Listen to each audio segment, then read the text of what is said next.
They cited DIA records that said Girola had been reportedly involved in cocaine and arms smuggling in El Salvador and Guatemala, and noted that he was a top aide to Salvadoran death squad leader Roberto Dogwison.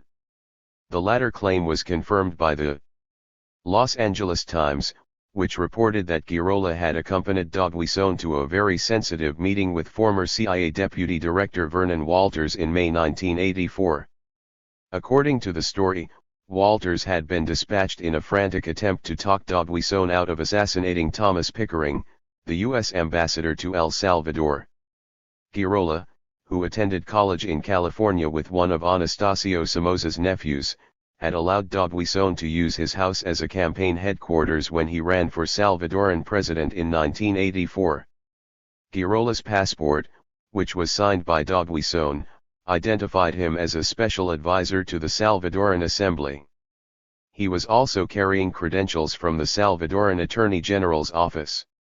Since Girola was using an Orange County airport as his departure point, it is possible that the millions he was hauling out of the country came from Los Angeles area drug sales. But the source of the funds was never made public. The investigation came to a sudden, abrupt halt with a lot of questions unanswered, U.S. Customs Agent Ernest Allison complained. That was because the Justice Department had made a quick deal with Girola. If he let the U.S. government keep the money, he'd be let off with probation. Girola and one of his companions pleaded guilty to a minor currency violation charge and walked.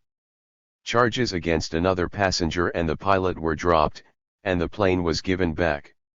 "I have a hard time swallowing it," Federal Judge Ilayton Ilete Jr. told Girola after the Justice Department announced its plea bargain with the smuggler. "The punishment doesn't fit the crime. I don't know what you were up to, but this conduct cannot be tolerated." Less than a year later, DIA agent Castillo and his informants were watching Girola zoom in and out of Ilopango, hauling drugs in, carrying cash to the Bahamas, and flashing credentials from the Salvadoran Air Force and the Salvadoran President's office. When I ran Girola's name in the computer, it popped up in 11 DIA files, detailing his South America to United States cocaine, arms, and money laundering, Castillo wrote in his memoirs. In response to a Freedom of Information Act request filed in 1997, the Customs Service claimed it could not locate any records relating to the Girola case. Castillo said that in January 1986 he began firing off a string of reports to DIA headquarters in Washington about the suspicious activities of the Contra pilots, listing their names, destinations, tail numbers, and criminal records. He got no replies, and no offers of assistance. It was, he wrote later, as if his reports were falling into some faceless, bureaucratic black hole. But in late March 1986 Castillo got his first official confirmation that he was on the right track. A cable arrived from the Costa Rican DIA office reporting that a pilot named Carlos Amador was intending to fly into Ilopango, pick up cocaine at hangar number 4, and take it to Miami. Amador would be carrying Salvadoran government identification, which got him through customs and any inspections. Castillo was asked to investigate Amador and any persons or companies associated with Hangar No. 4. As Castillo would soon realize, that was easier said than done. He was about to plunge headlong into the darkness of one of the Reagan administration's most secret operations, a clandestine activity that Reagan privately predicted would result in him and his cabinet being strung up by their thumbs on the White House lawn if word ever leaked out to the public. CIA records show that Hangar No. 4 had been used by the agency for covert Contra operations until it was turned over in 1985 to the National Security Council and Oliver North's illegal arms network, the Enterprise. CIA agent Felix Rodriguez also used the hangar for his helicopter-based counterinsurgency program. The adjoining hangar, No. 5, was still being used by the CIA in support of the Contra project. Moreover, the suspected drug pilot, Carlos Amador, had been working with the CIA for years, flying missions for the Costa Rican Contras. The CIA had been collecting information for at least a year indicating Amador was also flying drug planes between Costa Rica, Panama, Belize, and Miami for a pair of major cocaine traffickers, the Sarkovic brothers, At the same time he was flying for the White House. Excited that his investigation was finally starting to bear fruit, Castillo drove to El Salvador to tell his informants and the Salvadoran narcotics police the good news. He now had independent confirmation that their stories of Contra drug flights at Ilopango were true. Someone would finally start listening to them, Castillo exulted. But the CIA had other ideas. Within weeks, cables were shooting off in a dozen directions as the agency quickly tried to get a handle on the DIA agents' investigation. In April 1986, the CIA station in El Salvador sent a desperate message to the Costa Rican CIA office, asking if the DIA office there could be persuaded to back off. Hangar number 4 at Ilopango was the location of Contra operations and the El Salvador station could assure that the only thing Amador and the other pilot had transported during their flights there was military supplies, the cable stated. Based on that information, El Salvador station would appreciate Costa Rica station advising DIA not to make any inquiries into anyone Hangar number 4 at Ilopango since only legitimate CIA-supported operations were conducted from this facility. FYI, station air operations moved from Hangar number 4 into Hangar number 5, which station still occupies. The CIA official who wrote that cable told the agency's inspector general that his statement was not intended to thwart an investigation of activities in Hangar number 4. He concedes, however, that the language in the cable could be read to suggest a meaning he did not intend. Plus, that was the effect it had. The official alarm was easily understood. Not only was someone like Carlos Amador strolling freely in and out of CIA-run hangars, but there was a host of other Contra traffickers milling about Ilopango, including Norwin Menezes and friends. Enrique Miranda Jamie, who became Menezes' emissary to the cartels of Colombia in the late 1980s, testified in a 1992 trial in Nicaragua that Norwin was selling drugs and tunneled the benefits to the Contras with help of high-ranking military officials of the Salvadoran army, especially with the help of the head of the Salvadoran Air Force and a Nicaraguan pilot named Marcos Aguado. Aguado, the chief pilot for the ARDE Contra forces in Costa Rica, was identified in 1987 congressional testimony as a CIA agent. Soon after North set up his resupply operation at the air base, Aguado moved to Ilopango permanently, working as an aide to a high-ranking Salvadoran Air Force commander. The pilot, who had been instrumental in arranging the Contras' 1984 arms and drugs deals with Colombian trafficker George Morales, was no longer welcome in Costa Rica, having been formally accused of cocaine trafficking. Aguado became a colonel in the Salvadoran Air Force, sharing all the privileges of a high-ranking military officer in El Salvador, and was accepted by subordinate ranks as deputy commander of the Salvadoran Air Force, Miranda testified. The flights he directed went as far as Colombia, where they were loaded with cocaine and then redirected to the United States, to a U.S. Air Force base located in the state of Texas. In interviews, Miranda and former Nicaraguan anti-drug czar Roger Mayorga, who arrested Miranda, said the U.S. Air Base was near Fort Worth, but neither knew the name of it. The only Air Force base near Fort Worth at the time of the alleged drug flights from Ilopango was the now-closed Carswell Air Force Base, the home of a Strategic Air Command bomber squadron.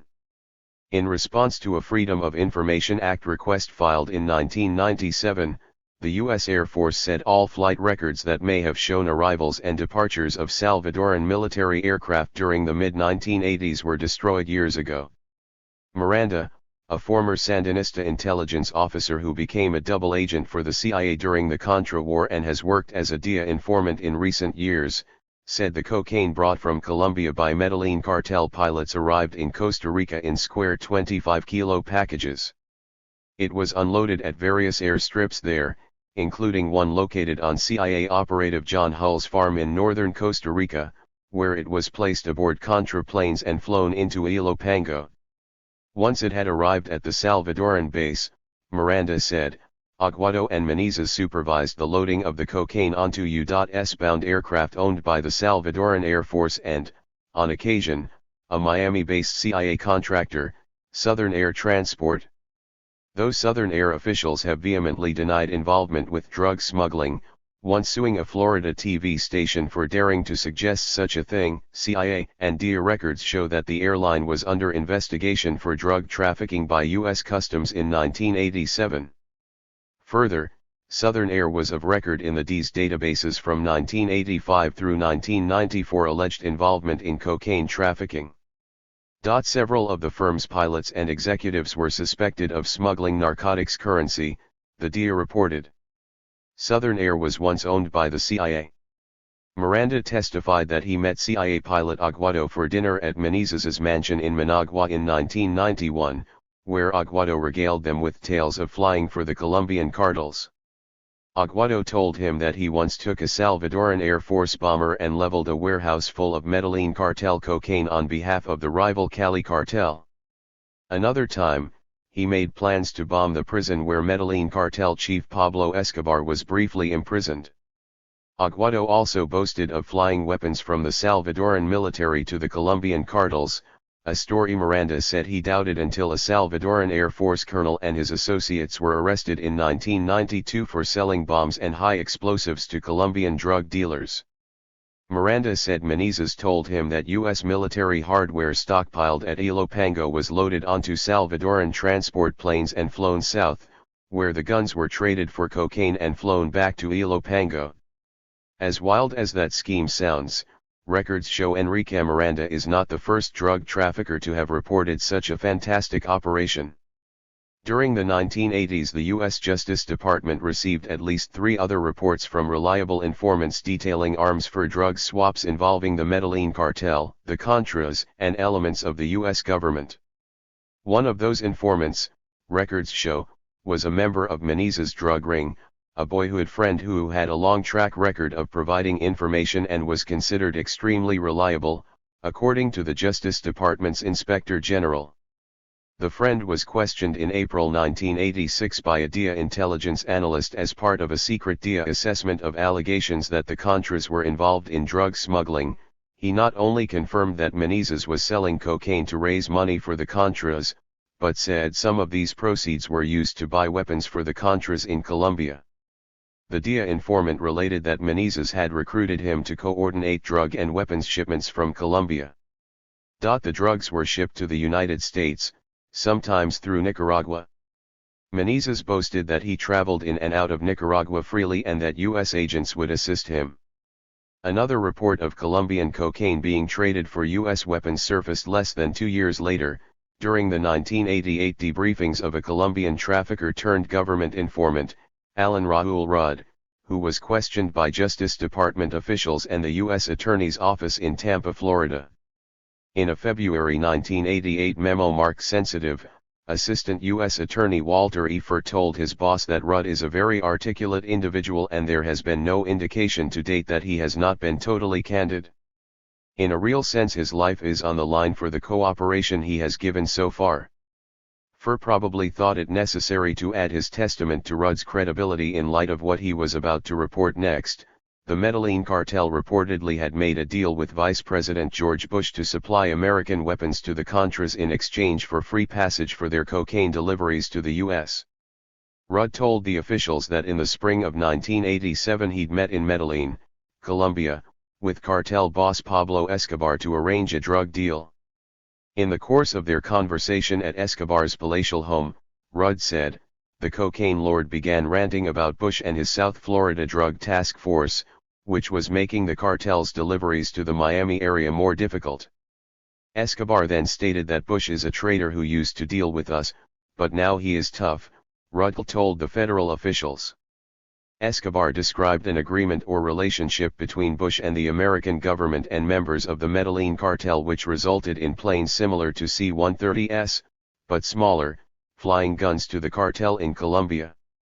According to Rudd, Escobar stated that the cartel then offloaded the guns, put cocaine aboard the planes and the cocaine was taken to United States military base, S. The guns were delivered and sold to the Contras in Nicaragua by the cartel. Escobar, Rudd said, explained that it was a swap of cocaine for guns. Rudd has stated that while Escobar did not say the CIA was involved in the exchange of guns for cocaine, that was the tenor of the conversation. Rudd has stated that Escobar and the rest of the cartel members are very supportive of the Contras and dislike the Sandinistas as they dislike the guerrillas which operate within Colombia. Rudd claimed that Escobar had photographic proof to back up his story. Not only were there photographs of the planes containing the guns being unloaded in Colombia, but he claimed to have a picture of Bush posing with Medellin cartel leader Jorge Ochoa, in front of suitcases full of money. After Escobar talked about the photograph, Rudd said that if the photograph was not genuine, and was merely two individual photographs spliced together somehow, it would be easily discredited, for wrote. In response, Escobar stated that the photograph was genuine, it would stand up to any test. Escobar stated that the photo would be made public at the appropriate time. Rudd indicated that the photo is being held back as blackmail if the cartel ever needs to bring pressure on Bush. By 1993 Escobar was dead, killed in a shootout with Colombian police, and Jorge Ochoa was in jail. The photos, if they ever existed, were never heard of again. Rudd's story is very similar to one told by a Miami FBI informant, Wanda Palacios, who reported in 1986 that she had witnessed Southern Air Transport planes being loaded with cocaine and unloading guns in Barranquilla, Colombia, in 1983 and October 1985. Palacios, the wife of a Colombian trafficker, said she'd accompanied Pablo Escobar in a limousine to the landing site and had spoken about it as well to Jorge Ochoa, who bragged that he was working with the CIA to get cocaine into South Florida. Palacios was interviewed in 1986 by the staff of Senator John Kerry of Massachusetts, which was looking into allegations of Contra drug smuggling. Kerry's staff found her and her story credible and took an 11-page statement from her. The senator and an aide took it to the Justice Department in September 1986, and met with William Weld, one of Attorney General Edwin Meese's top assistants. Weld read about a half a page and chuckled. Kerry aide Jonathan Weiner wrote in a memorandum after the meeting. I asked him why. He said, "This isn't the first time today I've seen allegations about CIA agent involvement in drugs." He stated several times in reading Wanda's statement that while he couldn't vouch for every line in it, there was nothing in it which didn't appear true to him, or inconsistent with what he already knew. But when her allegations leaked out to the press, Palacios was publicly dismissed as a crank by top Justice Department officials, who said polygraph tests she'd been given were inconclusive. Southern Air Transport called her a lunatic and sued or threatened suit against news organizations that aired her allegations. Her story was buttressed mightily by subsequent events, however. When the Sandinistas blew a Southern Air Transport C-123K out of the sky over Nicaragua in early October 1986, the dead pilot's flight logs revealed that he had flown several Southern Air Transport flights to Barranquilla, Colombia. The flights had occurred during October 1985, exactly as Palacios had claimed, and she was able to identify the pilot's picture in a lineup. Southern Air said in a statement that the planes were carrying drilling equipment, not drugs. The wrecked C-123K in which those flight logs were found had a history of involvement with cocaine, the Medellin cartel, and the CIA. It was the same airplane Louisiana drug dealer Barry Seal used in a joint CIA-DIA sting operation in 1984 against the Sandinistas. In that case the CIA had taken Seal's plane, which he'd recently obtained through a complicated airplane swap with the cartel, to Rickenbacker Air Force Base in Ohio and outfitted it with hidden cameras. Then Seal, who was working as a DIA informant, flew the aircraft to an airfield in Nicaragua and snapped pictures of men loading bags of cocaine into his plane. One of Seal's grainy, almost indistinguishable photos was later shown on national television by President Ronald Reagan the night before a crucial vote in Congress on Contra aid. This picture, secret taken at a military airfield outside Managua, shows Federico Vaughn, a top aide to one of the 9 commandants who rule Nicaragua, loading an aircraft with illegal narcotics, bound for the United States, Reagan announced. "No, there seems to be no crime to which the Sandinistas will not stoop. This is an outlaw regime." But declassified CIA records show the Reagan administration knew there was precious little to substantiate that. Even with the entire CIA contingent in Central America on the alert for Sandinista drug dealing, no evidence had been found. Although uncorroborated reports indicating Nicaraguan involvement in the shipping of cocaine to the United States had been received, CIA was unable to confirm reports implicating high-level Sandinistas in drug trafficking. The CIA informed the Senate Select Committee on Intelligence in April 1984. 2 years later, Justice Department officials reached the same discouraging conclusion. A 1988 congressional investigation raised troubling questions about whether or not the SEAL sting was even a real sting. It produced evidence suggesting that the whole episode had been stage-managed by Oliver North and the CIA as a domestic disinformation operation. Among other things, the House Judiciary Committee investigation revealed that the alleged Sandinista official named by Reagan, Federico Vaughn, may have actually been working for the U.S. government. Committee Chairman William Hughes of New Jersey told reporters that subcommittee staff recently called Vaughn's number in Managua, Nicaragua, and spoke to a domestic employee who said the house belonged to a U.S. Embassy employee, and that his investigators were told the house had been continuously rented by the United States since 1981. Recently declassified CIA cables lend additional support to the idea that Vaughn was in fact a U.S. double agent. In March 1985, the CIA reported that Vaughn was said to be an associate of Nicaraguan narcotics trafficker Norwing-Sick Menezes Cantero.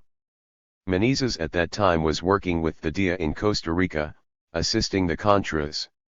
And Oliver North's daily diaries for that period contained several references to Freddie Vaughn, including a July 6, 1984, entry that said, "Freddie coming in late July." Far from being a top aide to a Sandinista comandante, Vaughn was a deputy director of Heroes and Martyrs Trading Corporation, the official import-export agency of the Sandinista government, a firm that had been heavily infiltrated by CIA operatives. Records show that one of the Costa Rican-based drug traffickers working for North and the CIA, Bay of Pigs veteran Dagoberto Núñez, obtained a contract with H&M Corp in order to cover an intelligence-gathering operation aimed at Nicaraguan President Daniel Ortega, his brother Humberto, and Interior Minister Tomás Borga. According to a 1986 memo from CIA operative Rob Owen to North, Núñez was preparing to sign an agreement with H&M for shrimping rights off the Pacific coast of Nicaragua. "Núñez is doing this so he can help us. He will cooperate and do anything we ask," Owen told North. He believes this will provide an opportunity to use his boats for cover operations, or to implicate the Ortegas and Borga in taking money on the side for their own pocket.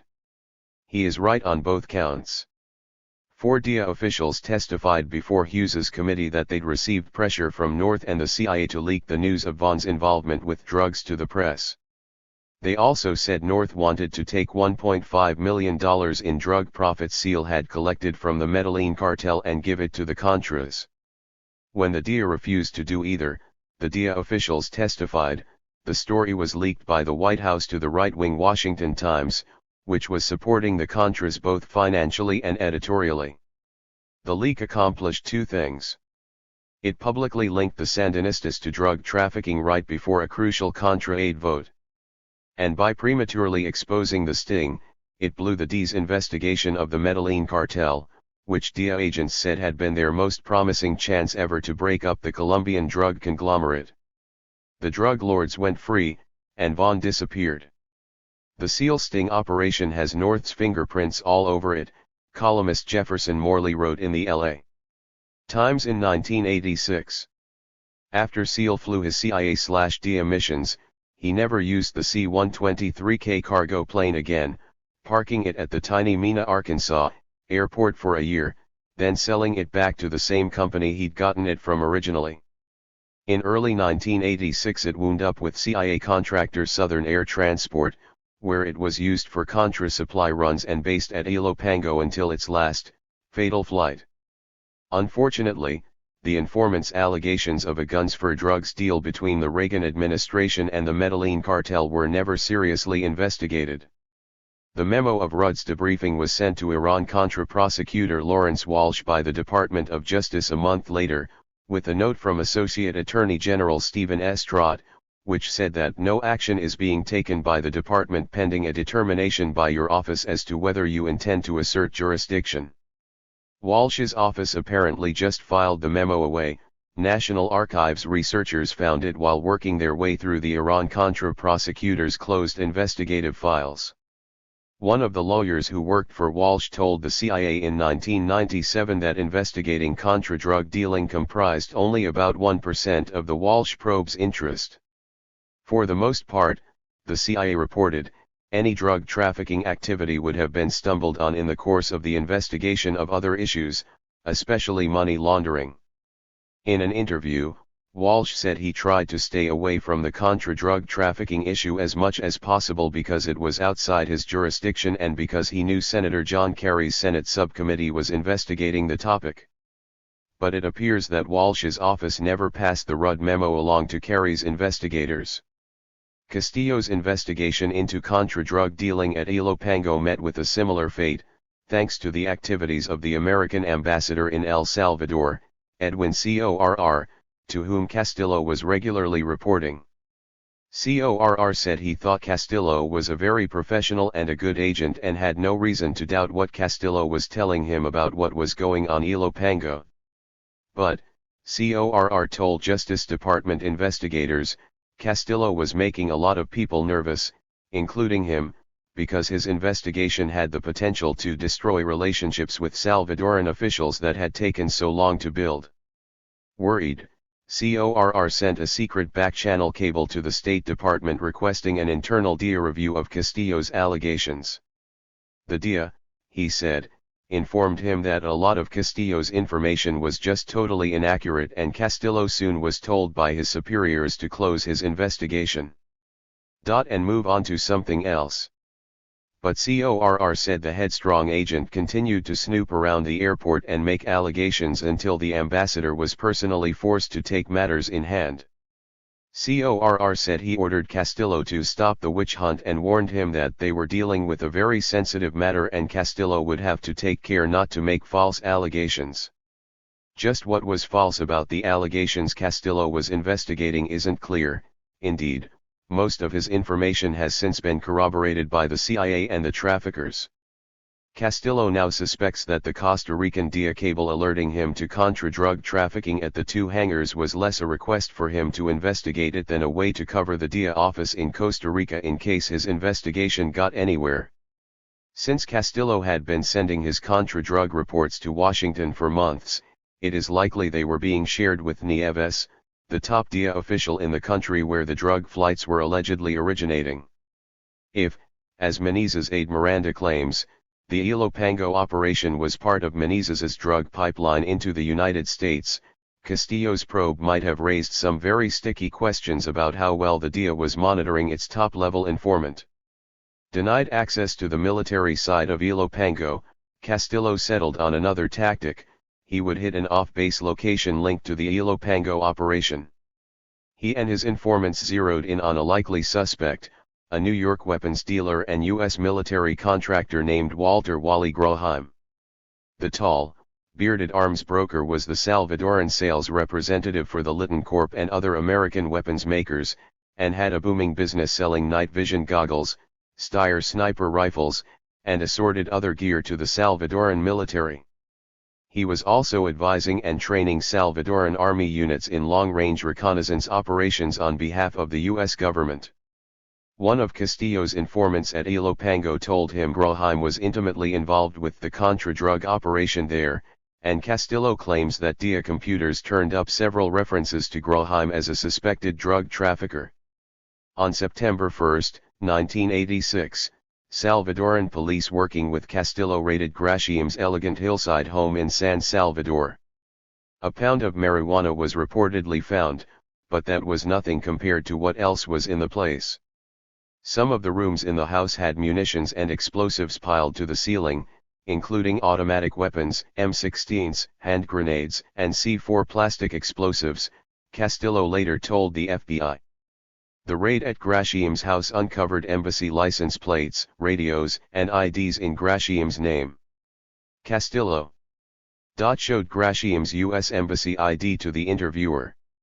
Groheim, who says the weapons were legally his, strenuously denied he had anything to do with either the Contras or drugs and believes Castillo was duped by his informants, whom he says were secretly working for the CIA. The agency put Castillo onto me as a way of getting him away from whatever it was they were doing at Ilopango, Graham insisted in an interview. The person who claimed I was a drug trafficker was on the payroll of the CIA. I've never been involved with drugs in my life. The marijuana found at his house, Graham said, probably belonged to a U.S. Army colonel who was a frequent visitor. According to the Justice Department Inspector General's report, Graham is not entirely wrong. Castillo's informant, the ever-helpful Murga, was indeed working for the CIA and had been for quite some time. And soon after he put Castillo on Graciem's trail, fingering him as head of smuggling operations at Ilopango, the CIA decided to take Murga back. Castillo's boss, Robert Stia, recalled being asked by the CIA station chief in El Salvador to relinquish the use of informant STG-6.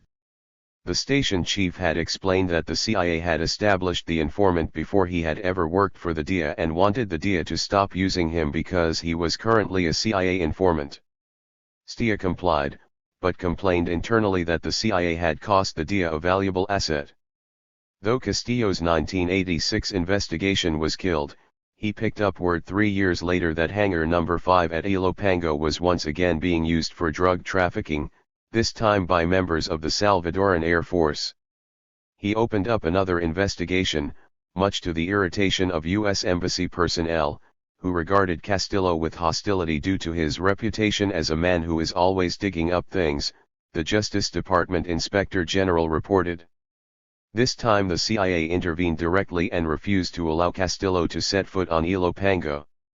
When Castillo asked how he was supposed to investigate drug trafficking allegations if he couldn't get on the airbase, a CIA officer told Castillo that it was not necessary because the CIA was on the case.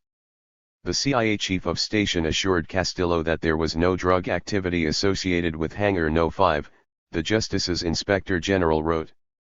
In an ironic turn of events, Castillo soon found himself under investigation by the DIA. He spent the next 5 years fending off accusations that he had gotten too close to his Central American informants, accepted improper gifts, inappropriately handled firearms, and a number of other technical, administrative failures. Castillo's boss complained to his superiors that the charges against Castillo were unfair, and ultimately the DIA gave Castillo a disability retirement. In his 1994 memoirs, he blamed the fallout on his investigation of Ilopango. The DIA declined to respond to questions about Castillo, and in response to a Freedom of Information Act request, it claimed it had no reports from Castillo about drug trafficking at the Salvadoran Air Base. Like so much of what the DIA has said about Castillo and Ilopango over the years, that was a lie. The Justice Department Inspector General had no trouble locating the agent's reports and quoted from them liberally. The quashing of Castillo's investigation ended any official U.S. government interest in trafficking at Ilopango. But the issue refused to stay buried. At the same time the Contra drug pipeline in El Salvador was being hastily covered back up, police officers thousands of miles away in Los Angeles were starting to prying the covers off the other end of it. As one of them would sadly remark 10 years later, they had no idea what a Pandora's box they were opening. 14. It's bigger than I can handle. Eistergil had no job and no business license, but for some reason he found it necessary to buy 8 money-counting machines in the space of a month in early 1986.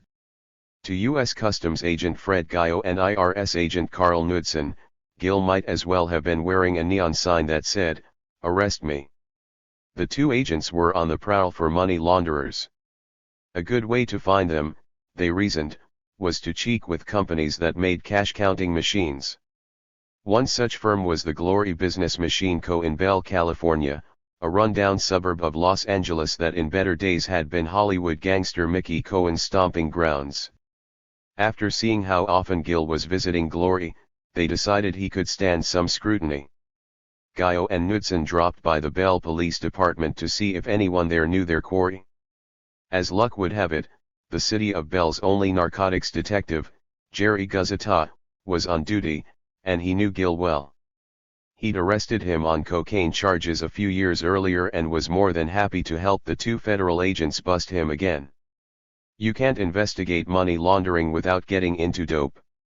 There's just no way, Guzita said. Jerry Guzita went after dopers with a vengeance, and his one-man investigations had produced some impressive results. In November 1985 he'd been the subject of a glowing piece in the Los Angeles Times for his work in taking down a large Colombian trafficking ring. Some of his fellow officers regarded him as a loose cannon and a publicity hound, always trying to make a name for himself.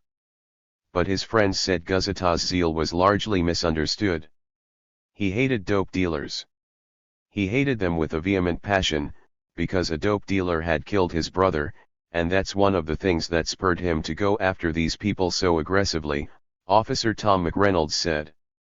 In a sense, a drug dealer killed my entire family, Guzita said. After the guy shot my brother in the head, my father died of a heart attack. And then my mother died a couple years later. And he got off with 2 years for involuntary manslaughter. Knudsen and Gallo liked Guzita's enthusiasm, and they invited him to join their surveillance of Gil. The trio soon discovered that Gil was buying the money machines for Colombian traffickers who didn't want their names turning up on purchase orders. He was arrested and eventually pleaded guilty to conspiracy charges. It was the start of a mutually beneficial relationship for Guzita and the two federal agents, who specialized in money laundering cases. For a small-town police department like Guzita's, busting a money launderer was an answered prayer, because the police got to keep a percentage of the spoils. After California voters passed Proposition 103, which slashed local property taxes, many local police departments became hooked on drug money, using asset forfeiture laws to replace their lost tax revenues. Cash seized from traffickers and money launderers began being used to pay officers' salaries, for overtime, new patrol airs, uniforms, guns, and even helicopters. The cash-strapped Bell PD was delighted to loan Guzita out to work with the federal agents. They would find the suspects, Guzita would help with surveillance and the search warrants, and afterward the city of Bell and the federal government would divvy up the booty, a win-win situation all the way around. The trio did some very good work together at first, Gallo said. We took a lot of dope off the streets and seized a lot of cash. He said Guzita became somewhat a local hero. He got a lot of recognition from his fellow officers, the public, and the Bell City Council, mainly due to the funds they got through asset sharing, which was generated from the seized cash. Later that summer, IRS agent Knudsen received notifications from 2 LA banks about a pair of customers who were making large cash deposits on a regular basis, officially known as suspicious transactions. Banks routinely report them to the IRS. They did a bank account check and found out the customers had no visible means of support but had over $1 million in the bank, Guzita said. The federal agents approached Guzita and asked him if he wouldn't mind helping out because one of the banks was in the city of Bell and I had a good rapport with the bank officers.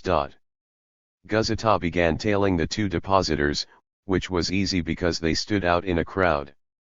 They were the trees Jacinto and Edgar Torres, Danilo Blandon's gigantic associates.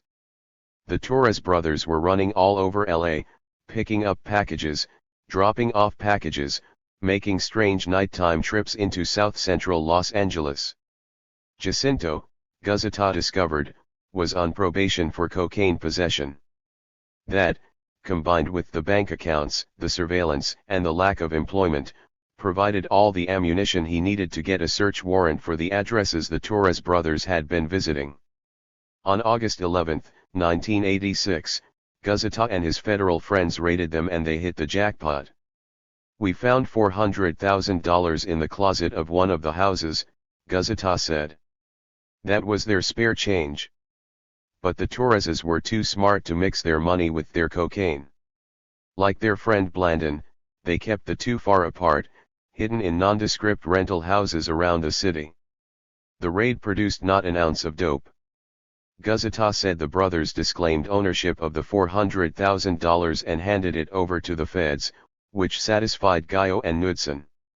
They'd seized some money, cleared some paper, and made their bosses happy. They weren't interested in prosecuting them federally because all they really had them on was a currency violation. Even if they were convicted, they'd have pulled 3 years and been out in a year and a half, Gazeta said. But Gazeta wasn't willing to just turn the brothers loose. If he couldn't put them away, he'd put them to work for the police. As imposing as they were, the Torreses had an Achilles heel that Gazeta and the federal agents skillfully exploited: their live-in girlfriends, who were close relatives of Medellin cartel boss Pablo Escobar. In a 1996 interview, Norwin Menezes confirmed the relationship between the women and Escobar. Gazeta said the Torreses were informed that no charges would be filed against them, but their girlfriends would be prosecuted on conspiracy and tax evasion charges, imprisoned, and then deported as undesirable aliens who would never be allowed to set foot in the United States again. To the rest of the world, it would seem like the brothers had sacrificed their women to save themselves, offending traditional Latin machismo. Even worse, it would appear as if they'd ratted out 2 of the cocaine lord's relatives. You give up Pablo Escobar's family, and you're dead, Gazeta chuckled. So we turned them. To keep the brothers on a short leash, it was arranged with the Los Angeles County District Attorney's Office for the Torreses to plead guilty to drug charges under false names. They were given suspended sentences, put on probation, and turned over to Gazeta, who was assigned as their sole law enforcement contact to minimize their chances of exposure. They were scared to death, Gazeta said. They believed very strongly, and I agreed with them, that if anyone found out they were informants, including their girlfriends, they'd be killed in a minute. During a debriefing on August 22, 1986, the Torreses told Gazeta that they were convinced their girlfriends had already hired a couple of assassins. They told the detective they would check in with him every 24 hours to let him know they were still alive. The informants advised that if they are found dead in some other location, that it was their girlfriends who had contracted their killing, Gazeta's report stated. The informants relate that if, in fact, they are found dead, that the method which would probably be used upon them is a lethal injection of drugs, which will show up as a drug overdose. Gazeta and the federal agents began debriefing the brothers, and slowly, like an ocean liner emerging from a fog bank, the size of the operation they were part of began to take shape. It was mind-boggling. They revealed a drug ring that was dumping hundreds of kilos of cocaine every week into the black neighborhoods of Los Angeles, generating truckloads of cash. The CI confidential informant has admitted laundering approximately $100 million since January 1986, Customs Agent Gayo wrote a few days after the debriefings began. They currently have approximately 1,000 kilos of cocaine currently stored in the Los Angeles area, as well as between $250 million and $500 million secreted in various locations locally that they have been unable to get out of the U.S. Gazeta said he initially doubted the brothers' story. Crooks trying to wiggle out of a jam often made extravagant claims, but this took the cake. No one he had questioned claimed to have $500 million stashed somewhere. These guys were right off the street. They had absolutely no credibility as far as I was concerned, Gazeta recalled. To prove what they were saying, the Torres brothers invited Gazeta and his friends to follow them while they made their rounds, dropping off dope and picking up cash from their customers in south-central Los Angeles. The reliability of the CI has been substantiated, Gayo reported to his bosses a few days later. Under the control of Det. Gazeta, Bell, PD, the CI has picked up and delivered 40 kilos of cocaine and collected and delivered $720,000.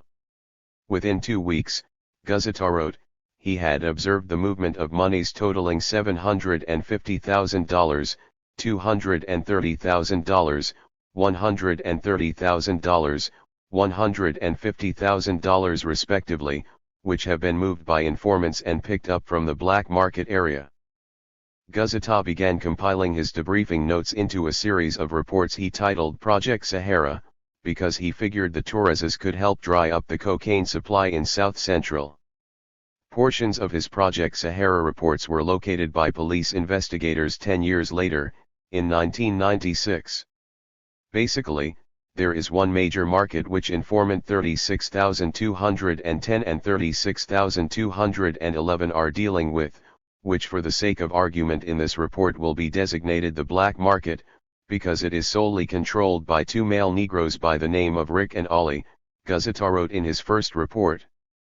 Guzita listened gape-mouthed as the brothers rattled off names, dates, delivery sites, and routes of transportation. The two black dealers in South Central, they reported, are generating a conservative figure of approximately $10 million a month. The Torreses told him that the blacks were getting their cocaine from 3 Colombians and a 4th peripheral source. 2 of the Colombians, they knew only by nickname, the peripheral source they knew quite well, Danilo Blandon. Informants relate that Danilo Blandon is extremely dangerous because of his access to information, Guzita wrote, and further, is extremely dangerous because of his potential to override the informant's market, thus cutting off the informants from the supply source of cocaine and currency, thus cutting off the informant's source of information. Guzita said the brothers told him that Blandon had a lot of inside information as to law enforcement activity, as to people that are working him, and they warned him to be extremely careful about releasing any information to other law enforcement agencies. Because they were afraid that Blandon had somebody inside the police department or whatever that was feeding him information. Ricky Ross confirmed that Blandon had an uncanny ability to accurately predict upcoming police raids but said he was never able to explain Blandon's clairvoyance. The Torres brothers told Guzita that Blandon is working with an ex-Laguna Beach police officer by the name of Ronnie, who lives in an expensive house in Mission Viejo and drives a new Mercedes automobile. Ronnie transported 100 kilos of cocaine to the black market and has transported millions of dollars to Miami for Danilo Blandon. Once Blandon's cash arrived in Florida, the brothers reported, a relative of Blandon's, Orlando Murillo, would launder it. They described Murillo as a bank chairman under Somoza prior to his being thrown out of power. Roberto Orlando Murillo, the uncle of Blandon's wife, was an influential Nicaraguan economist who'd been appointed by President Somoza in 1978 to the Central Bank of Nicaragua, which is similar in function to the U.S. Federal Reserve Bank. The debonair investment banker was also the official representative of 2 Swiss banks located in Panama and Managua, and had managed a number of the Somoza family's businesses before the revolution. It was when the trees started talking about Murillo and the Contras and the airfields in New Orleans and Brownsville, Texas, where Contra cocaine was allegedly being flown in under armed guard that Guzita knew he was way out of his league. Even if only half of what the Torreses were saying was true, the detective realized, he was up against an organization that could roll over a small-town cop like he was a bug. I took it to the chief of police. I told the chief, it's bigger than I can handle. These guys are talking about millions of dollars in cocaine, they're talking about a Nicaraguan leader named Calero being involved in this, Colombian families that strike fear into the hearts of mortal men. I can't handle this by myself. Miss Chief, Frank Fording, asked him if he would mind teaming up with one of the L.A. County Sheriff's Major Violators Squads, the Majors, as the elite units were known. Guzita didn't mind at all. In fact, he was thrilled by the prospect. The Majors were hot shit, Guzita said. They had all the resources, they had the funding, they had the manpower, they had the surveillance equipment, the night vision stuff, the helicopters, the overtime. They had everything. They were semi-legendary in LA law enforcement circles as the best the 8,000-man sheriff's department had to offer. Any cop with the slightest amount of ambition lusted for an assignment to the Majors. They got the biggest eases, seized the largest amounts of cash and cocaine, got the fattest overtime checks, and worked virtually unsupervised. As LA Defense Attorney Jay Lichtman put it, this was really the cream of the crop, the elite, the top officers of the sheriff's department. They were considered some of the best drug detectives in the nation. They also won notoriety for their boozy off-duty carousing. A drunken crew member had once pulled out a pistol at a restaurant to hurry along a lazy waiter. On another occasion, Deputy Daniel Garner, regarded as the best drug detective in the department, relieved himself on the pants leg of an aspiring narcotics officer Garner deemed unworthy of joining the majors. The squad's majors I, II, and III worked out of trailers at the Whittier and Lenox stations, each team of 7 or 8 detectives commanded by a sergeant. Guzita was put together with Majors II, headed by Sergeant Edward Huffman, whose brother was a friend of Guzita's. Huffman was great, Guzita said. A real straight arrow. Guzita gathered up his Project Sahara reports and delivered them to the majors, where they landed on the desk of Detective Thomas Gordon, a tall, soft-spoken officer who had spent 16 years with the Los Angeles County Sheriff's Department. By 1986, Tom Gordon had become a hard man to impress. Since 1982 he and his cohorts on the majors had been tangling with the biggest criminals LA had to offer, the Mexican Mafia, the gangbangers, Medellin cartel cells, international money launderers. But Project Sahara had a bit of everything, and it had an element the majors had never before faced: a CIA-linked guerrilla army that was allegedly dealing in dope. There was no telling where this investigation could take them. Former Lieutenant Mike Fossey, the unit supervisor and intelligence officer for the Majors 2 squad, called it one of the biggest cases he'd ever handled. One of its main attractions was that it would provide the law enforcement community with a wealth of information on the inner workings of the LA crack market. Though the crack epidemic had been raging in South Central for 3 years by then, drug agents still had very little understanding of its dynamics. They knew the street gangs that dominated the trade rarely left their own neighborhoods, which meant that somehow, someone was bringing in massive amounts of cocaine and delivering it to them. But no one from the DEA on Clown had been able to figure out where it was coming from, who was importing it, or who was reselling it to the gangs. Many narcotics detectives assumed that the normal rules of the drug trade, where 1 or 2 major drug rings control a turf, didn't apply to crack, because the marketplace appeared so disorganized and fragmented. There were crack dealers everywhere, on every corner. The problem seemed uncontrollable. We haven't encountered any major network. We're conducting these little skirmishes. It's very frustrating, one narcotics detective complained to the Los Angeles Times in early August 1986. Robert Studman, the head of the DEA office in New York in the mid-1980s, wrote that the marketing of crack was thought to be a cottage industry, a low-level blip in the drug trade like the selling of single marijuana cigarettes. But that was only because the cops had never gotten much beyond the streets. In June 1986, DEA intelligence revealed that what looked like independent street corner pushers were actually the bottom rung of carefully managed organizations, Studman wrote in his 1992 memoirs. It came as a revelation. Analyzing the information provided by the Torres brothers, the majors reached the same frightening conclusion. The LA crack market, they realized, was far more disciplined and well organized than anyone had ever dreamed.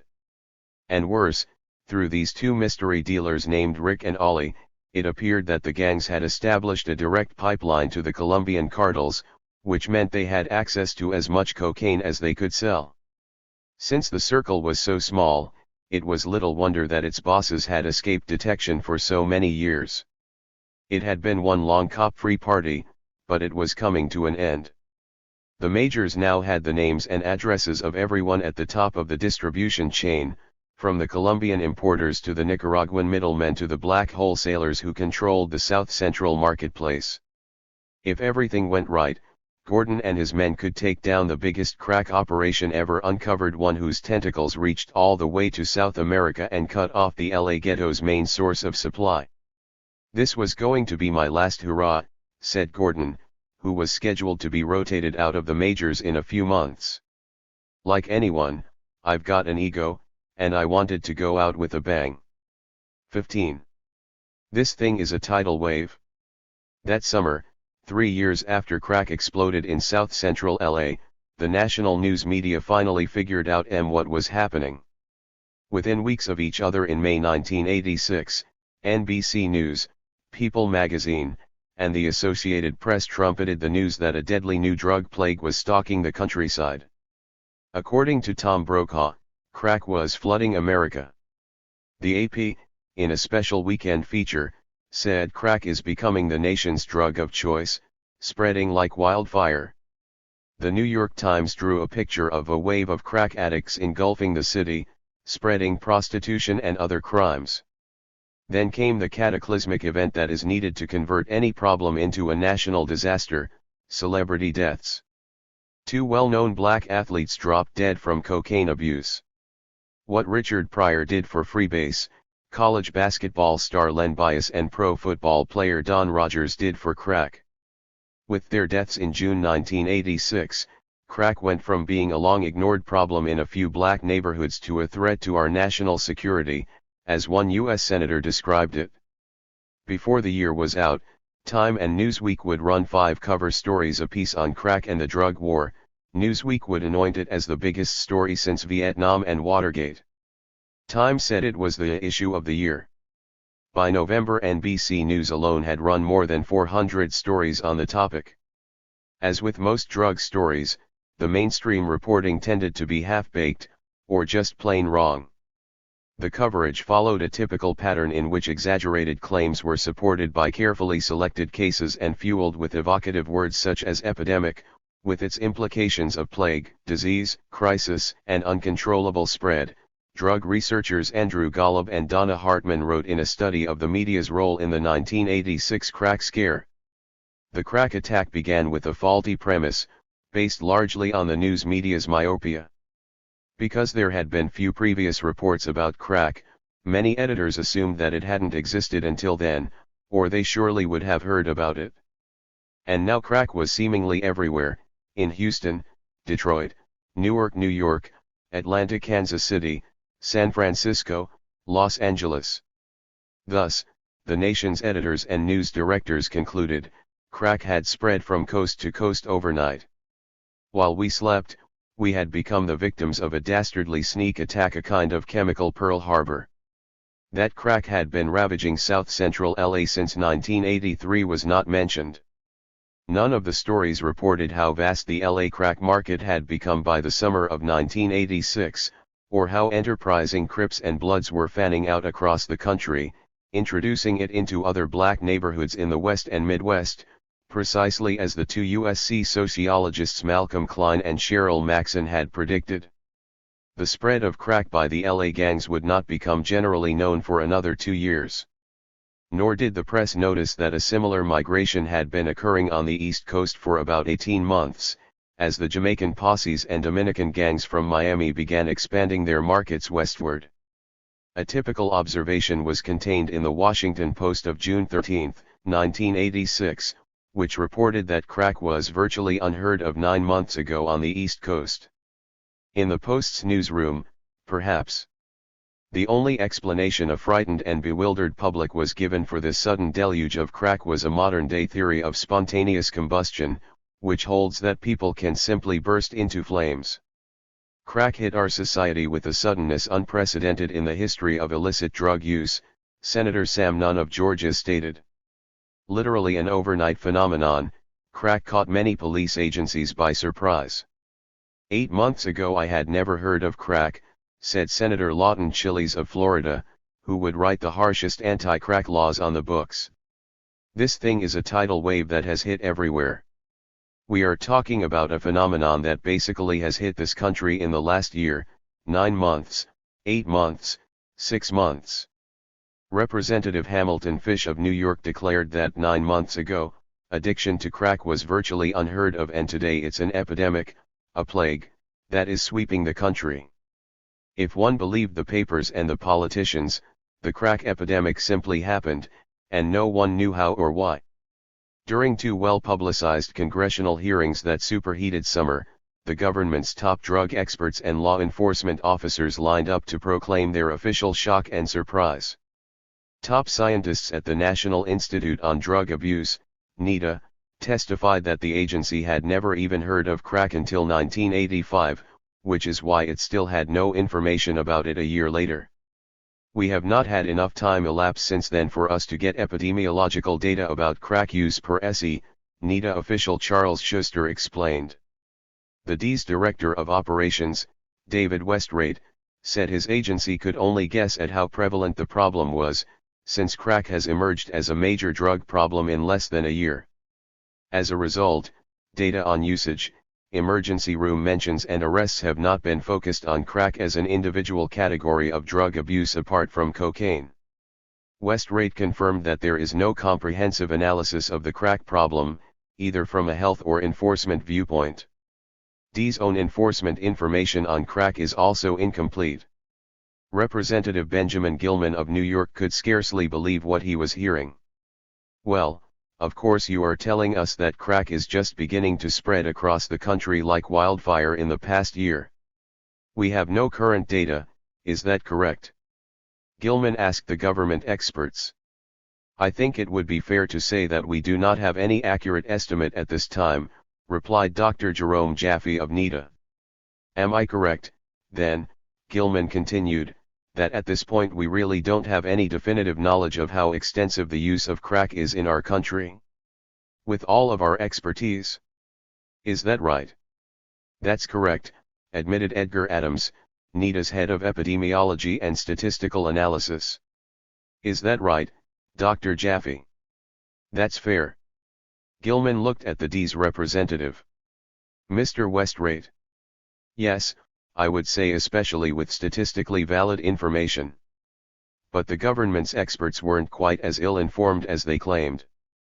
There was a method to their ignorance.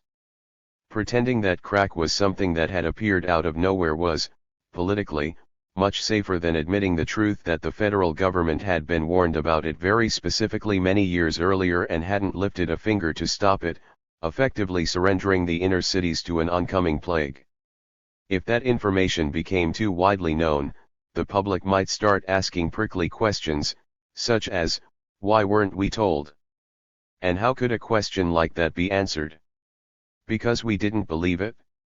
Because we didn't care? Because we thought it might encourage people to try it? Or was it because the drug problem looked as if it would be confined to lower-income neighborhoods, ghettos, as it had been in South America, Jamaica, and the Bahamas? Sitting in the audience at one of the congressional hearings that summer of 1986, listening to all the official excuses, was a man who knew the sorry truth better than anyone, Dr. Robert Byck, Yale University's top cocaine expert. It had been 7 years since he had appeared before Congress to sound the alarm about the approaching drug plague, only to have his warnings ignored. He had no intention of letting the government get away with the charade he was witnessing. In 1979, I testified before the House Committee on Narcotics Abuse and Control, and I said that we were about to have the worst epidemic of drug use this country had ever seen, something like the speed epidemic of the 1960s, except on a national scale, and that it was going to be the use of freebase cocaine, Byck said, hunching over his microphone. I begged people, and I begged people at NIDA, for goodness sake, this is a chance to stop, if not to stop it, at least to take a chance on an educational campaign to avert a drug abuse epidemic. This advice went unheeded. We are not significantly more knowledgeable about cocaine smoking. No educational campaign was mounted. Today we are in the midst of the predicted epidemic. DEA official Westrate hastened to assure Congress that the drug agency was on full alert now. DEA last week began an extensive, in-depth intelligence survey through all of the domestic field offices to try to discern the use and availability of crack, its purity, and its price. Westrate mentioned that the administration's top drug experts were meeting with President Reagan that very morning to discuss crack. Byck renewed his plea for research money so scientists could get the answers they needed about crack use and find some way to slow its spread. I hope my testimony today will have a greater effect than my warnings in 1979, Byck said bitterly. It didn't. Every problem that comes before us, everybody says that money is the answer, scoffed the committee chairman, Senator William Roth of Delaware. I think you have to use it pretty intelligently, and we don't have it in large supply. Instead of authorizing money for crack research and educational campaigns, the congressman voted for tougher laws against crack dealing. If crack was more dangerous than regular cocaine, they said, its sellers needed to be dealt with much more severely. And that kind of medicine didn't cost the federal government a cent up front. At least, that was the rationale behind one of the laws Congress created that summer, the so-called 100-to-1 weight ratio, which would fill America's prisons with tens of thousands of black street corner crack peddlers and users over the next decade without making a dent in the crack problem. Under the 100-to-L ratio, a law Congress passed without any hearings, crack dealers were singled out for particularly harsh punishment. The scales of justice became so lopsided that a powder dealer had to sell $50,000 worth of cocaine to get the same 5-year mandatory sentence as someone who'd sold $750 worth of crack. As if crack could be made without powder cocaine. It was, BYCK said years later, absolutely senseless. That all comes from one of the congressmen, the one from Florida, Lawton Chiles, he recalled. Chiles was asking me a question in which he stated something up front, DRBYCK, isn't it true crack's 50 times more addicting, or something like that? And I said, yes, and that 50 is the number that got doubled by people who wanted to get tough on cocaine, and some experts' opinion on addictiveness got translated into weight. The numbers are a fabrication of whoever wrote the law, but not reality. As drug expert Stephen Belenko of the New York City Criminal Justice Agency later observed, one interesting aspect of the anti-crack crusade is that it occurred in the presence of a real vacuum of knowledge about the drug.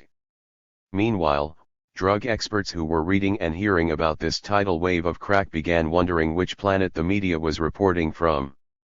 When the scientists looked around, they didn't see any epidemic, except for a few hot spots here and there, specific neighborhoods in Los Angeles, Miami, New York, Houston. It was certainly not the grand nationwide epidemic the press was portraying. A Chicago drug expert went so far as to call the whole issue a hoax.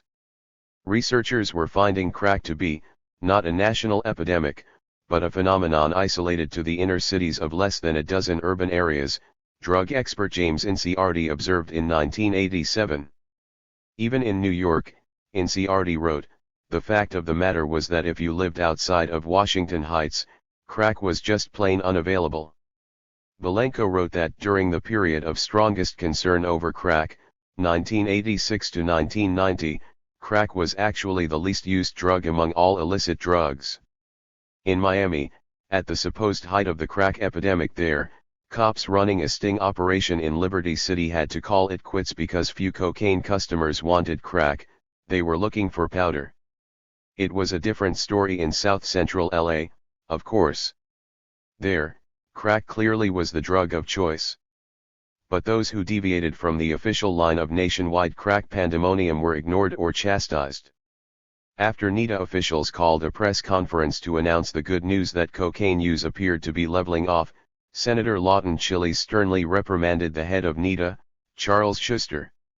What kind of message are we sending out there? On the one hand, when we are saying that it is an epidemic, you have your Newsweek story, you have Time magazine, the New York Times, you have everybody in the world saying we have an epidemic, and then along comes NIDA, which says that the figures are level, not to worry, and uses numbers that go back to 1982. Chiles huffed. Was it really necessary to call a press conference? After finishing its review of local field offices, the DEA initially sided with the scientists. Crack is currently the subject of considerable media attention. The result has been a distortion of the public perception of the extent of crack use as compared to the use of other drugs, the DEA noted in an August 1986 press release. Crack presently appears to be a secondary rather than primary problem in most areas. The DEA's findings went virtually unreported. That kind of news was not what the politicians or the media wanted to hear. But when DEA officials changed their tune and began denouncing crack as the scourge of scourges, those comments got plenty of ink and airtime. One truly remarkable thing about the crack scare was the degree to which the national press, particularly the New York Times, walked in lockstep with the federal government on the issue, fanning the flames of hysteria and unquestioningly parroting the official line, a media phenomenon usually seen only in times of armed conflict. While First Lady Nancy Reagan was off on a world anti-drug tour in the spring of 1986, the Times began almost daily reporting on the growing public outcry over the spread of crack. Throughout July and August, the Times featured leaks from White House sources who confided that the president himself was taking this crack issue very seriously. Television news was a steady barrage of hair-raising stories. Years later, Nancy Reagan would pine for what she called the steady drumbeat of anti-drug stories produced by the government/media partnership. Robert Studman, chief of the New York DEA office, would later admit that the crack panic of 1986 had been largely his creation. He didn't think the Justice Department was taking the issue seriously enough, so to speed up the process of convincing Washington, I needed to make it a national issue and quickly. I began a lobbying effort and I used the media. Reporters were only too willing to cooperate, because as far as the New York media was concerned, crack was the hottest combat reporting story to come along since the end of the Vietnam War.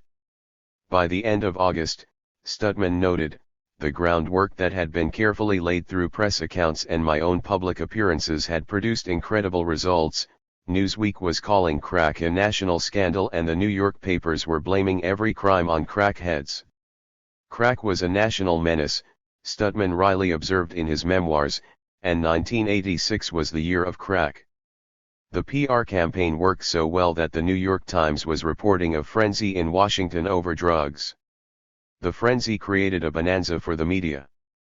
CBS News' 48 Hours on Crack Street, which aired in the fall of 1986, is still one of the highest-rated TV documentaries in history. A New York Times CBS News poll done in early September showed that 13% of the American public considered drugs America's #1 problem. 5 months earlier, only 2% had felt that way, a remarkable shift in public attitude in a very short time. For politicians facing critical midterm elections a few months down the road, the crack panic had been heaven sent. Lashing out at crack and crack dealers was a painless way to get a lot of free publicity, a perfect issue for any politician, almost too perfect. Crack could not have appeared at a more opportune political moment. After years of dull debates on budget balancing, a hot issue had arrived just in time for a crucial election. Professors Craig Rienerman and Harry Levine wrote in the journal Contemporary Drug Problems. In their analysis of media coverage during the crack panic, drug researchers Golub and Hartman found that most of the information appearing in the New York Times, Newsweek, and Time came from two types of sources: cops and politicians. Drug researchers or academics were quoted much less frequently. The New York Times, in particular, showed a remarkable aversion to experts. Fewer than 1 in 10 Times stories about crack carried an expert opinion. It is interesting to note that the top two sources, law enforcement and public officials, are among those who stand to gain the most from a drug panic, Golub and Hartman observed. The crack hysteria continued unabated through the elections until something else arose to divert the public's attention. It was not until the revelations about Lieutenant Colonel Oliver L. North and the Iran-Contra connection toward the close of 1986 that crack media coverage experienced significant declines, drug researcher Inciardi wrote. Law enforcement seemed to lose interest as quickly as the public, although the crack problem remained as fierce as ever. In October 1986, about a week after the Iran-Contra scandal began, the L.A. Times carried a story inside the paper about the LAPD quietly disbanding its 32-member anti-crack task force in south-central Los Angeles. Chief Daryl Gates told the Times that the task force was needed in other parts of the city, but assured the residents of inner-city LA that they were not being abandoned because conventional law enforcement efforts will continue. As the Reverend Charles Mims, a South Central minister, observed, it seems illogical to move this task force from what most everybody grants is the most active rock cocaine area on Earth. Just how quickly the crack problem was forgotten by the Reagan administration was demonstrated when DEA Director Jack Lawn, following up on Reagan's pledge to crack down on crack, asked for $44 million to hire an additional 200 agents to focus solely on crack. The Justice Department's Budget Committee rejected his request. They didn't treat it like a major issue, a surprised Lon told U.S. News and World Report. The magazine identified the Justice Department official responsible for that decision as Associate Attorney General Stephen S. Trott. By then, however, Steve Trott had bigger worries than inner-city crackheads. He had Iran-Contra to deal with. Not only was Congress screaming about North and beginning to scrutinize the Justice Department's involvement in the scandal, but Trott was monitoring a pesky Senate investigation into allegations of Contra drug trafficking. Trott viewed this probe with considerable agitation. Oliver North and the FBI were also keenly interested in its progress, North's notebooks reveal. The administration's concern was understandable. By the spring of 1986, the Contras were almost out of money. While North and his agents were able to replace some of the Contras' lost CIA funding with donations from Saudi Arabia and Taiwan, the amounts were only a fraction of what it took to keep the Contras trained, armed, fed, and fighting. Reagan administration and CIA officials estimated that their monthly food bill alone was between $1 million and $2 million. Some estimated the annual cost of the Contra war to be $100 million to $200 million. In March 1986, the White House began lobbying Congress to turn the money spigots back on and put the CIA back in charge, and to overtly provide what it truly cost to fight the Sandinistas, $100 million a year. The early indications were that Congress was willing to consider the matter seriously. But then Senator John Kerry of Massachusetts and his staff started making noises about the Contras being involved with cocaine. They had been interviewing mercenaries, former Contras, and Cuban-American sympathizers, making trips to Costa Rica and Miami, talking to foreign officials and federal prosecutors. They started pushing for an official investigation of Contra connections to drug traffickers. With the public's crack hysteria at a fever pitch, a more deadly or untimely accusation could not have been made against the Contras, and the Reagan administration knew it. The obvious intent of Senator Kerry is to try to orchestrate a series of sensational accusations against the Contras in order to obtain massive press coverage at about the time of the next Contra aid vote, Trott was informed in a May 1986 memo from the Justice Department's congressional liaison. It will be Senator Kerry's intention to try and twist facts and circumstances in order to unjustifiably defame the Justice Department, the Federal Bureau of Investigation and the Drug Enforcement Administration. Indeed, we have been informed that Senator Kerry will take every opportunity to make the implication or express claim that there is a conspiracy within the administration to cover up illegal activities of the Contras and their supporters.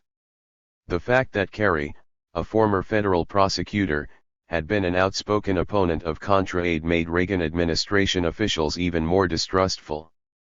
By June 1986, Kerry's staff had compiled enough information for the senator to approach his colleagues on the Senate Foreign Relations Committee and seek authorization for an official investigation. According to a transcript of that secret meeting, Kerry warned the assembled senators that some of what he was about to tell them strains credulity at moments in time, and it strained my credulity.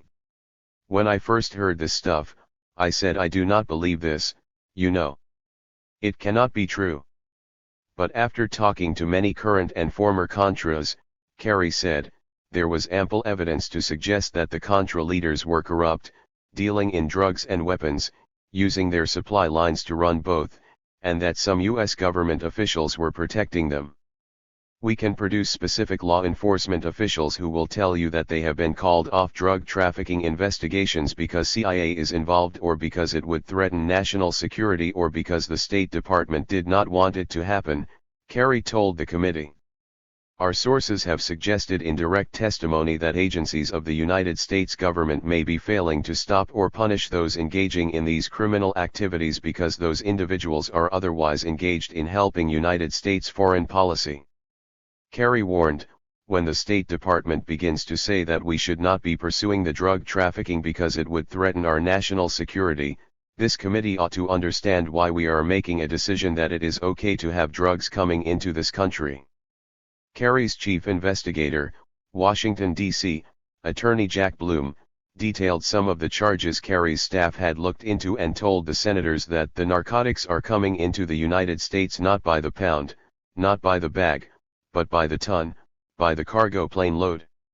And, Kerry added, the leadership of the FDN knew about it and was involved in it.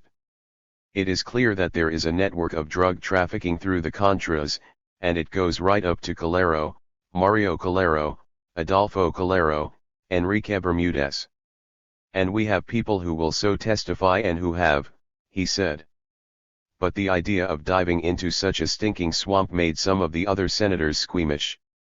Senator Joe Biden of Delaware warned that we should understand that this thing may take us places we would have rather not gone. But we should be aware of it, and I think there is no choice but to go there. Senator Nancy Kassebaum of Kansas said she didn't think the committee had the authority to get into the issue.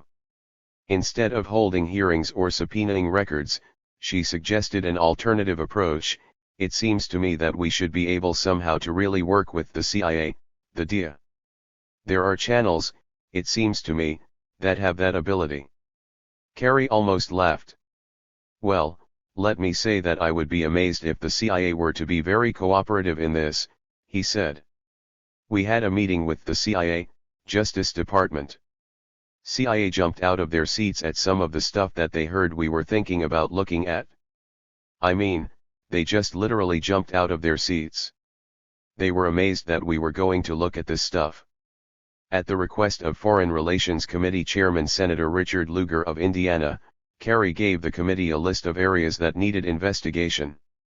Among them, the murder of Dr. Hugo Spotiforo sick by Contras engaged in drug smuggling in Costa Rica, an ongoing drug smuggling operation connecting Colombia, Costa Rica, Nicaragua, and the United States, in which Contras and American supporters, with the apparent knowledge of Contra leadership, handled the transport of cocaine produced in Colombia, shipped to Costa Rica, processed in the region, transported to airstrips controlled by American supporters of the Contras and Contras, and distributed in the U.S. And allegations that have also surfaced regarding other drug smuggling operations involving shrimp boats operating out of Texas, Louisiana, and Florida. The Foreign Relations Committee voted to approve Kerry's request for a behind-the-scenes investigation, but grudgingly, and the Republican staff members on the committee kept the Reagan administration fully informed of what the investigators were unearthing. Those timely tips allowed the Justice Department to head off attempts to obtain certain records, or interview certain witnesses. When Kerry's investigators sought to interview Contra drug dealer Carlos Cabezas about the San Francisco Frogman case, the Justice Department announced that he couldn't possibly be questioned, since he was going to be a federal witness in an upcoming drug trial. Cabezas said that was bullshit. I was never a witness in that case. They just didn't want anyone talking to me. Justice Department official Mark Richard later admitted in a deposition that the department was seemingly just stonewalling. DIA was saying they won't do it. They didn't want to respond. They didn't want to provide any information. But some information trickled out anyway. And it got awfully close to exposing the Norwin Menezes Danilo Blandon drug operation. In the spring of 1986, San Francisco Examiner reporter Seth Rosenfeld broke the story of the Frogman case, exposing the Justice Department's bizarre handling of the $36,000 found in Julio Zavala's nightstand in 1983. It also reported Zavala's claim, from a prison cell in Arizona, that he had personally delivered about $500,000 in drug profits to the Contras in Costa Rica. Rosenfeld also unearthed Carlos Cabezas's long-buried testimony about selling Horacio Pereira's cocaine to raise money for the Contra revolution. Coming on the heels of several Associated Press reports by Robert Perry and Brian Barger about Contra cocaine trafficking in Costa Rica, Rosenfeld's story provided the first hard evidence of a Contra drug ring operating in the United States. The Associated Press picked up the story, and several other newspapers printed it, but cautiously, burying it deep inside the paper and surrounded by plenty of official denials. Nonetheless, the Reagan administration reacted with fury. San Francisco U.S. Attorney Joseph Rossaniello mailed a 4-page letter to the Examiner's editor, calling Rosenfeld's work one of the most blatant attempts at contrived newsmaking we have witnessed in recent years, and suggesting that it was a political stunt to harm the Contras' chances of getting aid from Congress. Though Rosenfeld never made the charge, Rusaniolo indignantly wrote that there is absolutely no evidence of CIA involvement. Incredibly, he made the same claim regarding the Contras. There is no evidence to warrant the insinuation the defendants were connected to the Contras except their own statements offered after the fact of arrest and in a futile attempt to explain away their own conduct. Rusaniolo did not disclose that Carlos Cabezas as a witness for Rusaniolo's office had testified about selling dope for the Contras under oath in 1984. Nor did he mention that two high-ranking UDN foreign officials had written letters to the court attesting to Zavala's official position in the Contra organization. He also forgot about the 1982 FBI teletypes that named Contra officials Fernando and Troilo Sanchez as the drug ring's suppliers. In a white paper subsequently circulated to Congress by the U.S. State Department, Zavala and Cabezas were portrayed as liars and opportunists, and Rosenfeld's story was dismissed as malarkey. One-upping Rusaniolo, the State Department claimed that Cabezas and Zavala had never said anything about the Contras until long after their conviction. They did not raise these issues as a defense in their trial or at sentencing but waited 2 years before making these allegations, which, as indicated, could not be confirmed. Congress was assured that DIA has examined allegations of linkages between members of the UNO/Foreign and suspected traffickers. It has found no information indicating that members of this group have been involved in narcotics trafficking. But it couldn't have been looking very hard. In April 1986, a UPI story featured an interview with former Contra official Leonardo Zaledin Rodriguez, who said he was beaten, paralyzed, and left for dead because he had denounced Contra involvement in drug dealing.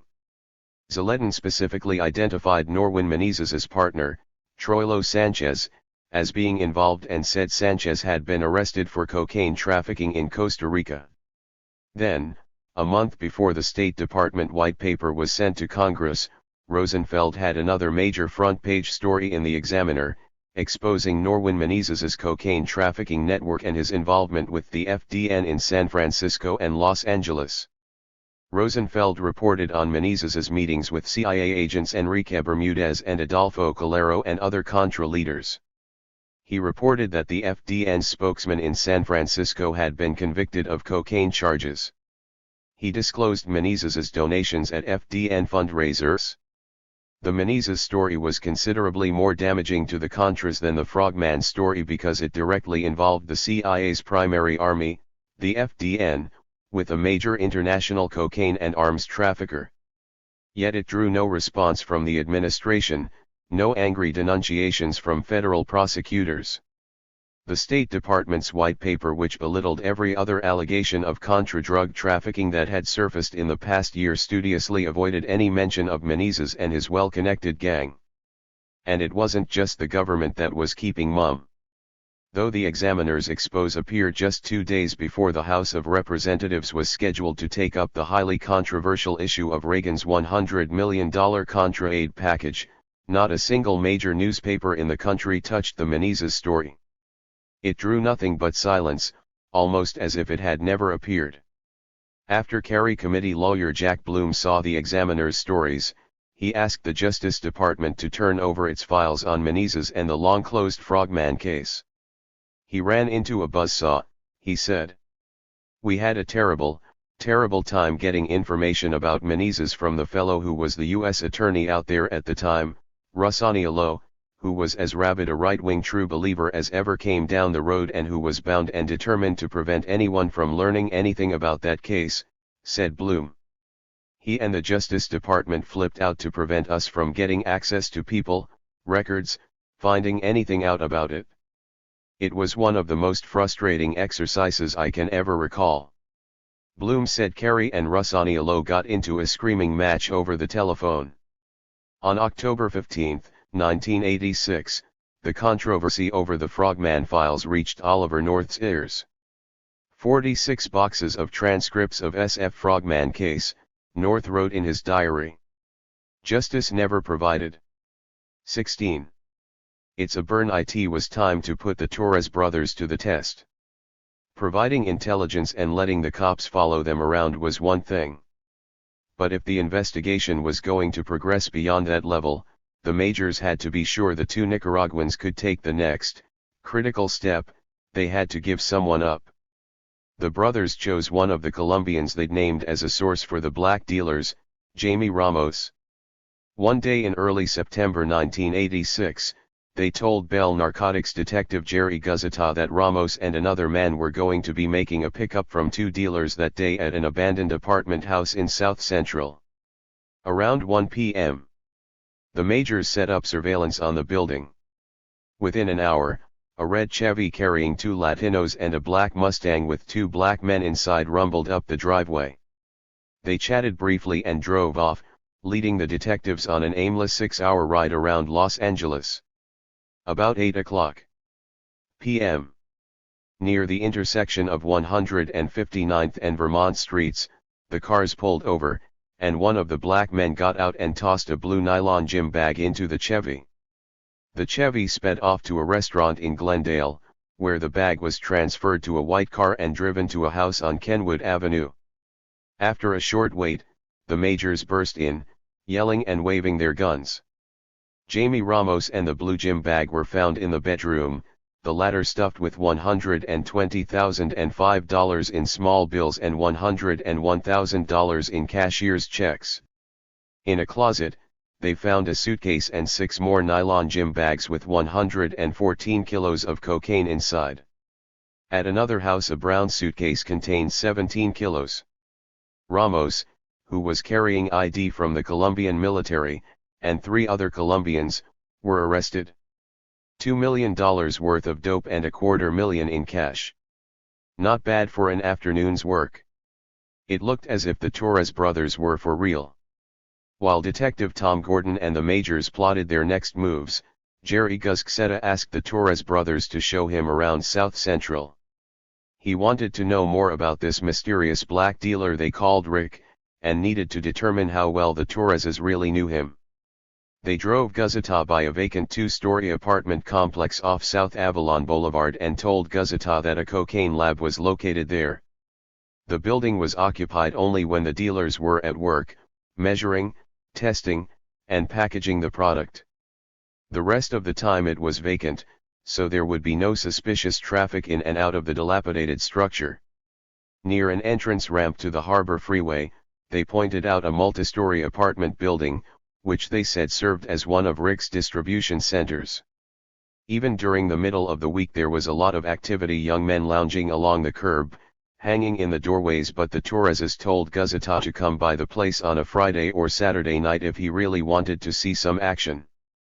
There are numerous drug dealers that come to the location to party, and there are numerous new vehicles, like Mercedes and Cadillacs, which would be parked on the street at the time of the parties, Guzita's report stated.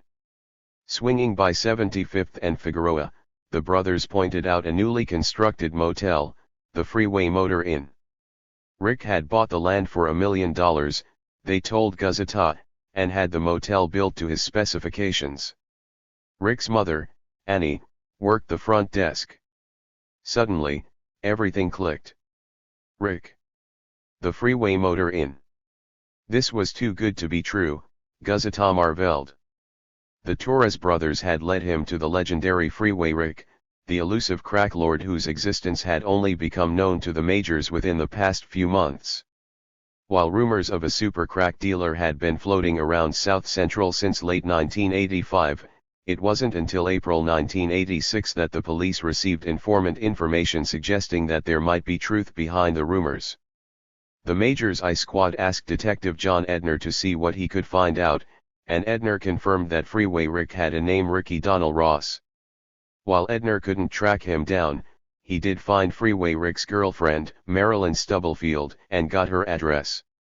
On May 15, 1986, the majors introduced themselves. According to Stubblefield's brother, Steve, they kicked the door in, ransacked the apartment, arrested Marilyn, and beat Steve with a flashlight, telling him to pass a message along to Freeway Rick that he had some real bad hombres looking for him. During the search of the Stubblefields' house, which turned up a bit of cocaine, some marijuana, and some empty kilo wrappers. Ross's cousin, George Malden, stopped by, and the Majors gave him the same warm welcome they'd given Steve Stubblefield. Malden showed up while we were in the process of searching the house. We had most of the subjects detained in the living room. Malden showed up and got into a shoving match with Detective Robert Tolmere after he was told not to interfere with what we were doing, Major's I Supervisor Sergeant Robert Sobel recalled. I believe Tolmere hit him with a flashlight. In late August Major's I struck again, rousting two of Ross's cousins, Anthony and Eric Malden, on suspicion of possessing stolen firearms. They didn't arrest them. They tuned them up and told them to tell Rick to watch his ass. For the first time in his young life, Rick Ross started worrying about the cops. Years later, Ross surmised that the Torres brothers gave him up because he'd quit buying cocaine from them in 1986, reverting back to an exclusive relationship with Danilo Blandon. Danilo's price was so low, that the Torres brothers simply could not continue to compete, Ross told police investigators in 1996. In addition, Ross and Blandon had become very close friends. We got more personal with Danilo. We started to get more like friends than just selling dope.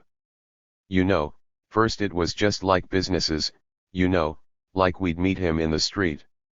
Eventually we started going over to his house and hanging out with him and stuff like that. While the Majors I crew worked Ross's organization from the bottom up, Majors 2 was working it from the top down, trying to zero in on Ross's suppliers. The Ramos bust had been impressive in terms of cocaine and cash seized, but ultimately it had been a dead end. Despite the Torres' claims that the Colombian was one of Ross's big suppliers, no evidence was found linking him to Ross. In later interviews with police, Ross and his partner, Ollie Newell, both specifically denied that any of their suppliers had been arrested in September 1986, and both said they had not lost any money that month as the result of an arrest. The Ramos case was eventually plea bargained down to nothing, and they let a guy who we found with 230 pounds of coke plead to a 5-kilo bust and deported him, Gordon said.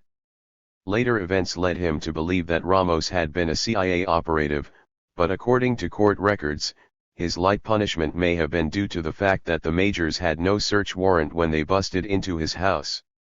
Gordon went back to square one.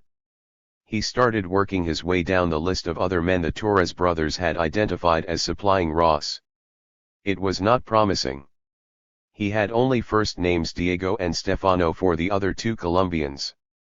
All he knew about Diego was that he was a flashy dresser and a womanizer. Stefano, reportedly a college student, appeared to be working with some Italians who owned a fish processing plant in Riverside. Neither path seemed to point to South Central LA, and the Torres brothers seemed vague on details about those two. The information was much harder on the fourth man, Danilo Blandon, and his ex-cop sidekick, Ronnie Lister. These were the guys who, according to Gazeta, the Torreses were really afraid of. If they were able to frighten a pair of heavily armed behemoths like the Torreses, they must be something. On the afternoon of September 17, 1986, Gordon ran the names the Torres brothers had provided through two computer databases, NIN and NATIS, which collect information from narcotics investigations around the world. They can instantly provide an officer with a criminal history of the suspect, his known associates, aliases, addresses, and the case file numbers of all DIA investigations in which the suspected trafficker's name has turned up. Running a NIN and NATIS check is a routine way to begin a narcotics investigation. It lets the investigator know if anyone else is working on the same suspects. If a doper has a NIN or NATIS file, the protocol dictates that whoever entered the trafficker into the database owns that doper from then on. Narcotics cops frequently complain about officers who enter everyone they run across into the databases, just to claim ownership in case the person one day turns out to be a major trafficker. NATIS also alerts the owner if someone else accesses the computer file. The idea is so that we don't end up shooting each other, Gordon explained. The computer screen brought up Blandon's file first. He was listed as a Class 1 trafficker, the biggest. He had some addresses in Glendale, which showed up in connection with the Torres brothers. A couple file references from 1983 and 1984 described him as the head of a cocaine distribution organization in Los Angeles. He had only two known associates, Roger Sandino and Norwin Menezes. Gordon decided to check them out with the computer. Sandino's criminal history included a 1981 conviction in Hialeah, Florida, for attempting to sell 50,000 Quaalude tablets, while in the country illegally from Nicaragua. The next name Gordon typed into the Natty's computer was that of Norwin Menezes. When his file came up, it seemed as if it would never end. On and on it went, screen after screen. This guy, Gordon observed, was in a league of his own. Another Nicaraguan, he had been in the Natty's database since 1976, a decade. A Class 1 trafficker. 12 aliases. Houses all over the Bay Area. A mansion in Managua. Mentioned in 32 DIA investigations, some as far back as 1974. A couple of classified files from 1976. Bringing in cocaine from Colombia, Costa Rica, and Ecuador, sending it to New Orleans, Miami, San Francisco, Los Angeles. Among a host of current associates were a cross-match, Roger Sandino and Danilo Blandon. The report also revealed that someone else had been in Menezes' Natty's file recently. The date of the last update was only 19 days earlier. When Gordon started checking the status of the DIA investigations in Menezes' file, he learned that a number of them were still open. Yet despite all the official interest, Menezes had never been charged with a single thing. He was clean. Gordon called up Ronald Lister's file next. It was short and sweet. He was an ex-policeman who was under active DIA investigation. The case was so active, Gordon noticed, that Lister's Natty's file was less than a month old. Another live wire. But all the details of that case were classified, the Natty's report stated. Gordon jotted the name of Lister's owner on the bottom of the printout, DIA agent Sandilio Sandy Gonzalez, U.S. Embassy, San Jose, Costa Rica, the same agent who owned Blandon. Something didn't add up. Lister lived in Orange County. Blandon lived in San Bernardino County. Why would a Costa Rican DIA agent have them under investigation unless they'd been down in Costa Rica recently? Then Gordon noticed that Menezes had been under investigation in Costa Rica also. When Jerry Guzita brought the case in the door, he'd been insisting that he'd uncovered an international crack ring. It was sure beginning to look that way. Gordon picked up the phone and called DIA agent Gonzalez to find out what was going on. The reaction he got was memorable. Gonzalez goes through the ceiling, Gordon recalled. He starts screaming that all the phone lines go through Nicaragua and says you can't call me on an open line and talk about this. He said he'd fly to Panama and call me from there. Now the detective was really baffled. So what if the phone lines went through Nicaragua? They probably went through a lot of other places on their way down there and back. What's the big deal? Gordon didn't hear from Gonzalez for 5 days, and when the DIA agent finally called back, Gordon was out. Gonzalez asked the cop who answered the phone to take a message for him, which Gordon found on his desk. Tom, got a call from Sandy Gonzalez of Costa Rica DIA. He said local DIA agent will let you read the info. Sandy cannot talk on the phone because all the lines are through Nicaragua. Sandy asks that you don't mention anything in your S/W search warrant affidavit. It's a burn. There's those Nicaraguan phone lines again, Gordon saw. And what's this crap about a burn? That was cop slang meaning that his investigation had been exposed and the bad guys knew he was investigating them. Gonzalez was telling Gordon not to put any details of his investigation into the sworn statement he had to file with his application for a search warrant because the search would come up dry and he would tip his hand for nothing. Gordon didn't get that one at all. How the hell could his investigation of Blandon and Lister have been burned? It hadn't even started yet. The case was still sitting on top of his desk. Nobody had done anything except run a couple of computer checks, and no one besides Jerry Guzita and now the DIA even knew the majors were working on it. Besides, how would a DIA agent a couple thousand miles away know that a newborn investigation by the L.A. County Sheriff's Office had been burned? When Gordon called the DIA office in L.A., as Gonzalez suggested, his uneasiness grew. No, he was told, the Costa Rican DIA office was not investigating Lister and Blandon, but an agent in Riverside, California, just outside L.A., was.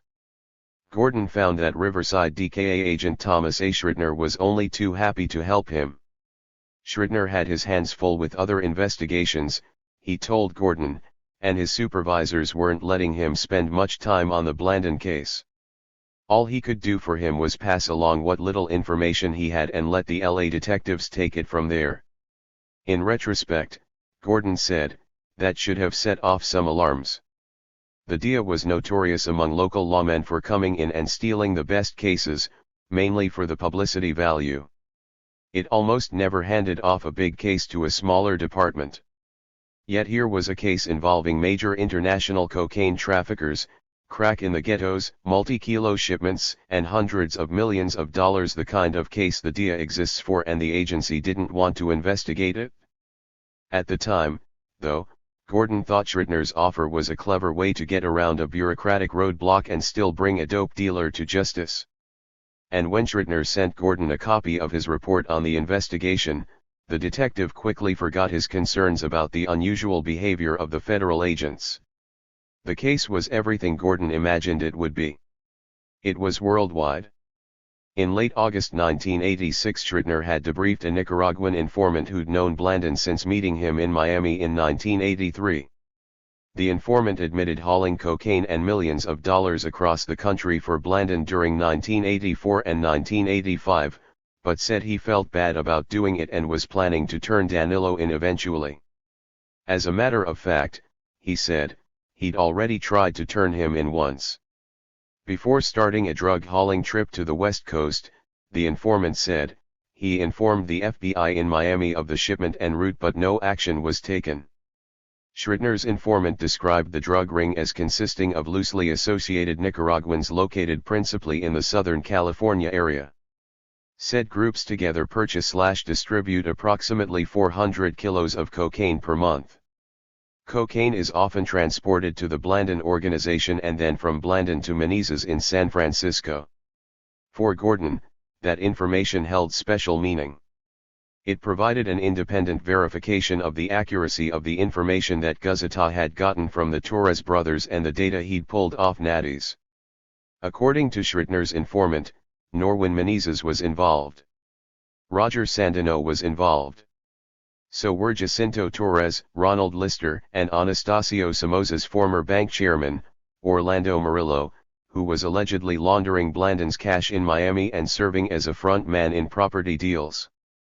The informant told the DIA that Blandon's millions were being driven to Florida in motorhomes and taken to the Fontainebleau apartment complex between Miami and Sweetwater, which had been purchased for Blandon by Orlando Murillo. Murillo was identified as working at the government security bank in Coral Gables, and acting as the principal money launderer for Blandon and Menezes. While Murillo denied those accusations, Blandon admitted under oath that Murillo had handled cash transfers to Panama for him, and put his name on deeds to properties that Blandon owned, but he said Murillo didn't know he was handling drug money. However, in an interview with the author, Murillo said he'd known Blandon was a drug dealer since early 1981. According to the Schrittner's informant, the Nicaraguan drug ring was made up of two separate organizations. The principal group is controlled by Blandon and is the focal point for drug supply and money laundering for the others. Blandon utilizes the nickname Chan Chin Fat Pig and works closely with his wife Kipita in his trafficking. The other group is run by Menezes and is located principally in the San Francisco Bay Area. The informant filled 7 pages with names, dates, cash deliveries, stash house locations, drug store houses, and business fronts. History has proven that nearly all of the information was accurate. Among those named as members of Blandon's operation were Claudio Villavicencio, aka Ivan Argulas, Rick Ross's first major supplier. Another one of Blandon's employees, a cocaine distributor named Ivan Torres, was listed as having political connections with the FDN. Then Schrittner dropped a real bombshell on Tom Gordon. The DEA wasn't the only federal agency with its eye on Blandon. Just a few days earlier, Schrittner related, he'd met with an FBI agent named Douglas Auckland, whose office was just down the hall from Schrittner's. The FBI agent had told him a story that was dead bang the same as what had just happened to Schrittner. Auckland was sitting in his office, minding his own business, when a stranger ambled in off the streets with story right out of the movies, a monster drug ring, run by high-ranking Contras, pouring cocaine into the ghettos of Los Angeles, where it was being turned into crack and marketed through crack houses. According to Auckland's official report of the encounter, the man said the ring was being run by Blandon and Norwin Menezes, who imported cocaine from Colombia through Nicaragua, Honduras, and Costa Rica, and was one of the largest distributors of cocaine on the West Coast. A pilot named Oklahoma Dick, who possibly lived in the Tulsa area, regularly flew to South America to obtain this cocaine. Among the members of Blandon's organization were his wife Keepita, Orlando Murillo, who routinely laundered cocaine funds for Blandon, and Ronald Lister, a former Laguna Beach, California, police officer who, in September 1985, allegedly drove with Blandon to deliver 100 kilos of cocaine to major suppliers of L.A. rock houses in exchange for $2.60 million. And these weren't your everyday, run-of-the-mill drug dealers, the informant had warned Auckland. They had connections. Blandon and Menezes were founding members of the Nicaraguan Democratic Force, FDN, a wing of the Contra movement headed by Calcro, and Blandon and Menezes used their drug profits to help fund the FDN, the FBI report states. In January 1985, Eden Pastora, another Contra leader, had met with Blandon in Miami in an effort to seek cocaine funds from Blandon to fund Contra operations, but no deals were struck during that meeting. For the first time, the pieces were falling together to form a complete and utterly horrifying picture. All the blanks were filling in. The CIA's secret warriors were not only killing the citizens of Nicaragua, Honduras, and Costa Rica, but if the two federal informants were right, they were using L.A.'s inner city as an addict base from which to draw money to buy their guns. At the same time, the Contras was being sold to American citizens as their great, shining hope for freedom and democracy in Latin America. They were providing the demons for the Reagan administration's hyperbolic war on drugs at home. The Contras were largely to blame for the birth of the LA crack market. They were part of why the LA gangs had gotten so powerful and fearsome. And those developments were part of the reason for the draconian anti-crack laws that came out of Washington that summer, a product of the congressional stampede whipped up by all the lurid anti-crack propaganda the media was carrying. It was a self-perpetuating cycle, nice and neat, with obvious benefits for both foreign and domestic policy initiatives. Though FBI agent Douglas Auckland had never worked a dope case in his life, he knew a major crime when he saw one. His informant was believable, he had lots of details, lots of valuable information, things that could only have come from inside. Auckland checked on Menezes with his counterparts in the San Francisco FBI office and got an earful from Agent Donald Hale, who had been following Norwin's exploits in the Bay Area for many frustrating years. No one had been able to catch the drug lord with dope, or get anyone inside of his operation, Auckland learned.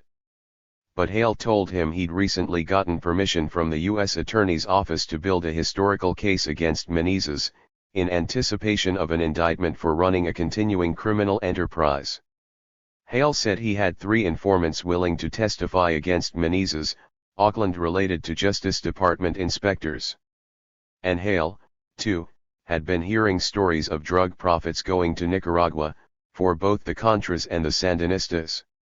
Convinced that his informant was reliable, Auckland went to his supervisors in Riverside, and to their supervisors in Los Angeles, and pleaded for permission to open an investigation. For a probe this big and this sensitive, Auckland told them, he'd need an off-site location from which to operate, he couldn't work on something like this in the FBI office. He also wanted pen registers put on Blandon's phones, and he would need surveillance teams set up at the stash locations the informant had named. Auckland got permission to start an investigation, along with $10,000 to pay his informant, and that was about it. If he wanted to look into this, his bosses said, "Fine. And, by the way, you're on your own." Auckland said he did not get much help on the case from his supervisors or other agents, who were already spread thin handling other matters, the Justice Department's Inspector General later wrote. Nor was the DA particularly eager to assist. Except when he could steal an hour or two, Tom Schrittner wasn't allowed to work on the Blandon investigation at all. He was told to keep his eyes on his harrowing cases, and let the FBI worry about the Contras. In hindsight, the FBI's and D's refusal to assign more than one rookie drug agent to ease this grave seems almost incredible. It is evidence either of amazing incompetence, amazing cowardice, or obstruction of justice. After L.A. Deputy Tom Gordon saw the lay of the land, he decided the majors weren't going to wait for the feds to get off their duffs. His crew could handle these bad boys themselves. But Auckland objected. The majors should step aside, he told Gordon. This was a federal case, the FBI was on it first, and their informant was in the best position of any to help them take this operation down. But Gordon was adamant. The majors were going ahead, and if the FBI didn't like it, too had. The drug ring was bringing in too much dope for them to sit around and wait until a lone FBI agent nobody wanted to help could pull a federal case together. The majors didn't need the feds. They could make their own case, pick up with he now had 3 independent sources telling the same story. The majors had enough evidence to obtain a search warrant and bust the whole operation, Gordon told the FBI agent, and that was what they were going to do. Once it became clear that Gordon was not going to back off, Auckland said, he agreed to help the majors with their probe. Agent Auckland thought very highly of LASD Deputy Tom Gordon, police investigators reported later. He said it was obvious Gordon was very knowledgeable and had extensive narcotics experience. Gordon also had enough bureaucratic experience to know he was heading into some very dangerous political territory. Anyone who read the papers knew what the Contras were and just how strongly the U.S. government felt about them, particularly then. Congress had just approved Reagan's $100 million aid package, and Reagan was getting ready to sign the bill. If Gordon was going to end up investigating his own government or its proxy army for drug trafficking, he realized, he'd better get someone to sign off on it. He approached Lieutenant Mike Fossey, the acting captain of the Bureau, and laid out the whole scenario. The allegations were that the Contras were selling cocaine throughout the United States and in Southern California in particular, Fossey recalled in a 1996 interview with police investigators. Fossey recalled being told that the CIA was involved with them, screened them, and protected their operation. He considered Gordon's claims to be a major accusation, and told the detective to keep after it. Gordon's immediate supervisor, Sergeant Ed Huffman, decided to brief the commander of the Sheriff's Narcotics Bureau, Captain Robert Wilbur, just to make sure the top brass had no qualms about pursuing such a sensitive case. Wilbur confirmed that Huffman and his men believed the suspects were possibly Contras. During this conversation they also said they were reluctant to work with the FBI on the case because the FBI might burn them. Wilbur wasn't sure if Huffman's suspicions were a political thing, or if the veteran sergeant just felt uncomfortable working with the feds. During this period, Wilbur told investigators in 1996, his guys were not working with the federal agents very well and he pushed his deputies to work with them on this case. It was a tough nut to crack, he said, but I was constantly emphasizing that they had to work with the feds. Huffman reluctantly agreed to bring the Justice Department's agents aboard. But had the LA officers known what was going on right then with the DEA office in Costa Rica, and the agents who were monitoring Menezes, Blandon, and Lister, it's doubtful they would have let the feds anywhere near their investigation. 17. We're going to blow your fucking head off. Joseph Kelso, an undercover informant for the U.S. Customs Service, slipped quietly into Costa Rica in April 1986 on the trail of an elusive drug dealer. Before his visit was over, he would be chased, beaten, shot at, clubbed, caged, threatened with death, and deported. Kelso's horrific misadventures would earn him a minor place in history, a footnote to one of America's worst scandals, the Iran-Contra affair. His case would be cited by the Congressional Iran-Contra Committees as one example of how Lieutenant Colonel Oliver North of the National Security Council impeded law enforcement investigations to protect his illegal Contra supply operation from public exposure. But the 4 paragraphs about Joe Kelso buried deep inside the official Iran-Contra report tell only a fraction of his story. How the former fireman from Golden Valley, Minnesota, happened to attract the stony gaze of Oliver North and his preppy CIA informant, Robert Owen, was never explained by the Congressional Committee. That omission bothered several Democratic members of the Iran-Contra panel: Congressman Peter Rodino of New Jersey, Dante Fascell of Florida, Jack Brooks of Texas, and Louis Stokes of Ohio, who decided to write their own report on the matter of Joe Kelso. The significance of the Kelso section of the committee report is not entirely clear from the facts as stated. The congressman complained in a little read appendix to the final report. In order to understand why Owen and North were so concerned about Kelso, one must understand just what Kelso was doing and learning in Costa Rica. What Kelso was doing, records show, was investigating allegations that the same Costa Rican DEA agents watching over Norwin Menezes and Danilo Blandon were trafficking in drugs and funny money. What he was learning was just how hazardous investigating such matters could be. Kelso, a would-be spy and inveterate thrill-seeker, had been working as a CIA informant since the early 1980s, after he befriended a German-born arms dealer in Denver named Heinrich Rupp. Kelso said he was approached by a CIA agent who called himself Bill Chandler and asked to gather information about Rupp's activities. Rupp was selling arms to the Argentines during their short war with Great Britain over the Falkland Islands, and the CIA wanted to know what they were buying. At the CIA's suggestion, Kelso began working for Rupp, posing as a weapons broker seeking arms for Iraqi President Saddam Hussein. The agency figured it would draw some interesting people out of the woodwork, Kelso said, but the mission ended in a minor disaster. The tough-talking 26-year-old was arrested by the U.S. Customs Service and charged with attempting to buy Harpoon missiles, big radar-guided cruise missiles designed to blow up ships for the Iraqi government. Unbeknownst to Kelso, the men he had been negotiating missile deals with were undercover customs investigators. Kelso's arrest presented the CIA with a problem: the agency's charter prohibits it from spying on people inside the United States. To keep the operation under wraps, Kelso was advised by his CIA handlers to keep his mouth shut and plead guilty to the weapons charges, and they promised that his legal problems would go away. Federal court records lend support to Kelso's story. Despite the severity of his crime attempting to acquire cruise missiles for an unfriendly foreign government, Kelso was put on probation and promptly vanished. Supplied with a new identity and a matching passport, Kelso went back to work for the federal government, this time as an informant for the very agency that had just arrested him, the U.S. Customs Service. His control officer, Special Agent Larry Lodge, registered him as an informant under the name of Richard Williams and sent him to Europe to hunt down a fugitive methamphetamine dealer who was wanted in the United States on numerous charges, Kelso said. Kelso followed the dealer's trail around Holland and England, and then Lodge picked up word that the doper had a ranch in Costa Rica. In mid-1986, Kelso went to find it.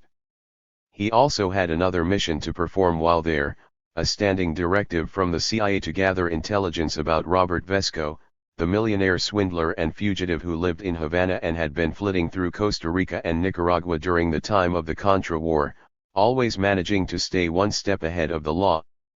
Kelso found the methamphetamine dealer's ranch, but not its owner. He had a house on the Mexican border, so he could hop back and forth between the U.S. border and the Mexican border to continue to conduct his narcotics business. But Kelso continued his search for Vesco. He found the financier's private jet, he says, parked in a hangar in San Jose. When he checked to see who was paying the storage bills, he learned that it was the owners of a shrimp company called Frigoríficos de Punta Arenas, the cocaine-dealing CIA front that was helping Oliver North funnel U.S. government money to the Contras. A decision was being made up here in the United States whether we were going to put a satellite pinger on it or not, Kelso later testified, and they chose not to, even though we had such direct access. While on his Vesco hunt, Kelso started frequenting a bar in San Jose across from the headquarters of a right-wing political group known as Costa Rica Libre. To hear Kelso tell it, the watering hole was like something out of Casablanca. It was where most of the upper echelon of Costa Rica Libre hang out, he testified in a videotaped deposition taken in 1988. Now the oddity that we found was that the ETA, a left-wing guerrilla group, would hang out there and drink with them. M19, a Colombian terrorist group, was there. The German mafia people were there. And it was just they were drinking together, and having a good time like they were old buddies. From the carousing crooks and mercenaries, Kelso picked up word that the US Embassy was dirty and the embassy, had leaks. In the visa and passport section. Some Ticos or Costa Ricans that were hired there had been manufacturing passports for a long time and selling visas. Kelso said he forwarded a report to the FBI, and they turned around and shut the embassy down for 45 days. While they did a security check. Then Kelso began hearing rumors that DIA agent Robert Nieves, the country attaché and Norwin Menezes' control agent, had been taking cocaine from seizures made by the Costa Rican narcotics police. Kelso said the allegations were largely conjecture, but he confided them to Department of Defense officials stationed in Costa Rica. They just shrugged their shoulders and said, "Geez, he found out and, left it at that." Kelso claimed that Agent Lodge authorized him to pursue the allegations further. He snooped around Nieves and the other DIA agents working at the embassy for a couple months, enlisting the aid of a Canadian who worked as a U.S. Customs informant, Brian Caldwell. By the end of that summer of 1986, Kelso testified, he had hardcore, documentable, bring it into court information. 6 witnesses, current and former Costa Rican and American government officials, were willing to testify that the DIA agents were skimming cocaine from drug seizures, making counterfeit money, sanitizing intelligence reports to Washington, and protecting cocaine processing labs in northern Costa Rica, including at least 2 on Contra bases, Kelso testified. What did they say to you was their direct knowledge of Mr. Nieves and his activities? Kelso was asked during his deposition, which was taken by the Washington-based Christie Institute as part of a civil racketeering lawsuit it filed in 1986 against a variety of current and former government officials involved with the Contras. Well, they were all reverting back to direct involvement with narcotics smuggling, and if you want to use the word protection in that situation. And that's the bottom line. I mean, it was all relative to that, with exact situations, exact information, documentation. The witnesses also told Kelso that the Contras were involved in coke. And these were the people that also reiterated that these are bad Contras. These particular Contras were, in fact, involved in narcotics, and were, in fact, involved in smuggling. Period. One of Kelso's witnesses was Warren W. Treese, the Deputy Director of the Narcotics Department of the Costa Rican Ministry of Public Affairs. Treese, according to a 1989 Costa Rican prosecutor's report, had had a strange experience with one of Nieves's men, Sandy Gonzalez, the DIA agent who'd yelled at LA Detective Tom Gordon about the phone lines running through Nicaragua. Information of the existence of a cocaine laboratory in the Nicoya Peninsula and another one in Talamanca were transmitted by Treese to an official of the DIA with the surname of Gonzalez, in Costa Rica, but they were not investigated on account of the leak of information from this agent, Costa Rican prosecutor Jorge Chavarria wrote. As Treese and Kelso affirmed, that person was protecting those laboratories. Gonzalez and Nieves were never charged with a crime either in Costa Rica or the United States, and the allegations were never proven. In response to a Freedom of Information Act request, the DIA claimed it could find no records about Kelso or his investigation, rather unbelievably, considering that some DIA records concerning Kelso were made available to Iran-Contra investigators in 1987. The DIA would not allow Gonzalez to be interviewed, and Nieves refused to answer any questions. Costa Rican attorney Gloria Navas, a former prosecutor and judge who advises the Costa Rican Legislative Assembly on drug issues, strongly believes that the DIA agents stationed in Costa Rica during the Contra War were not what they appeared. In my opinion, both Nieves and Sandy Gonzalez were connected with the CIA. There is no doubt, insisted Navas. You aren't going to find hard evidence because these were covert operations. But I did my own investigations and you can't come to any other conclusion. The DIA refused to release any records or answer any questions about the agents' backgrounds or their possible work for other government agencies. Sometimes the lines really got blurred when you were working for Oliver North, agreed former Iran-Contra Committee attorney Pam Naughton, who investigated the Justice Department's role in the scandal. He was using DIA agents in Europe as CIA. I mean, they were doing activities that were way beyond the scope of the DIA. Those were clearly covered activities. One of those double-duty DIA agents was James Kibble, a Madrid-based agent who visited jailed Medellin cartel boss Jorge Ochoa in Spain in 1984 and attempted to persuade him to publicly implicate the Sandinistas in drug trafficking. According to a 1987 story in The Nation, Kibble was one of a select group of DIA operatives who conducted secret missions for Oliver North and the National Security Council. On October 24, 1986, Kibble and another DIA agent, Victor Oliveira, were apprehended by Spanish customs officials while boarding a plane for Switzerland at Madrid's Barajas airport. In their possession was a briefcase filled with $5 million in cash. According to Spanish government officials quoted in El País of May 9, 1987, the money was destined for a bank account in Zurich controlled by North's Contra-Aid team.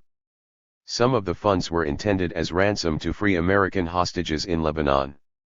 At the time DIA agents Nieves and Gonzalez were stationed in Costa Rica, the CIA station chief was Joe Fernandez, a close friend and confidant of North who was later forced to resign from the CIA for his illegal involvement with the Contras. Fernandez was indicted by Iran-Contra prosecutor Lawrence Walsh, but the charges were dropped on November 22, 1989, when the U.S. Attorney General, Richard Thornburg, refused to declassify records needed in the trial, the first time in history that had ever happened. Kelso said his witnesses claimed the CIA was involved in the operation of a drug lab at a Contra base near Quipo, Costa Rica. So, it was my problem, or my duty, to go and respond back to the CIA that this allegation is that we got 2 CIA agents at Quipo at this laboratory participating in drug manufacturing, okay. Kelso said. He said it was later determined that the men may have been part of North's resupply operation and not, in fact, CIA personnel. Kelso claimed to have obtained maps pinpointing the locations of 32 cocaine labs in Costa Rica and some personal papers of the DIA agents, including their radio code names Jaguar 1, 2, and 3. A customs agent familiar with the case said Kelso stole Agent Nieves's briefcase from his car. In an interview with the author, Kelso denied this, but laughed while doing so. At the end of July 1986, Kelso felt he had enough information about the DIA's activities to report his findings to his control agent, Larry Ladage, and to the U.S. military's Southern Command headquarters in Panama to the CIA officer there.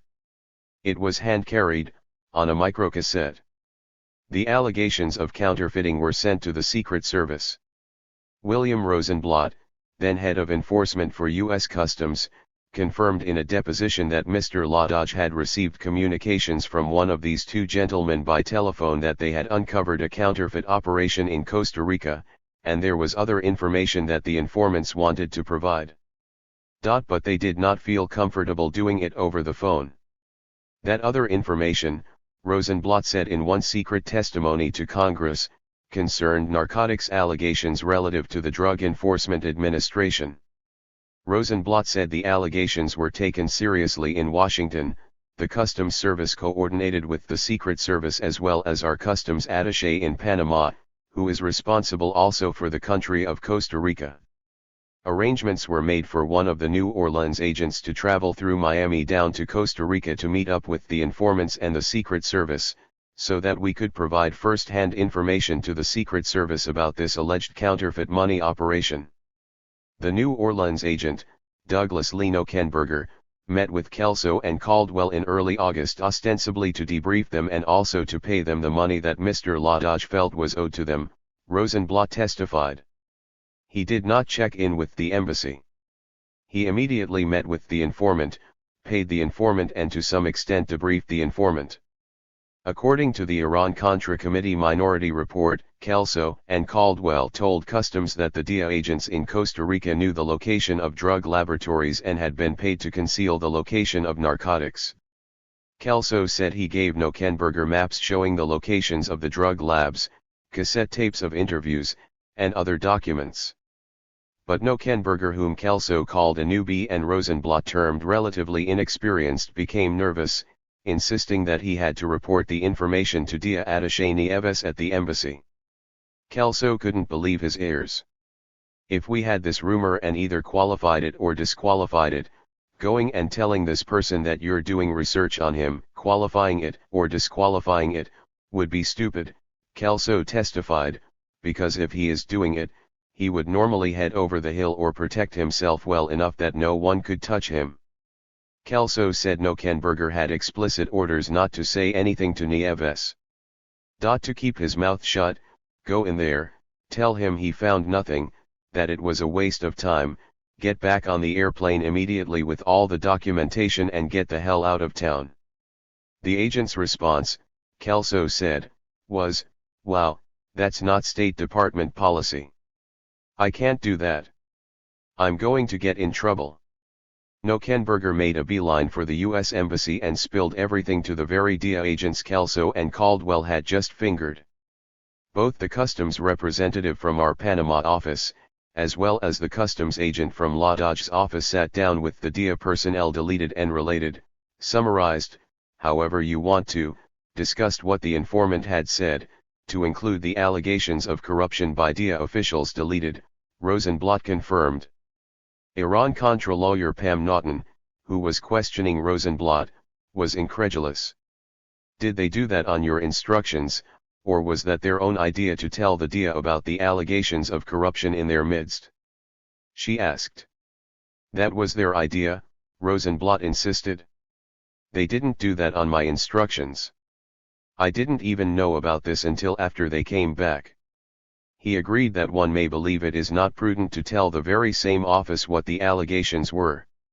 And relate those allegations to them, but pointed out that it was part of the agreements that we have that we fill in DIA about narcotics information.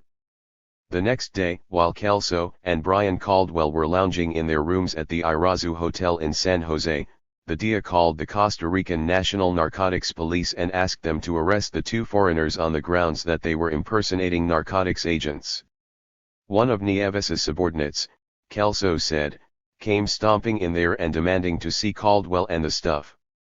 And he saw a couple rolled up maps and he started yelling, "You know, are those some of those goddamned maps, you know, floating around here? And, we want those," and started taking them. The DIA agent, accompanied by two Costa Rican National Police agents, started confiscating everything in the room, tried to do notebooks, things like that, my briefcase. Kelso and Caldwell were hustled off to a construction warehouse owned by the Costa Rican Electric Company, where they were shoved around and interrogated about whom they were working for. When Kelso told of finding Robert Vesco's airplane, he said, the DIA agent became extremely nervous. Then he says, "Get in the fucking car," so we go in there and we go down to the OIJ, the Costa Rican National Police main office, right up to the director's office there. Soon, Kelso said, DIA agent Nieves comes in and he starts screaming, "I'm going to blow your fucking ass away, and you son of a bitch," and on and on and on. He's short-tempered anyway. I said, "All you are is a motherfucking Puerto Rican." And that's the key word that makes him trip off, okay. And I mean, he gets psychotic and just goes bananas. According to Kelso, Nieves told him, "You're a dead son of a bitch. You know?" And he must have repeated, "You know, we're going to blow your fucking head off," about 50 times. You know? I mean, he was furious, absolutely out of control. Kelso's story was confirmed by Costa Rican police officials who were questioned during the Costa Rican government's investigation of the incident. According to the Costa Rican paper La Nación, which asked Nieves about Kelso in 1986, Nieves did not disguise his anger about the fact that the U.S. Customs was investigating a matter that is a priority task for the DEA. Kelso was taken to the U.S. Embassy, where he said the DEA agents began copying the documents in his briefcase until a person that I never saw before came in, sat down at one of the desks, very nice suit, well dressed, which later I learned, that's Rob Owen. What Kelso didn't know was that Rob Owen was the eyes and ears of both the CIA and Oliver North on the Southern Front. Kelso testified that after Owen got a look at the documents seized from the hotel room, he ordered the DEA agents to stop making copies, whisked Kelso out of the embassy, and dropped him back at his hotel. Owen, in a deposition, admitted being in Costa Rica during August 1986, right around the time Kelso was abducted, but he denied meeting him. Shaken, Kelso ran to Costa Rican narcotics investigator Warren Treese's house and hid out. The next day, he said, Nieves called him there and ordered him back to the embassy. Kelso refused, and Nieves told him he would be at Treese's house in 5 minutes. I said, "Fuck you, try to find me," and I slammed the phone down. And then he ran for his life. Treese and Alexander Z. Minolti, the chief of security for Costa Rican President Oscar Arias, took Kelso up in the jungle and dropped him off, and then returned to San Jose to pick up weapons and one of the presidential security cars. Kelso said he had been instructed by his handlers to rendezvous at CIA operative John Hull's ranch if he got into trouble, because Hull had an airstrip where he could make a speedy getaway. In the dead of night, Treese and Minolti drove Kelso north to Hull's well-guarded compound and dropped him off with a dentist friend of Hull's, where he spent the night. The dentist drove Kelso onto Hull's ranch the next day. Rob Owen later recounted the meeting in a deposition. This guy Kelso came in and said, "Look, I have been told that you are the one guy I should contact. There is a real problem here. I think the DEA people are trying to kill me. I am convinced that they were involved in narcotics trafficking and looking the other way. And I don't know who else to turn to." Hull, in an interview, confirmed that. He wrote a report on Kelso's visit the next day, noting that Kelso claimed name deleted of the U.S.A.D.E.A has maps of coke lab locations in Costa Rica but is protecting them. One large lab located in southern Nicoya, and another in Talamanca region. While Kelso talked, Hull carefully examined the stranger's passport, which bore the name Richard Williams and showed immigration stamps for several European and Mideast countries. Though Kelso clearly seemed in fear for his life, Hull, who'd been accused repeatedly of facilitating Contra drug trafficking, was wary, thinking Kelso might have been sent by the Sandinistas to set him up on drug charges. Not being known for wisdom or prudence, but having just heard that the USAID team had checked in their white hats for black ones. I decided to call the local Rural Guard and the local DIS Department Internal Security, Hull wrote in his August 9, 1986, report of Kelso's visit. He put Kelso in his guest house, under guard, until he could figure out what to do with him. About 3 in the morning, Kelso said, he was jolted out of bed by automatic rifle fire. Peering into the darkness, he saw a yard full of Costa Rican rural guards armed with AK-47 assault rifles and heard this guy yelling something in Spanish. Kelso, wearing only his undershorts, was pulled out of the guest house and, at gunpoint, marched across the yard toward Hull's house. Suddenly, Kelso felt his head explode. One of his captors bashed him from behind with the butt of his assault rifle, and I reach up there and fucking draw blood, and I turned around and, this guy's serious, Kelso was pushed forward again, and then halfway up, he hits me again and knocks me right down to the ground. Hull watched the impromptu parade from his porch with growing concern. It was a very, very obvious attempt to get him to resist so they could shoot him, he recalled. This colonel came running up and pointing his finger at me, saying, "The U.S. Embassy says he's extremely dangerous. It's better I kill him than he kill me." According to the Costa Rican prosecutor's report, the embassy official who issued those dire warnings was DIA agent Nieves. Hull's report stated that the embassy told the Rural Guard colonel that Kelso should be shot if he resisted arrest. The Contras on Hull's ranch surrounded the Costa Rican intelligence agents who were beating Kelso, Hull said, and pulled out 12-gauge riot guns, which they leveled at the Costa Ricans. All their guns were down and all the Contra guys were ready to pull the trigger, Kelso said. The Contras reminded Hull of Alabama guard dogs that had been told to bite a black and couldn't decide which one. Hull ran down and broke up the standoff, permitting the Rural Guard to take Kelso away. The woozy customs informant was tossed into the back of an Isuzu trooper and taken to a Rural Guard facility in San Jose, where, he said, he was thrown into this little dog well. It's, a cell, but it's like a dog cage. U.S. Ambassador Louis Tams, at Nieves's request, asked the Costa Rican government to deport Kelso for using a false passport to enter the country, he said. After several hours in the cage, Kelso was put aboard the next plane out of the country. Hull typed out a detailed letter on Kelso's visit and gave it to CIA informant Rob Owen, telling him to deliver it to Oliver North once he got back to Washington. Owen testified that I went in to talk to North and gave him a copy of the letter and said, "I am concerned because I don't know whether Hull is being set up, whether there is a problem with the DIA, or what is going on." In his letter, Hull wrote North, "Since you are in Washington you might check these things out. If the DIA people are in the drug business it should be stopped." Hull eventually came to believe Kelso was telling the truth about his investigation.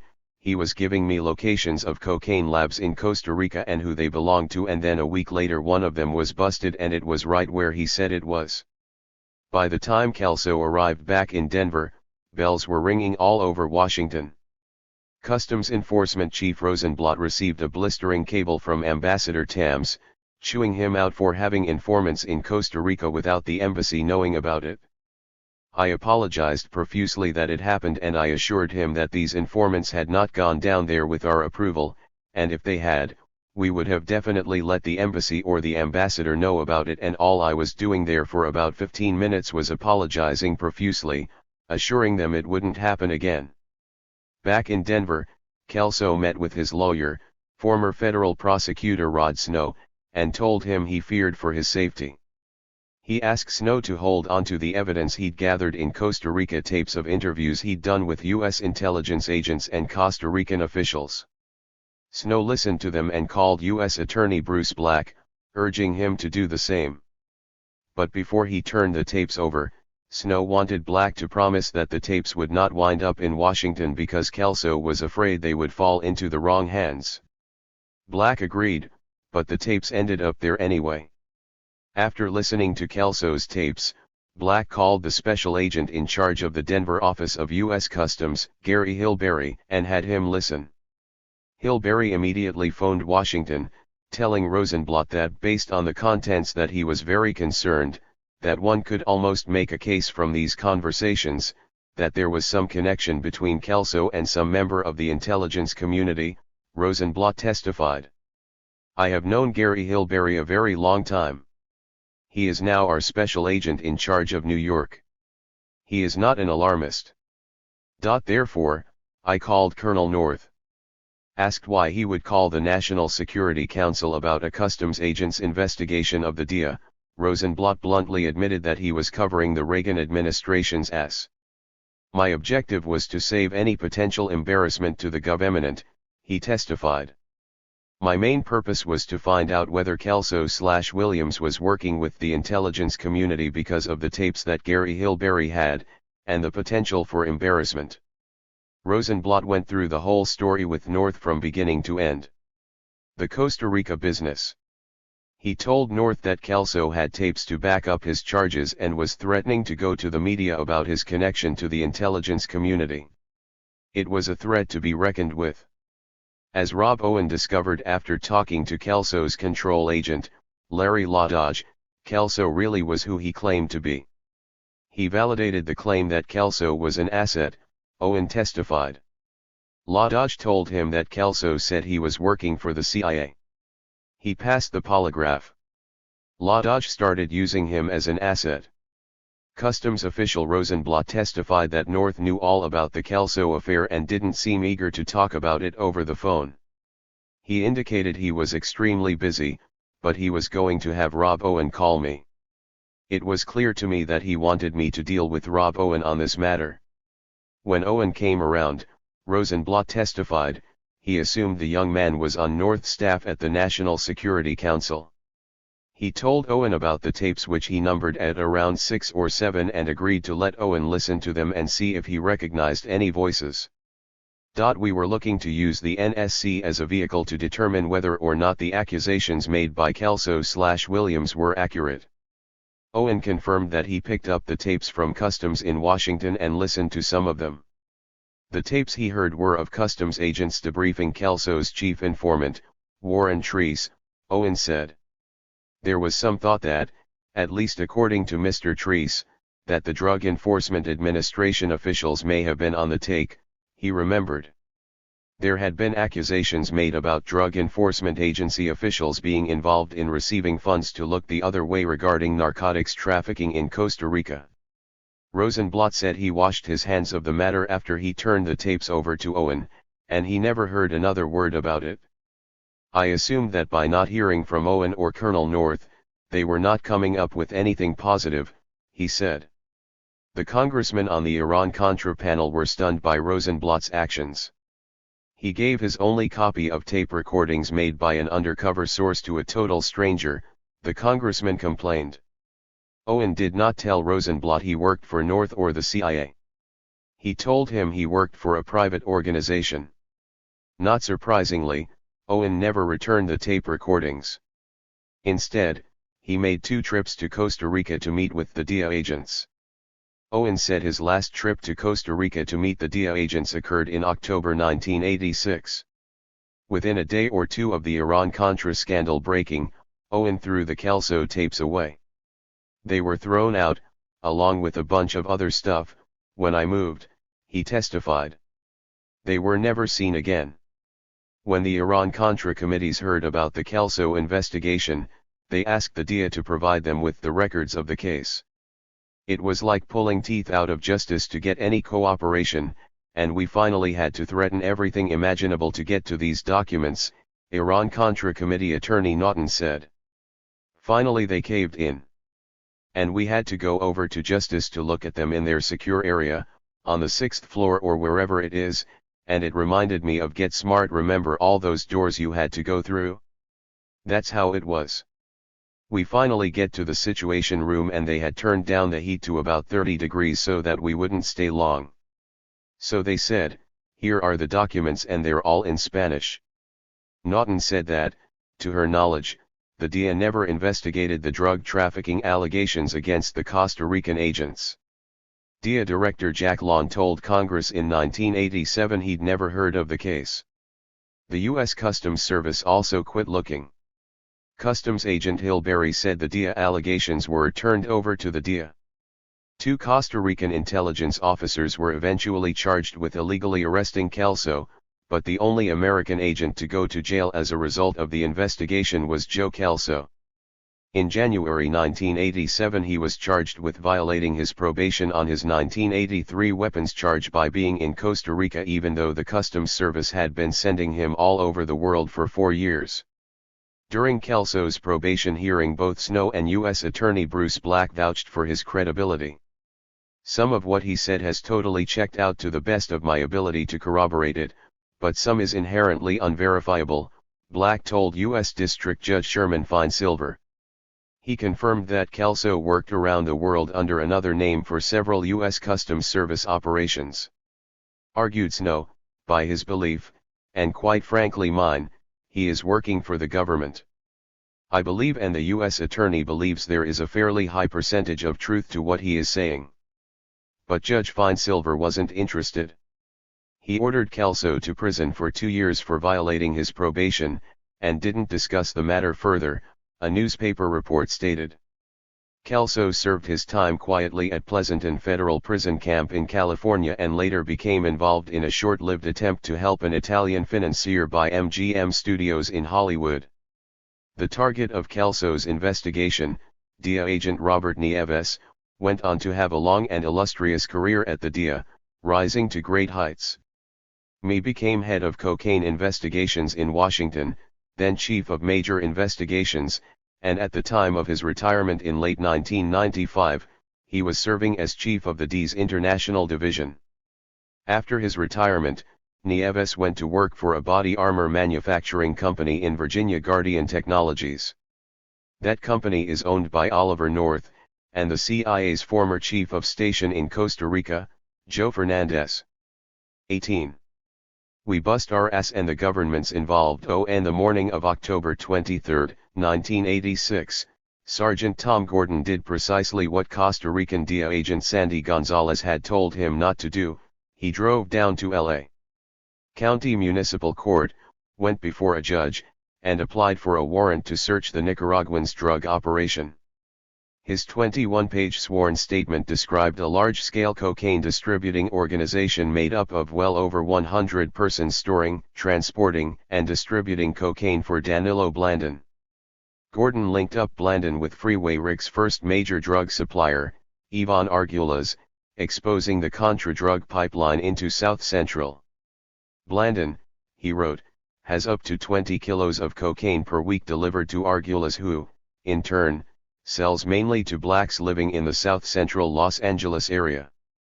Another South Central distribution point was a bar at Central Avenue and Adams Street, which Blandon uses to distribute as much as 10 kilos of cocaine per week, the affidavit said. And the detective didn't pull any punches when it came to the Contras.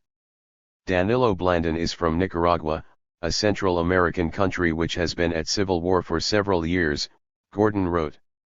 One side of this civil war is the Contra army. Informant number 2 stated to your affiant that Blandon is a Contra sympathizer and a founder of the Frontera Democrática Nicaragua FDN, an organization that assists the Contra movement with arms and money. The money and arms generated by this organization comes through the sale of cocaine. Gordon listed more than a dozen locations across Southern California where Blandon and his cohorts were storing drugs and cash. He traced the money trail from Los Angeles across the country, writing that the monies gained from the sales of cocaine are transported to Florida and laundered through Orlando Murillo, who is a high-ranking officer of a chain of banks in Florida named Government Securities Corporation. From this bank the monies are filtered to the Contra rebels to buy arms in the war in Nicaragua. Gordon's sworn statement would prove to be a remarkably accurate portrait of the drug ring. A decade later Blandon would admit under oath that he was one of the founders of the FDN, and that nearly all of the people and locations Gordon named in his warrant were part of his drug operation. Blandon would also admit sending money to Orlando Murillo, who did, in fact, work for Government Securities Corporation, a chain of securities brokerages in southern Florida that went belly up in 1987 amid federal allegations of fraud. The one accusation Blandon denied was that his father Julio Blandon, the ex-slumlord, stored cocaine in his San Gabriel apartment. Gordon's affidavit was pure political dynamite. At the time, the Contras were the hottest story in the country. Less than 3 weeks earlier, drug smuggler Barry Seal's old C-123K cargo plane had been shot out of the sky over Nicaragua, carrying a full load of weapons. Since then, new revelations about illegal U.S. government involvement in the Contra War had been appearing in the media almost daily. The White House, the State Department, and the CIA had immediately denied that the cargo plane, which was part of Oliver North's resupply operation, had any connections to the government, but those lies began unraveling the moment Sandinista patrols got back from the site of the smoldering wreck. The Sandinistas announced that the flight crew had not been flying with what we call in the business clean pockets, said Alan Fears, the CIA officer then in charge of the Contra program. They had all sorts of pocket litter that identified and connected them back to Ilopango. They had the cards of some of the NHAO, one particular NHAO employee, flight logs, essentially enough information so that the Sandinistas could put together, and did in fact, a lot of information relative to the connections of that flight. If that wasn't enough, the Sandinistas also had one slightly battered cargo kicker named Eugene Hasenfuss, the only crew member carrying a parachute. Hasenfuss, who'd worked for the CIA's Air America airline during the agency's secret war in Laos, told the press that he was again working for the CIA at a time when the agency was allegedly not involved with the Contras. Hasenfuss identified his CIA handlers as Ramon Medina, the alias of the Cuban terrorist and suspected drug trafficker Luis Posada Carriles, and Max Gomez, an alias of former CIA agent Felix Rodriguez. Hasenfuss also exposed the secret Contra air base at Ilopango. Aside from the legal problems Hasenfuss presented for the administration, he was an even bigger political headache, living proof that the CIA and the White House had been lying about U.S. involvement with the Contras. The burgeoning scandal threatened to derail the administration's hard-fought efforts to win congressional approval for $100 million the CIA needed to restart the Contra war. When the cargo plane went down, the new aid bill was in the final stages of passage through Congress. Reagan administration officials scrambled to keep a lid on the incident, sending out false press advisories, booking administration spokesmen on political talk shows to spread the official line, and sending CIA officials to Capitol Hill to give false testimony to bewildered congressional committees. The disinformation campaign, combined with a strange reluctance by the congressional intelligence committees to delve too deeply into the matter, worked long enough to get the $100 million aid bill through Congress. But now, with the legislation sitting on Reagan's desk awaiting his signature, a respected Los Angeles narcotics detective was formally accusing the Contras in court of raising money by selling cocaine to black Americans. It is not difficult to imagine what would have happened to the Contra project had that information gotten out. Unlike the earlier allegations of Contra drug dealing that had appeared sporadically in the press over the past 10 months, Gordon's charges would not be easy for the law and order Reagan administration to dismiss as the fantasies of a Sandinista sympathizer or a convicted drug dealer. This time, the accusations were coming from the police under oath in black and white.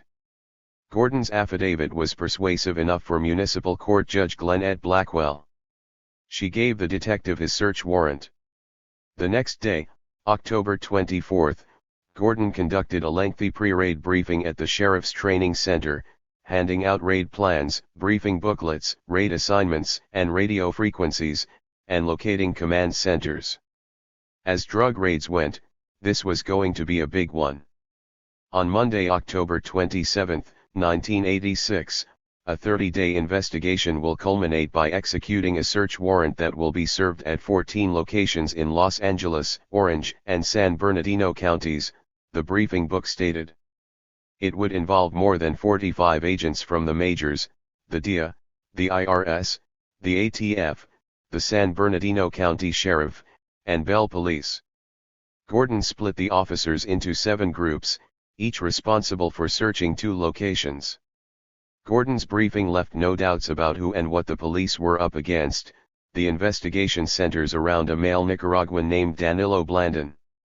The Blandon organization is believed to be moving hundreds of kilos of cocaine a month in the Southern California area, and the money is laundered through a variety of business fronts and then sent to Florida, where the money goes toward the purchase of arms to aid the Contra rebels fighting the civil war in Nicaragua. Gordon also mentioned that the drug ring involved a crooked ex-cop from Laguna Beach, Ronald Lister, who was known to have access to large quantities of heavy weapons. He was to be considered extremely dangerous. Several of the officers in attendance distinctly recalled being warned that the federal government was unhappy that the majors were going ahead with the raids. Deputy William Wolfbrandt said Gordon reported that he had been contacted by someone from the government who told him not to do the warrant. "I thought it was pretty bitchin' just going out and doing it anyhow." Lieutenant Mike Fossey, the major's intelligence officer, said it was before the warrant was served that we were forewarned that there may be a CIA link. Information had filtered down that the CIA and the Contras were dealing in arms and cocaine for Nicaragua. According to Deputy Virgil Bartlett, the general belief among the police that day was that the U.S. government backed the operation. The government was bringing drugs into the country and shipping weapons back out. Bartlett said he was informed that Ronald Lister had done jobs for the federal government, and we weren't so sure he hadn't done hits for them. No evidence has surfaced linking Lister to murder. Jerry Guzzata, who was assigned to search Blandon's mountain cabin near Big Bear Ski Resort, glanced around the briefing room to see which federal agents were there. To his surprise, they were not the ones he'd been working with during the investigation. Guzzata thought it strange that federal agents from the Riverside DEA and FBI offices initially worked with the L.A. Sheriff's narcotics investigators on the Blandon case, but Los Angeles DEA and FBI agents were present at the briefing and later during the warrant execution. Around 7:00 a.m. on Monday, October 27, the raid teams gathered at their designated staging areas, taking their last few gulps of coffee and strapping on their bulletproof raid vests. As they methodically went through their final preparations, coincidentally, another kind of ritual was unfolding back in Washington. That day Ronald Reagan would triumphantly sign his name to the bill authorizing the CIA to spend $100 million on the Contras. It was now official. After a 2-year absence, the CIA was back in the Contra business. As Danilo Blandon's neighbors stepped onto their porches to retrieve that morning's edition of the L.A.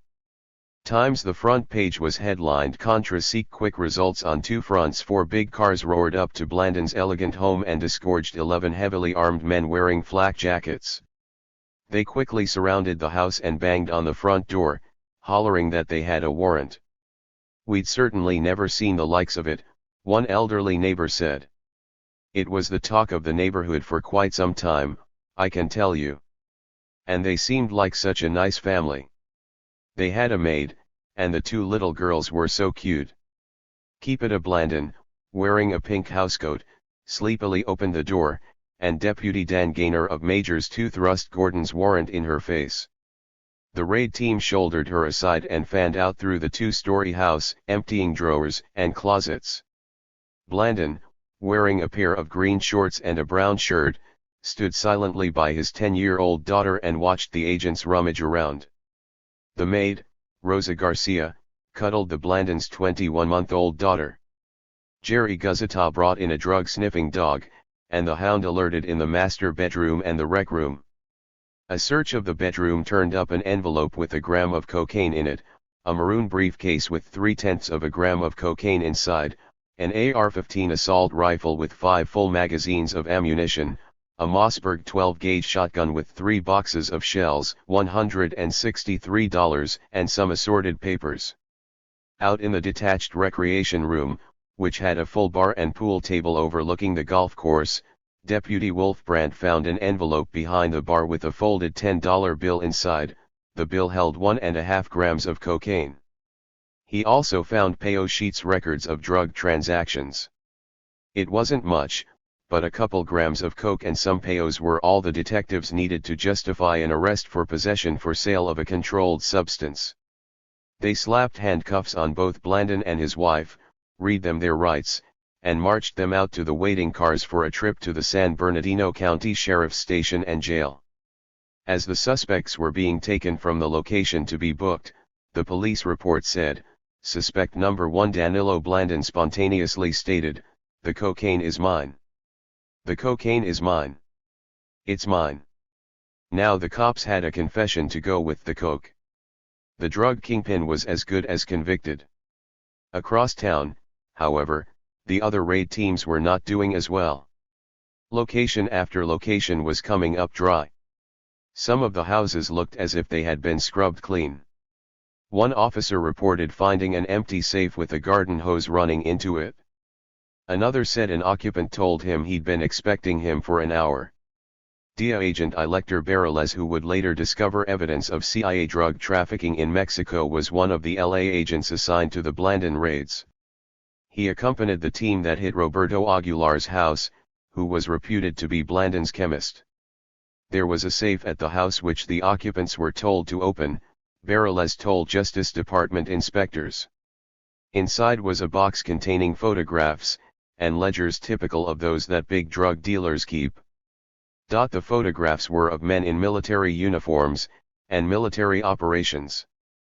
The agent specifically recalled seeing a photograph of a man in an aviator's flight suit standing before a warplane and holding an automatic weapon.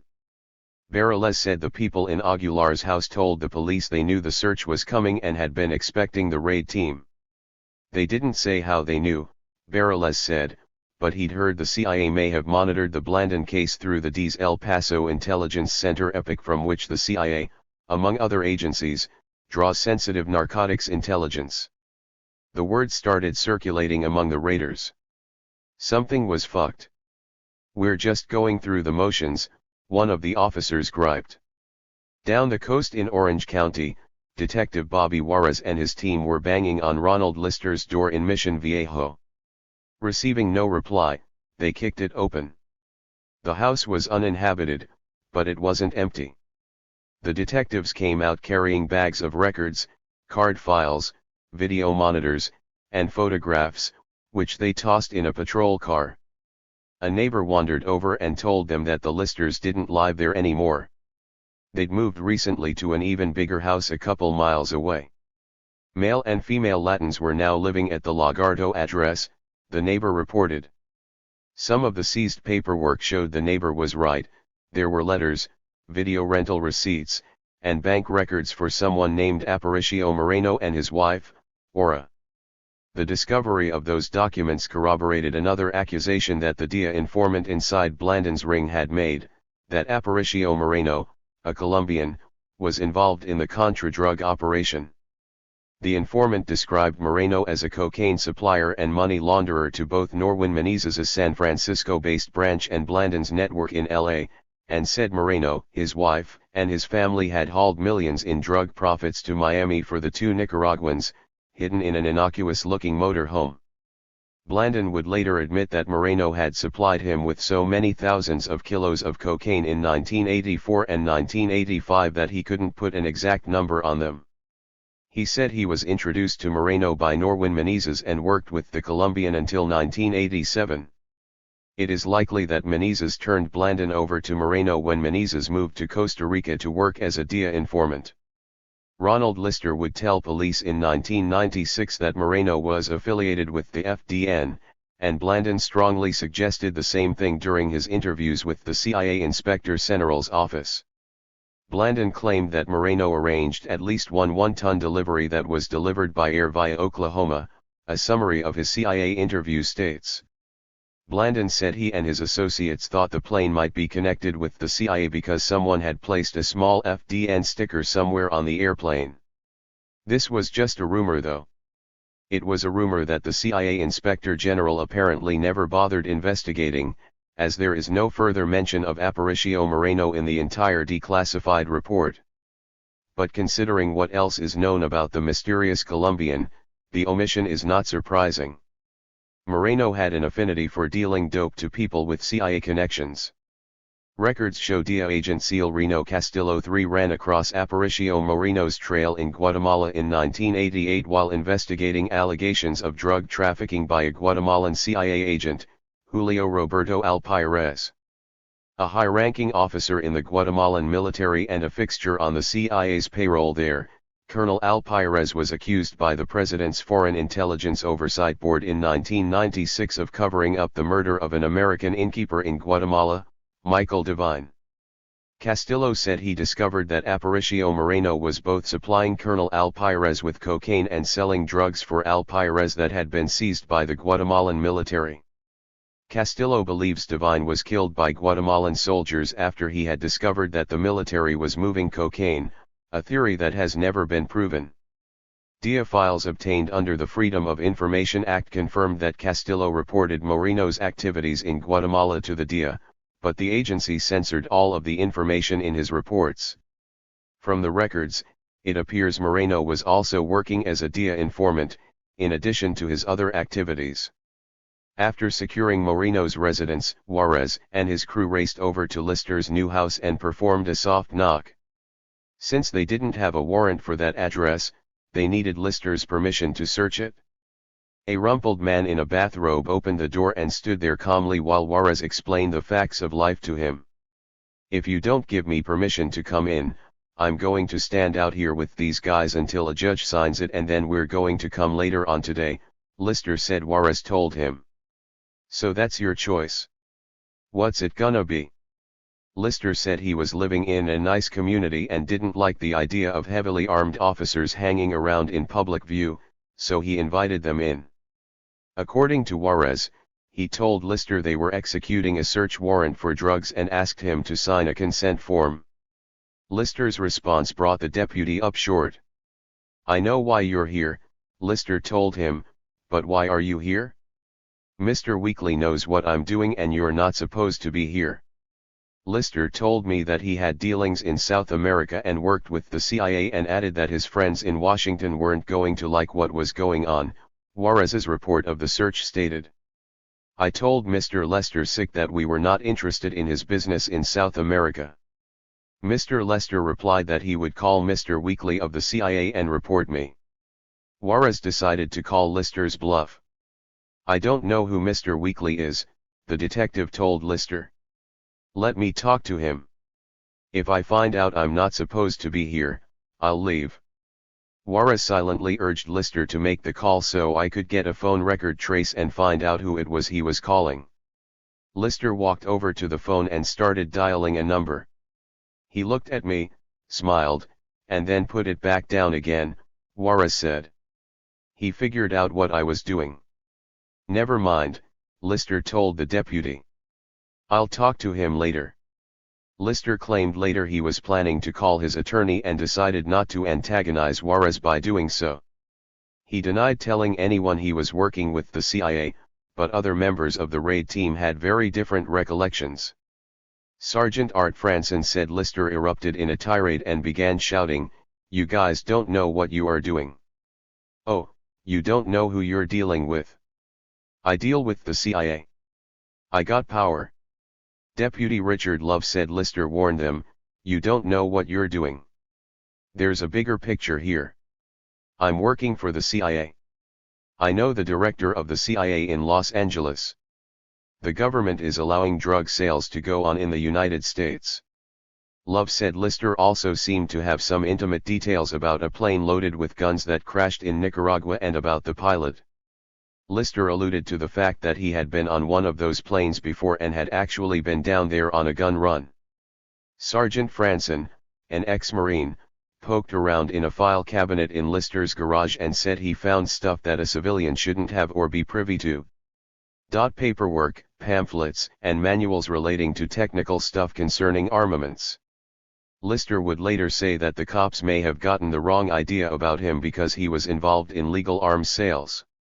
The deputies saw various weapons, scopes, pictures, literature, or paperwork on arms and items that were tagged not for sale in U.S. In Lister's account. Members of the raid team became fascinated with what they found, and Sergeant Franson walked by him later and muttered, "Man, you've gotta be CIA." No drugs were found, and Lister was not arrested. The raiders packed up the paperwork and hauled it back down to the sheriff's station, where it was logged into the Master Narcotics Evidence Control Ledger as miscellaneous CIA info. Another report noted that there was a lot of Contra-rebel correspondence found. As the raid team straggled back to the sheriff's headquarters throughout the morning and early afternoon, the deputies compared notes and concluded that they'd been had. Someone had burned their warrant and their suspicions immediately fell on the federal agents. After the search warrants had been served, the word among the investigators was that the operation had been compromised, said former Lieutenant Mike Fossey. It appeared to have been snitched off by somebody in another agency, which is probably not a local agency, but probably an agency back towards the east, a big agency, a government agency. Gazeta was convinced federal agents had burned the investigation, pointing out that previous raids they'd conducted on the basis of the Torres brothers' information had always produced large amounts of cocaine and money. The only difference between those raids and Blandin's, he said, was the involvement of the FBI and DEA. Deputy Love said it was mutually agreed upon between narcotics investigators that the suspects had been tipped off.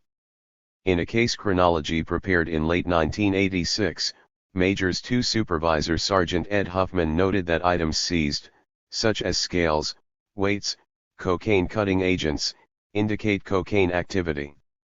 The small amount of cocaine, approximate 3 grams, seized is in contrast to the investigation indicators, informants' information, surveillance observations, background information.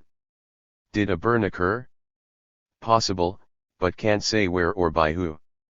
The Torres brothers would claim that the investigation was uncovered by Lister, who'd spotted police surveillance teams outside of Blandin's car lot and near his old house in Mission Viejo.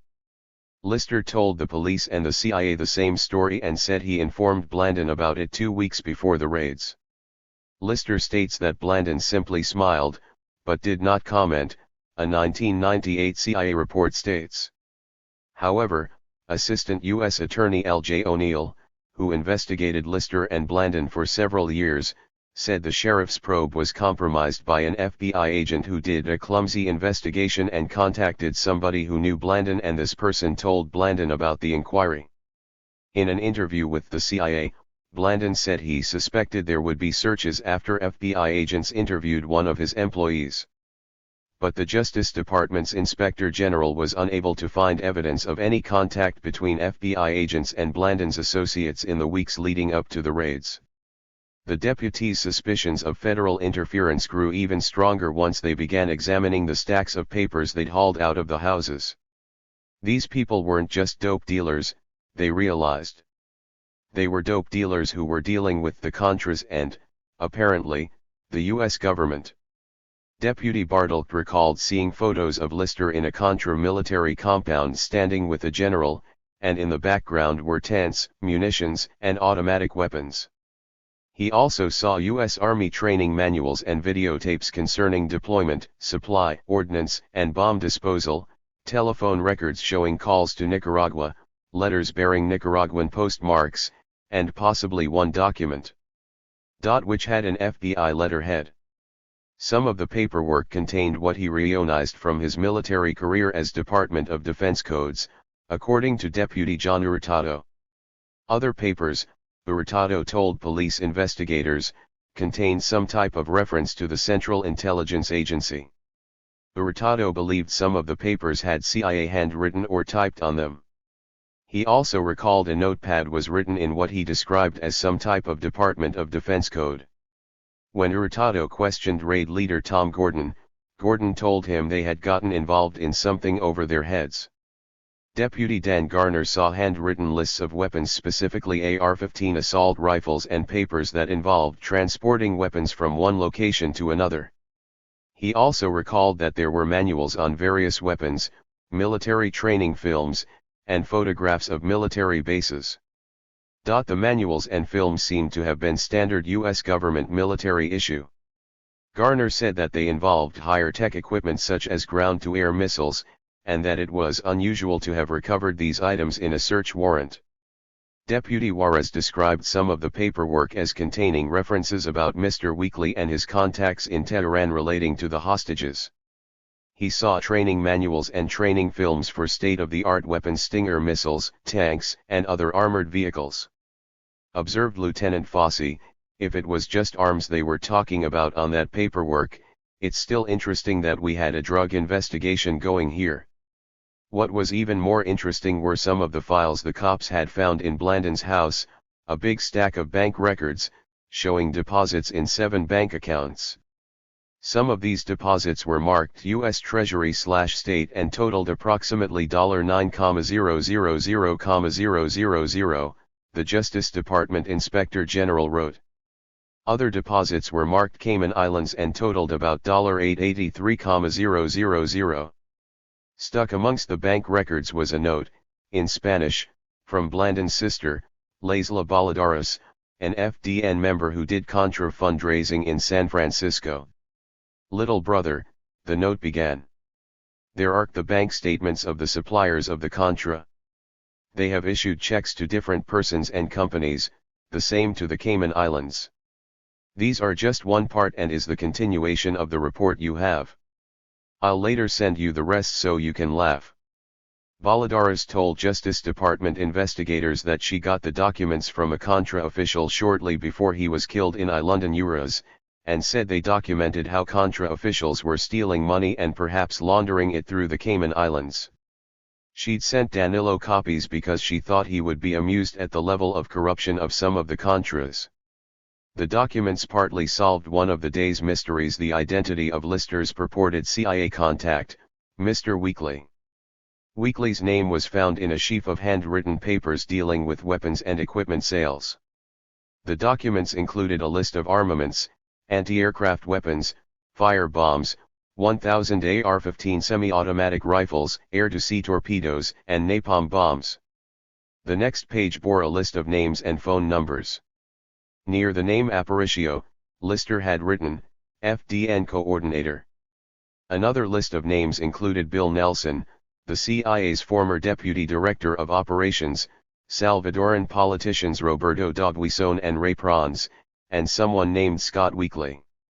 In another document, Lister had written, I had regular meeting with DIA subcontractor Scott Weekly. Scott had worked in El Salvador for us. Meeting concerned my relationship with Contra GRP. In Cent. A.M. The DIA Defense Intelligence Agency is the Pentagon's version of the CIA, responsible for collecting military-related foreign intelligence. It was heavily involved in the Contra War and in the Civil War in El Salvador. The detectives were confused. DIA. T. Lister said Weekly was with the CIA. What the hell was the DIA? When the detectives read the confidential security proposal that Lister's Pyramid International Security Company made to the government of El Salvador in 1982, they knew they were in unfamiliar territory. They'd never run into drug dealers who did business with heads of state. Detective Juarez, who also translated the bulky document from Spanish to English for the flabbergasted detectives, said he became concerned that the records would not remain in evidence for very long because of their sensitive subject matter. He made a copy of the Pyramid International proposal and took it home with him. That decision, Juarez suspects, probably cost his brother-in-law, Manuel Gomez, a 32-year-old Salvadoran jeweler, his life. Juarez told the author that in 1993 he gave Gomez a copy of Lister's security proposal. His brother-in-law sympathized with the leftist rebels in El Salvador and was active in the Salvadoran Solidarity movement in Los Angeles. Gomez was going to get the documents to an underground radio station in El Salvador in hopes of publicizing this example of the U.S. government's unsavory involvement in Salvadoran internal affairs. 2 weeks after the document made its way to the underground radio station in February 1993, Manuel Gomez was found murdered in his ear, Juarez told police investigators. He said Gomez had apparently been tortured and strangled with a wire. His body was found wrapped in a blanket. When the police checked out Juarez's claims, they found that Manuel Gomez had indeed been strangled in 1993, his body dumped in the trunk of a car in south-central LA. They also found a note in the homicide case files reporting that Deputy Juarez had called the police 5 days after the murder to tell them that his brother-in-law had government documents in his possession that may have provided a motive for the murder. But the homicide investigators decided politics had little to do with the killing. After picking up rumors that Gomez was dealing drugs in South Central, they wrote the death off as drug-related and didn't pursue it much further. The killer was never apprehended. Juarez sat down at a computer terminal and entered Ronald Lister's name into the NIN, Narcotics Information Network, database to make sure that any other narcotics agents who encountered him knew what they were dealing with. He reported that Lister had been searched in connection with a narcotics investigation, and locations were cleaned out. Documents recovered indicate that suspect Lister is involved in buying and selling police and government radio equipment and heavy-duty weapons. Suspect possibly P by informant and private detective. Other deputies also began furtively copying some of Lister's papers. Deputy Garner grabbed a handful of records, including Lister's handwritten notes, as did Lieutenant Fossey. Fossey and Garner took the copies home with them to safeguard them from loss or theft, Fossey explained. It would prove to be a wise precaution. A few hours after the raids, Blandon's lawyer, Bradley Brunnon, called the sheriff's station to ask where his clients were and how he could bail them out. He said Tom Gordon answered the phone and tore him a new asshole. He was a vile, vicious son of a bitch, Brunnon recalled. He said Gordon screamed, "I'm not telling you anything. You're worse than they are." "Fuck," I said, "I just called up to find out where you're going to arraign the guy." "Fuck you. I don't have to tell you. I mean just, boom, off the wall." So Brunnon called Gordon's supervisor, Sergeant Ed Huffman. Huffman took notes of the odd conversation, which he later passed along to the FBI. Huffman had suspected all along that there was something creepy about the Blandon case, and the phone call from Brunnon clinched it. "Thought you knew CIA kinda winks at that activity," Brunnon told the astonished detective. Now that U.S. Congress had voted funds for Nicaraguan Contra movement, U.S. government now appears to be turning against organizations like this. In an interview, Brunnon confirmed that as not far from what I said. According to former Narcotics Bureau Captain Robert Wilbur, Sergeant Huffman came to see him afterward and sourly remarked, "We bust our ass and the government's involved." The deputies were upset about the incident, Wilbur said, but he didn't take it too seriously because he thought they were using it as an excuse not to work with federal agents again. If the majors needed any more excuses, they got another one quickly enough. According to Deputy Bartlett, 2 federal agents came into the office looking angry. With the agents were a zone lieutenant and the Narcotics Bureau admin lieutenant, both of whom also appeared angry. The agents put some of the evidence into boxes and then walked out of the office. Sergeant Huffman's daily diaries and other records recently found in the sheriff's office's archives confirm that agents from the DEA, FBI, and IRS arrived at the Narcotics Bureau on October 30 and for 2 days poured through the seized files, making copies of everything. Later that night, a cable from the CIA's Los Angeles office marked immediate director buzzed out of the teletype machine at CIA headquarters in Langley, Virginia. Entitled 3 Persons Claiming CIA Affiliation, the one secret cable stated, 3 individuals claiming CIA affiliation have been arrested by Los Angeles County Sheriff's Department on narcotics-related charges. Details received via FBI are sketchy. However, request preliminary traces to determine if any of the 3 listed below have CIA connections. The first person named was Ronald Lister, who claims that for many years he has assisted in supplying small arms and helicopters to CIA contacts in Latin and Central America. The cable also named Danilo Blandon, identified as an accomplice of Lister. Curiously, it also asked for a trace on Norwin Menezes, who was identified as another accomplice of Lister's. Why the Los Angeles CIA was asking about Menezes in connection with the Blandon raid is unclear, since he was neither arrested, named in the search warrant affidavit, nor even living in the United States. Please respond immediate indicating what portions of response may be passed to local law enforcement authorities, the cable concluded. Langley cabled back the next day, there were no headquarters traces on Blandon and Lister, but Menezes was apparently well known as the Nicaraguan Mafia, dealing in drugs, weapons, and smuggling and laundering of counterfeit money. What happened next is still a matter of dispute. After the raids, Sergeant Gordon and Deputy Warra said they took a couple of days off. When they returned to work, Gordon said, he was told by Deputy Dan Garner that the CIA had come into the offices and taken the records the majors had seized during the raid. Gordon didn't believe it and went to the evidence room to check. The papers were no longer there. According to Garner, Gordon walked back into the squad room and announced, "The evidence is gone." Warra said he ran over to the evidence lockup and confirmed what Gordon was saying. Nothing was left. Both Warras and Gordon claimed they never saw the documents again. In addition to the seized documents, said Blandon's attorney, Brad Brunnon, the official police records of the raid seemed to disappear also. Despite his best efforts, he was unable to come up with more than an informal note about the pre-raid briefing, and that only by accident a couple years after the raid. For a long time, the sheriff's office, never acknowledged the existence of this warrant. I mean, the whole thing was quite mysterious. Boom, they did 15 locations. Nothing turned up. Nobody got busted. There was a little tiny bit of cocaine found in one location. Nobody got filed on. They gave all the stuff back. The whole thing just was very strange, Brunon said. I'd never had a case where all the reports disappeared. I mean, early on, the only theory I had was the CIA involvement. An investigation by the L.A. County Sheriff's Office in late 1996 strongly disputed the idea that mysterious federal agents swooped down and stole away with any documents relating to this case. Investigators have determined that this allegation was apparently spread through second-hand rumor and innuendo among some members of the narcotics team personnel.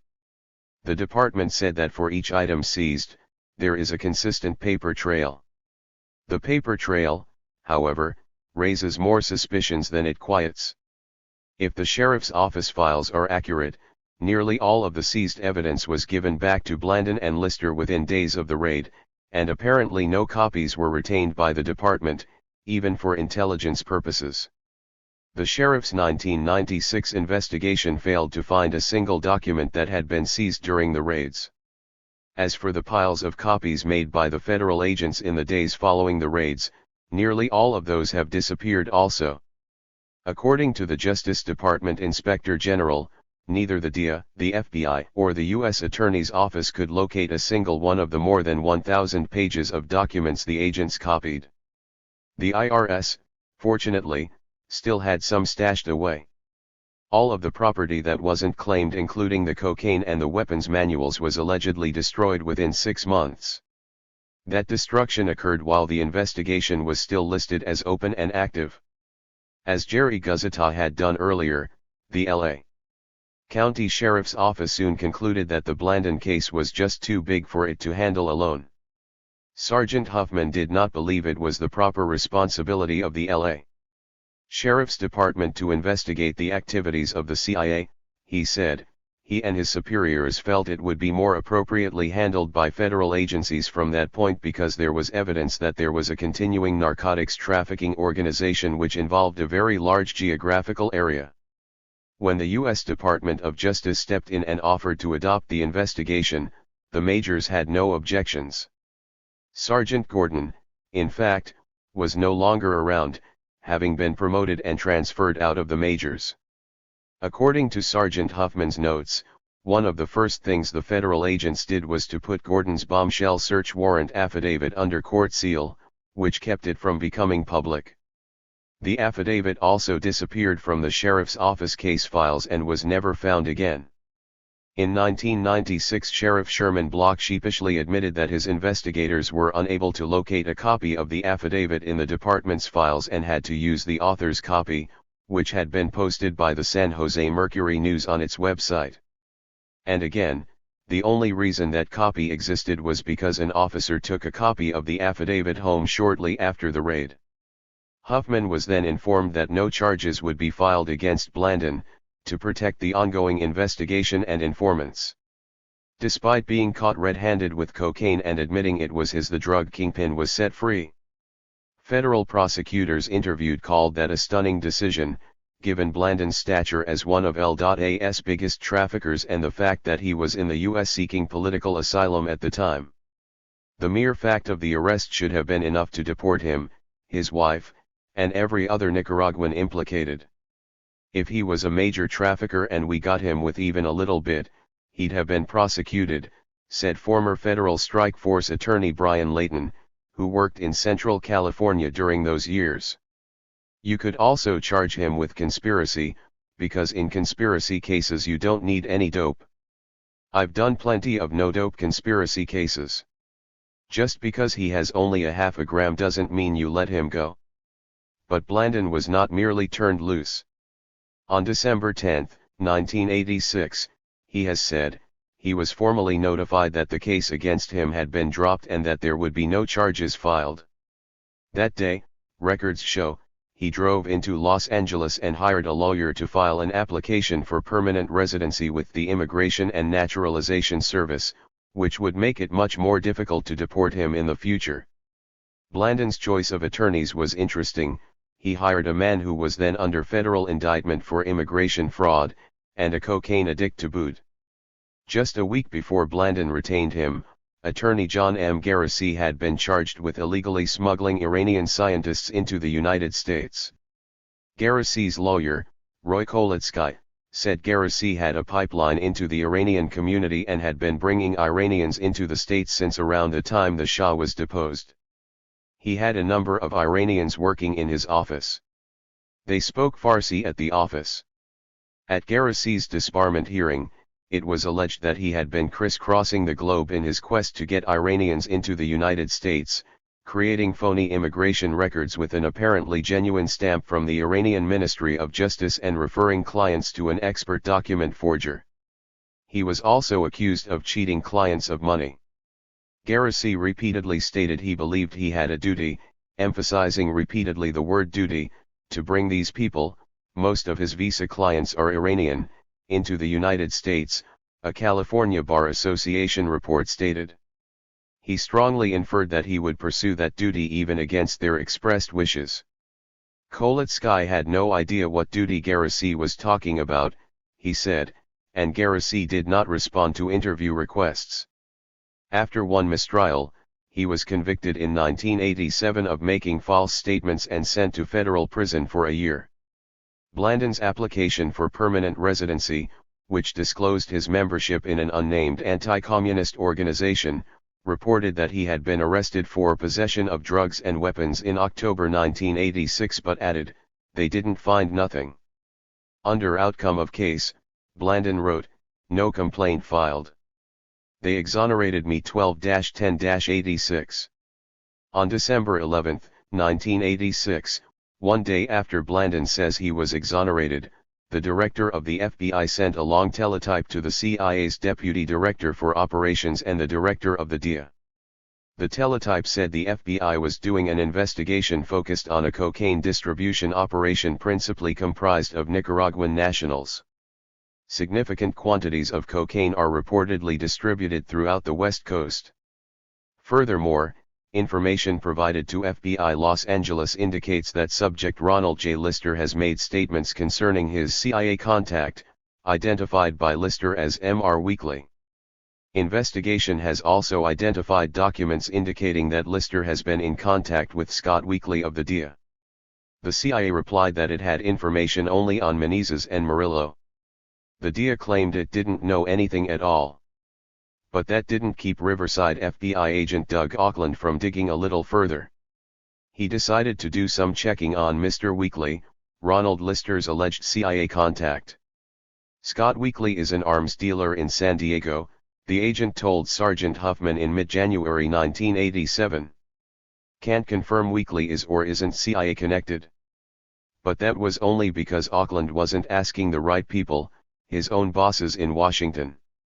By then, records show, senior officials at the U.S. Department of Justice had Weekly under investigation and were intimately familiar with him because they had been reading transcripts of his telephone conversations.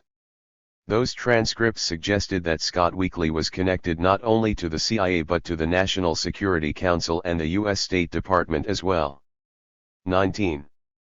He reports to people reporting to Bush it really didn't take an FBI agent to figure out who or what Scott Weekly was. A librarian could have done it. Weekly had been something of an inadvertent celebrity back in 1983. A story in the Los Angeles Times, in fact, gave him the nickname that would stick with him for years, Dr. Death. Scott's kind of a tough little guy, said Ronald Lister's longtime attorney, Lynn Ball. He got busted out of the Naval Academy and entered the service as an enlisted man. Went on to become a SEAL. Then after he got out, he had some friends in Virginia. Essentially, Scott was involved in the same kind of bullshit that Ron was providing security. A federal public defender told a judge in 1987 that Weekly was some sort of a combination between John Wayne and Rambo and Oliver North, perhaps, and James Bond. He does have an involvement, a lengthy involvement, in some rather mysterious activities. Weekly, a classmate of North's at Annapolis, would later say he was kicked out of the Naval Academy in 1968 because of the buildup of a large number of demerits. He joined the SEALs, the Navy's most elite band of fighters, and became a demolition and weapons expert, thus earning his macabre sobriquet. He was awarded 2 Bronze Stars in Vietnam, where, according to his lawyer, he was involved in extensive combat duty and numerous intelligence operations. He later married the daughter of an admiral. A U.S. Customs agent told federal investigators that Weekly's stint with the SEALs gave him contacts in the intelligence community, including the CIA and NSA, National Security Agency. In 1983, he and several other Americans were arrested in Nakhon Phanom, a small Thai village near the border of Laos, while on a covert mission to gather intelligence on American soldiers missing from the Vietnam War. The head of the Defense Intelligence Agency had wanted to find out, once and for all, if rumors of American POWs being held in Laotian prison camps were true. It was from this incident that the Sylvester Stallone movie Rambo took its inspiration. Leading the expedition was former Army Green Beret Lieutenant Colonel James Bo Gritz, a decorated Vietnam War hero and former commander of the U.S. Special Forces in the Panama Canal Zone. Though he ostensibly retired from the military in 1979, Gritz said that for several years afterward he worked with an Army intelligence unit known as the Intelligence Support Activity, ISA, trying to locate American POWs in Southeast Asia. According to author Stephen Emerson, the ISA, known in military intelligence circles as the Activity, provided Gritz with tens of thousands of dollars worth of cameras, polygraph equipment, to check the veracity of Indo-Chinese sources, radio communications systems and plane tickets to Bangkok. Gritz was also given satellite photos and other intelligence data. The operation was codenamed Grand Eagle. Dr. Death was Gritz's right-hand man. In congressional testimony, Gritz said Grand Eagle was officially shelved after a bureaucratic dispute between the Activity and the DIA. Deputy DIA Director Admiral Alan Paulson confirmed to Congress that a Department of Defense organization proposed an operation using Mr. Gritz in a collection capacity, but Paulson said the operation was turned down at the first level of the approval process. The official rejection didn't end the mission, however. With the ISA's equipment and money at their disposal, Gritz and Weekly proceeded under the ironic code name Operation Lazarus. Weekly's contributions, according to a 1983 Soldier of Fortune magazine story, included having silencers altered to fit the 9mm submachine guns to be used by Gritz and the team. The first mission, in November 1982, resulted in a firefight with Laotian forces, and one member of Gritz's team was killed. As he prepared to make another stab at infiltrating Laos in early 1983, word of his mission was leaked to Soldier of Fortune magazine and picked up by the Los Angeles Times and the Boston Globe. Exposed, Gritz and his squad were arrested by Thai police at the edge of the Mekong River and charged with possession of an illegal radio transmitter. Gritz, Weekly, and 2 others, an anti-terrorism expert and the daughter of a missing U.S. pilot, were jailed and held for trial. In a letter to the L.A. Times, Gritz said that CIA knew of the mission and provided him with a variety of high-tech gear. Both agencies disavowed any knowledge of Gritz's missions, but the denials were difficult to believe. U.S. sources in Bangkok said the radio was the latest in U.S. made spy gear with a powerful transmitter that was to have been used to send messages from Laos straight to Washington, United Press International reported. The disclosure of the radio's type and purpose bolstered the credibility of Gritz's statements that his first mission into Laos last November and his apparently just completed second mission was carried out with the blessing of U.S. intelligence officials. UPI's perceptiveness was short-lived. Those telling paragraphs were cut from the UPI story that moved later that afternoon, and from then on most press reports uncritically accepted the government's denials. Grits and Weekly were dismissed as beer can commandos off on their own private mission. A year later, however, syndicated columnist Jack Anderson reported that Grits's team had been sent into Southeast Asia with at least initial support from the CIA and the Pentagon. Anderson based that conclusion on confidential court records filed in a federal fraud case in Honolulu, Hawaii, involving a polo-playing investment banker named Ronald Ray Rewald, who was accused of stealing millions from his bankrupt company's clients. Rewald claimed his investment company had been a conduit for the CIA to secretly funnel money to covert operations around the world, and that the agency had suddenly yanked its accounts, causing the firm to collapse. The CIA admitted to Congress that Rewald's company had some ties to the CIA and that several CIA officials had investment accounts there. Anderson put it more bluntly, Rewald's investment firm was hip-deep in active or retired CIA employees. In an affidavit, Rewald said the CIA had originally committed its support to Grits's mission and that Rewald did supply a few $1,000s to support the mission at the CIA's behest. According to Anderson, the bombshell of Rewald's exhibits is a confidential letter to Grits on official DIA stationery instructing Grits to pull together evidence to convince political skeptics of the POW existence. As an aside, Rewald also told Anderson that he was approached in 1982 by a senior CIA official and asked if he would help in a CIA drug smuggling operation. When Rewald told the CIA official that he had no one in his firm with experience in drug operations, the CIA man contradicted him and named a Rewald employee who had been a longtime CIA contract agent active in Southeast Asia. The CIA disputed Anderson's column, but the columnist never backed down. Rewald was convicted of fraud and sentenced to an astonishing 80 years in federal prison. When a police investigator asked Scott Weekly in 1996 about his relationship with the CIA, Weekly replied that it really didn't matter what answer he gave.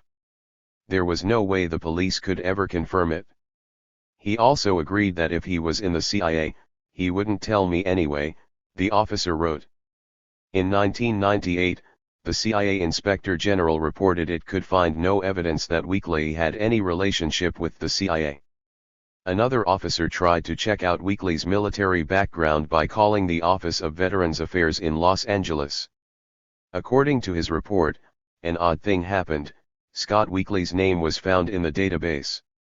The person on the telephone calmly read Weekly's name to me and suddenly exclaimed, "Whoa." He quickly informed me that due to provisions of the Privacy Act, only the fact that he was a veteran could be confirmed. No information about length of service, branch, or MO's military occupational specialty could be released without a subpoena or the consent of Weekly. Notwithstanding Lister's claim to the majors that Mr. Weekly knows what I'm doing, it is difficult to say with certainty if Weekly knew of Lister's cocaine dealings with Danilo Blandin. Weekly denies it. But there is no doubt that between 1982 and 1986, Scott Weekly was helping out on the flip side of Blandin's criminal enterprise, the sale of exotic weapons and communications gear, some of which was being sold to Freeway Rick and his fellow crack dealers in south-central Los Angeles. A U.S. Customs agent, John Kellogg, testified in 1988 that he believed Weekly was an arms merchant who was involved in international munitions deals. "And how did you come to that belief?" Kellogg was asked by a federal judge. "Though his various contacts with me and his foreign travels," Kellogg replied. "He would come back after several months' absence and come into my office and say, 'I believe you need to know about this,' and then detail very specific information concerning munitions dealers that were under investigation by the Customs Service and others." According to interviews Weekly did with ATF agents in 1987, he admitted that he had been involved with the Contras in the past, when Pastoro was in power. A U.S. Customs official told the ATF that Weekly was acting at the direction of Customs when he was involved with the Contras. Lister confirmed that he often met with Scott Weekly because Weekly was very knowledgeable in the area of commercially available military-related systems. He said Weekly was a dependable source of information as to which systems were declassified and, hence, legal to sell. In the final weeks of 1986, less than a month after Lister identified Mr. Weekly to the sheriff's raid team as his CIA contact, evidence surfaced suggesting that Lister's description wasn't far off the mark. At the time Lister made that claim, Scott Weekly was participating in at least 2 covert operations involving the National Security Council and a special unit inside the U.S. State Department that was working closely with Oliver North and the CIA. Both Weekly and Grits have testified that in early 1986 they were asked to conduct training exercises for another of the CIA's secret armies, the anti-communist Afghan resistance movement the Mujahideen.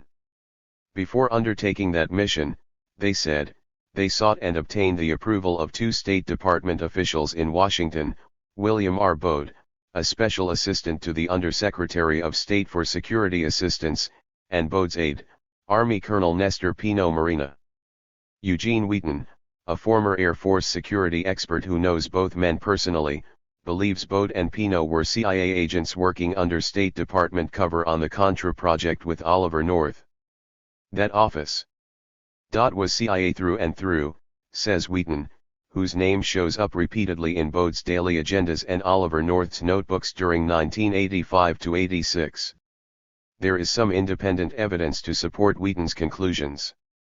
In an interview with Iran-Contra investigators, former CIA Central American Task Force Chief Alan Fears Jr. admitted that he and North in late 1985 discussed an unnamed paramilitary covert action program involving Pino and Bode and a company called Falcon Wings Inc. What that program involved is not known. The rest of Fears's interview was censored on national security grounds. Undersecretary of State William Schneider told the FBI in 1988 that Bode and Pino were responsible for Central America and their jobs involved keeping in touch with the Department of Defense and other government agencies to determine if U.S. assistance programs to the area were working. One of those programs appears to have been the secret Contra maritime operations North and CIA Station Chief Joseph Fernandez were running in Costa Rica, using Kevlar speedboats and offshore shrimp trawlers as motherships. As discussed in an earlier chapter, those murky missions were being spearheaded by 2 CIA-linked drug traffickers working with the Southern Front Contras Bay of Pigs veterans Felipe Vidal and Dagoberto Núñez. In an interview with Iran-Contra prosecutor Lawrence Walsh's office, Pino confirmed that he and Bode met with North to discuss the purchase of the speedboats. During that meeting, Pino said, North unexpectedly announced that he could wind up behind bars. North did refer to going to jail, Pino confirmed, but he said his impression was that the phrase was common usage in the military before an inspection. Colonel Pino, another Bay of Pigs veteran, has a history of involvement with the CIA and covert operations. In 1982 he became the U.S. Army's action officer on the Civil War in El Salvador. Pino was a close friend of former CIA agent Felix Rodriguez, who was overseeing North's Contra supply operation at Ilopango Air Base in El Salvador at the time. Rodriguez, in fact, says he first met Ollie North through Bode and Pino. Like Rodriguez, Pino was close to Salvadoran Air Force General Rafael Bustillo, who ran the Ilopango base. Pino referred to Bustillo as family, and the Salvadoran general sometimes stayed at Pino's house in Virginia while visiting Washington. As for Bode, he was described by his boss, Undersecretary Schneider, as a deployable asset. Who was used on non-routine projects. Bode's desk calendars, obtained from the National Archives, show frequent meetings in 1985 and 1986 with North and CIA operative Robert Owen, North's liaison to the Contras and the Cuban mercenaries working on the Southern Front. Grits testified that he approached Bode and Pino to discuss the Afghan training program he and Weekly were asked to conduct because I've worked for intelligence agencies and I wanted to make sure that we weren't doing something that was illegal. Mr. Bode was enthusiastic, as a matter of fact, I would call him excited. He said that not only did he approve of the proposal but that he would provide other Afghan groups, since there was a division of about 6 or 7 subgroups, that he would provide other people for us to train also. Later, in further meetings, I did provide him with a detailed training proposal. Initially I gave him an outline for a training proposal of 76 days. Grits said Bode shortened the training schedule to 30 days and eliminated some of the classes that he felt were too sensitive for the Mujahideen at the time. It included various secure communications courses that we had planned to give. In a 1987 interview, Bode confirmed that he had met with Gritz about the training program and gave him the names of 1 or 2 people to talk to, but he denied he authorized the operation. Just the fact that we met and had talks didn't authorize anything, Bode insisted. The Afghan program is a covert program, okay. All CIA, or perhaps a little bit of Defense Department. The State Department does not get involved in those things. As anyone who has studied the CIA can attest, the State Department has provided cover for more CIA officers over the years than any other section of government save the military. Bode's assistant, Nestor Pino, also denied that he had officially authorized the missions, but said he was convinced that the efforts taken by Colonel Gritz to train Afghan freedom fighters are in consonance with and complementary of U.S. policy for Afghanistan, and that Colonel Gritz and Mr. Weekly saw it that way. Their activities, Pino declared, were inspired by a strong desire to support the Afghan resistance against Soviet occupation and by an even stronger desire to advance the interests of the United States. In federal court, Weekly and Gritz testified that the money to pay for the Afghan training exercises came from Stanford Technology, one of the companies fronting for Oliver North's enterprise, the quasi-governmental arms dealership at the heart of the Iran-Contra scandal. Stanford Technology was used by North and his agents to launder the profits of the Iranian missile sales.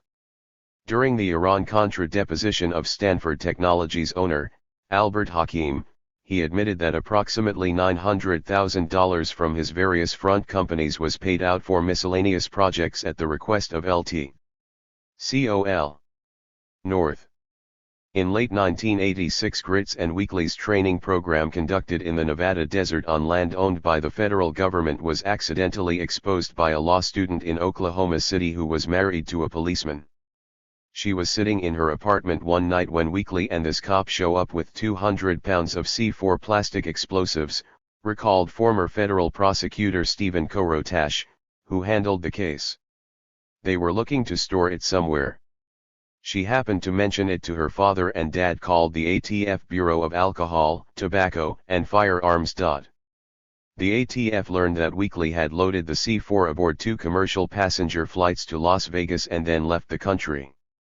An ATF report on the Weekly investigation, found in the CIA's files during an internal probe in 1997, indicated that Weekly claimed he had done this for CIA.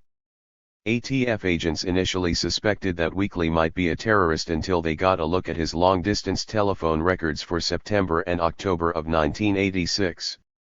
Among other things, they found calls to Colonel Pino at the State Department, to William Logan, Southwest Regional Director of the U.S. Customs Service, to the National Security Council, and to defense contractor United Technologies. The agents broke the news to federal prosecutor Korotash, who was not pleased. The storm over the Iran-Contra scandal was then reaching a crescendo, and the last thing Korotash wanted was to be dragged into that maelstrom. My first thought was, oh, great. Here I am picking my nose in Oklahoma and now I've stumbled into a Contra deal. That's what I thought this was, and I can remember thinking, how in the hell did I get a hold of a case like this? No stranger to the workings of government, Korotash bounced the Weekly investigation up the bureaucratic ladder, and it kept right on bouncing, all the way to the top of the Criminal Division of the U.S. Justice Department in Washington. Records show that on December 2, 1986, Assistant U.S. Attorney General William F. Weld was briefed on the case. According to Weld's notes of the briefing, Weekly was somehow connected to the U.S. State Department and had made long-distance phone calls to a Lieutenant Colonel Tom Harvey, who was on the staff of the National Security Council. Gritz has said Harvey was supervising the POW hunt he and Weekly were on at the time and provided them with White House and NSC credentials. Harvey has denied that. Korotash's supervisor, Oklahoma City U.S. Attorney William Price, asked Weld if he should proceed with such cases. Weld told him to go ahead, and then asked one of his aides, Deputy Assistant Attorney General Mark M. Richard, to look into the case. Richard already had some background in this area. Earlier that year he'd been given an award by the CIA for protection of national security during criminal prosecutions. A CIA spokesman said Richard was honored for his outstanding work in the case against Ronald Rewald, the Honolulu investment banker who claims his investment firm funneled CIA money to covert operations, including Weekly and Gritz's earliest POW missions. Thanks to Richard's efforts, Rewald's ties to the CIA were not permitted to surface publicly at his criminal trial. Richard called U.S. Attorney Bill Price on December 11, 1986, and was briefed on the investigation. Several months later, Richard was grilled about that briefing in a deposition taken by Iran-Contra Committee lawyer Pamela Naughton. According to a transcript of the deposition, Naughton confronted Richard with 2 sheets of lined paper filled with handwritten notes. "Tell me what that is," Naughton said. "Is that your handwriting, first of all?" "I'd plead guilty to that," Richard cracked. "This is the gist of the conversation I had with Mr. Price and his briefing of me regarding an individual who had been arrested and his possible involvement in some CIA/Contra-related activities. Now, about a third of the way down individual's name was Weekly. Is that, am I reading that correctly?" Naughton asked. "Weekly. Yes. About a third of the way down it says, if I'm reading correctly, Weekly posts on tape that he's tied into CIA and Hasenfuss. Said he reports to people reporting to Bush. What does that mean?" "I don't know what the post means, but apparently there was a tape recording," Richard answered. "This is a matter which had just arisen in the U.S. Attorney's office. I was getting briefed. It's an individual who had been arrested and is asserting, or there is a suggestion of, a relationship to the CIA and Hasenfuss and the exportation of explosives to the countries." At the time of Richard's conversation with Bill Price, Weekly was actually about 2 weeks away from being arrested. He was still in Burma with Bo Gritz on their latest POW hunt. Price was apparently briefing Richard on the tapes of intercontinental telephone conversations Weekly was having with his police officer friend in Oklahoma City. Who made the tapes and how the Justice Department obtained them isn't clear. And he's alleging or indicating to someone that he's connected with the CIA and that he is reporting to people who report to Bush?" Naughton asked. "That's what he's asserting," Richard agreed. "What is the current status, if you know?" "I cannot, as far as I recall. It was referred to the independent counsel." Naughton asked. "To the IC," Richard confirmed. "And I just don't know the status. Because the case had been turned over to Lawrence Walsh, the Iran-Contra committees didn't pursue the Weekly matter further," Naughton said. "Unfortunately, neither did Walsh, because Walsh had nothing but the sketchiest details about the Weekly case. The tapes on which Weekly discusses the CIA, Hasenfuss, and George Bush do not appear to have been turned over, nor were Weekly's phone records made available to Walsh's office. While no evidence has surfaced suggesting that State Department officials Bode and Pino knew of Blandon's criminal enterprises, records show that they were not neophytes on the subject of the Contras and cocaine. At the same time they were dealing with Scott Weekly, the 2 men were trying desperately to get another CIA-linked cocaine trafficker out of prison because of his past assistance to the Contras. The federal prisoner, Jose Buso Rosa, had been indicted in 1984 for his part in a bizarre scheme to assassinate the president of Honduras, Roberto Suazo Cordova, and stage a coup d'état, using the proceeds of a giant cocaine sale to finance it. President Suazo had drawn Buso Rosa's wrath by dumping Honduran Army Chief General Gustavo Alvarez, a fanatical anti-communist who was one of the fathers and chief supporters of the Contras. Buso Rosa, a Honduran general, had been one of Alvarez's top aides, and the cocaine coup was intended to restore Alvarez and his men to power. Unfortunately for the plotters, the 2 American military officers they hired to murder Suazo went to the FBI. In late October 1984, a collection of Cubans and Honduran arms merchants was arrested at a remote inland airstrip in Florida with 764 pounds of cocaine, valued at between $10 million and $40 million wholesale. The announcements at the time of the arrests made by the Departments of State and Justice quite properly categorized this case as a triumph for the administration's policy against terrorism and against narcotics, former State Department official Francis J. McNeil would later testify. But not everyone in the Reagan administration was happy about it. Buso Rosa was one of the CIA's main collaborators in Honduras on the Contra project, working closely with the agency in setting up Contra bases, supply lines, aircraft repairs, and a host of other, still classified, activities. In the summer of 1986, the Honduran attorney flew to Washington and met with Colonel Pino, who began a vigorous lobbying campaign at State and Justice to turn Buso Rosa loose, even though he had been indicted for racketeering, conspiracy, and attempted murder for hire. The colonel asserted an American intelligence interest in Buso Rosa, in getting Buso Rosa off, McNeil testified. As Pino explained to Iran-Contra investigators, General Buso Rosa had information which he could use against us, as he had been privy to a large amount of specific information. To get Washington's attention, Buso Rosa's lawyers subpoenaed Oliver North, CIA officer Dwayne Dewey Claridge, former U.S. Ambassador to Honduras John D. Negroponte, and former U.S. Army General Paul Gorman to testify at the Hondurans racketeering trial as defense witnesses. In several computer messages to NSC Chief John Poindexter in September 1986, North fretted that the case could become a major headache for the administration. The problem with the Buso case is that Buso was the man whom Negroponte, Gorman, Claridge, and I worked out arrangements censored, North wrote. Only Gorman, Claridge, and I were fully aware of all that Buso was doing on our behalf. North's computer messages about Buso Rosa are revealing for another reason. They illustrate just how skewed the Reagan administration's sense of justice had become regarding its war on drugs.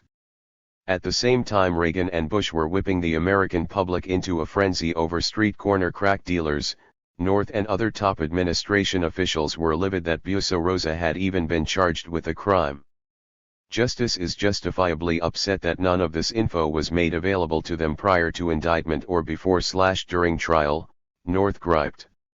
Claridge was totally unaware that CIA had responded to a justice query on the case with the terse comment that they had no interest in the case. Elliott Abrams was also somewhat chagrined to learn that some at State had been urging rigorous prosecution and sentencing. Buso Rosa was advised to keep his mouth shut and everything would be worked out, North wrote. The general later agreed to drop the subpoenas and pleaded guilty with the understanding that he would be sentenced to a minimum security facility at Eglin Air Force Base in Florida, North wrote, for a short period, days or weeks, and then walk free. Justice Department official Mark Richard, who met with North to discuss the case, said he was told that Buso Rosa was going to go in from one entrance and out the other entrance, out the rear. An all-star collection of U.S. government officials, including Colonel Nestor Pino, Bill Bode, and the former head of the DIA, appeared as character witnesses or sent glowing letters to Buso Rosa's judge, urging him to go easy on the admitted racketeer. But since Buso Rosa's co-conspirators had been hit with sentences of up to 30 years, it was impossible to let the ringleader off scot-free. He was given a 5-year sentence and assigned to a federal prison in Tallahassee, a much harsher environment than the country club camp at Eglin he'd been promised. In North's view, that only made things worse. Our major concern, Gorman, North, Claridge, is that when Buso Rosa finds out what is really happening to him, he will break his long-standing silence about the Nicaraguan resistance and other sensitive operations, North wrote to Poindexter. Gorman, North, Claridge, Revelle, an FBI official, Stephen Trott and Elliott Abrams will cabal quietly in the morning to look at options: pardon, clemency, deportation, reduced sentence. Objective is to keep Buso from feeling like he was lied to in legal process and start spilling the beans. Will advise. The next day, North told Poindexter there had been a good meeting this morning with all concerned. The Justice Department had graciously agreed to transfer Buso Rosa to Eglin, work out a deal to reduce his sentence, and buttonhole the federal judge to explain. Our equities in this matter. Revel/Trot both believe this will result in approval of the petition for probationary release and deportation to Honduras. Discreetly briefing Busso and his attorney on this whole process should alleviate concerns. That Busso will start singing songs that nobody wants to hear, North advised. Bottom line, all now seems headed in the right direction. But Colonel Pino and the Defense Intelligence Agency got a little too happy. A few days before Busso Rosa was to report to prison, State Department official McNeil got a call from an upset Justice Department official, informing him that the DIA had scheduled a luncheon honoring the would-be assassin in the Pentagon's executive dining room. McNeil, outraged by the news, called a meeting between State, the Justice Department, the DIA, and the CIA to get the invitation squelched. The ceremony was eventually cancelled, but McNeil said he was warned by a superior that he was looking for trouble if he kept sticking his nose into the Busso Rosa affair.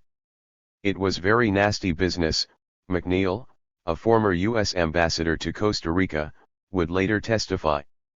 He told Congress he suspected something sinister was behind the frantic machinations of North and Company to get the Honduran out of the United States. I must tell you this is circumstantial, but it seems to me that the circumstantial evidence is such that one has to wonder if there is not a narcotics angle, McNeil testified. What was so embarrassing that at least 8 senior officers of the U.S. government would think it necessary to get this man off? In a deposition, Justice Department official Steve Trott claimed he didn't know why he went through such contortions for Busso Rosa, other than that North had told him about the possible release of sensitive information. And what information was that?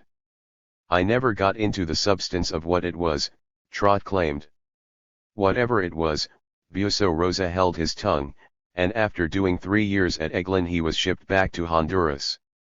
In a 1995 interview with the Baltimore Sun, he gave a chilling insight into the kinds of secrets he possessed. He disclosed that the CIA had equipped and trained the Honduran Army's official death squad, the 316 Battalion, which was blamed for the torture, disappearance, and murders of hundreds of Hondurans in the 1980s. According to court records, similar promises of leniency were made to Scott Weekly to keep him quiet about his involvement with Bode, Pino, and the enterprise.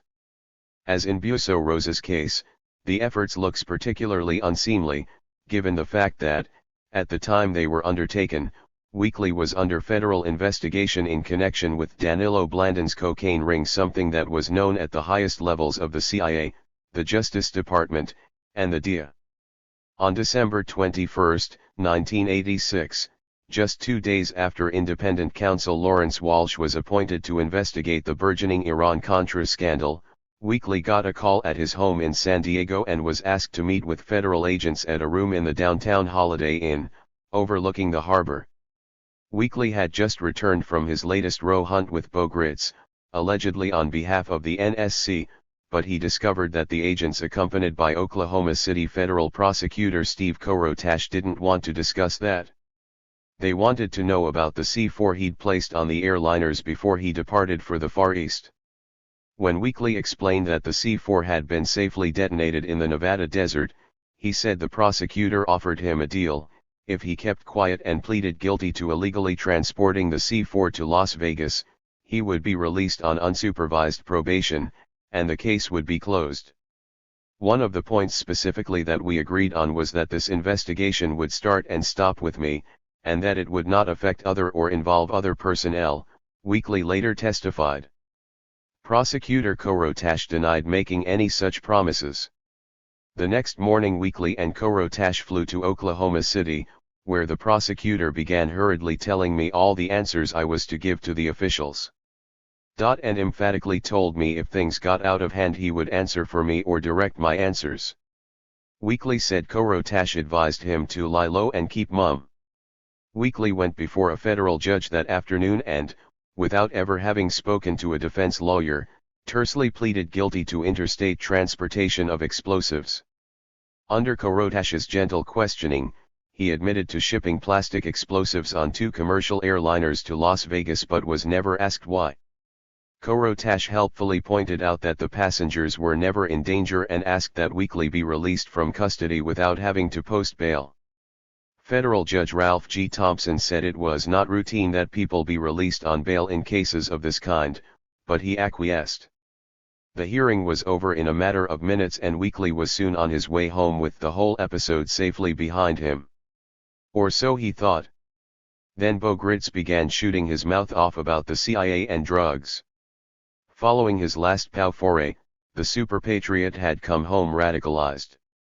He and Weekly had trekked into the mountains of northern Burma to visit an opium warlord named Kun Sa, who commanded a tribal army estimated at 40,000 men.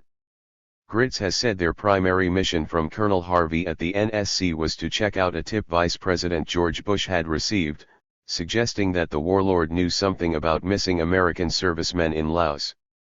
As with Gritz's earlier missions, the U.S. government denies any involvement. However, no one has explained why Gritz and Weekly were meeting and speaking with an NSC official. After a 3-day hike into the jungles, Gritz said, they found Kun Sa and discovered he knew nothing about American POWs. What he did know about, Gritz claimed, was a CIA-run heroin trafficking network that had been operating in the region for more than a decade, helping to finance a secret CIA army of anti-communist guerrillas in Laos. Gritz said Kun Sa, who controlled much of the raw opium trade in the Golden Triangle, opened up his ledger books and provided him with the names of the CIA officials allegedly involved and dates of their meetings with him. Gritz and Weekly returned to the United States in mid-December 1986 with videotapes of their talks with the Opium King, and Gritz said he immediately turned them over to Colonel Harvey of the NSC. Gritz said Harvey told him to erase and forget what he'd learned from the opium trafficker because the information would hurt the government. Instead, Gritz put on his medals and his fatigues and went public, charging that U.S. government officials had been dealing heroin and that the Reagan administration was trying to cover that fact up. He pointed to Scott Weekly's recent arrest and conviction on the explosives charges as proof of a high-level conspiracy to silence and discredit them because of their awkward discoveries. While the national press largely ignored the flamboyant veteran's strange tale, it received some wire service and radio coverage, particularly in Oklahoma City. Weekly's prosecutor, Steve Korotash, was driving to the supermarket one Saturday morning when he heard Gritz come over his car radio claiming that I was retaliating against Scott Weekly because of some information Gritz had gotten from Kun Sa, Korotash said. I didn't know who the fuck Kun Sa was. I didn't have a clue. Korotash said he laughed off Gritz's charges as idiotic. But others didn't find Gritz quite so amusing.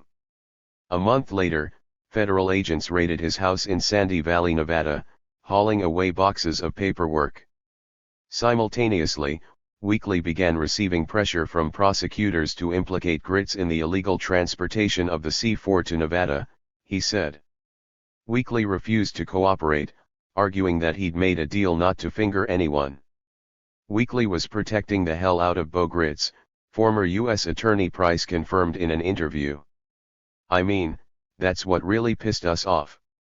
When Weekly's sentencing on the explosives case rolled around in April 1987, Korotash filed a confidential memorandum with the court, saying Weekly had refused to take a polygraph test and failed to cooperate with the government. A letter from the U.S. Customs Service commending Weekly for his help in other investigations was withdrawn at the last minute. Judge Wayne Alley told Weekly that it appeared he was simply trying to protect the names of others. That's your privilege, but it comes at a cost. Alley sentenced Weekly to 5 years in federal prison, requiring him to serve a year before he could be eligible for parole, and fined him $2,000. I got my brains fucked out, Weekly would later complain. A month later, in May 1987, Gritz was indicted by a federal grand jury in Nevada for misusing a passport during his travels to Southeast Asia. Gritz admitted that he had used a phony passport but claimed the government had given it to him. Pointing out that Oliver North had committed the same crime during his overseas travels and had never been indicted for it, Gritz told UPI that the charges were intended to silence his accusations that the CIA and Defense Department are involved in opium trafficking.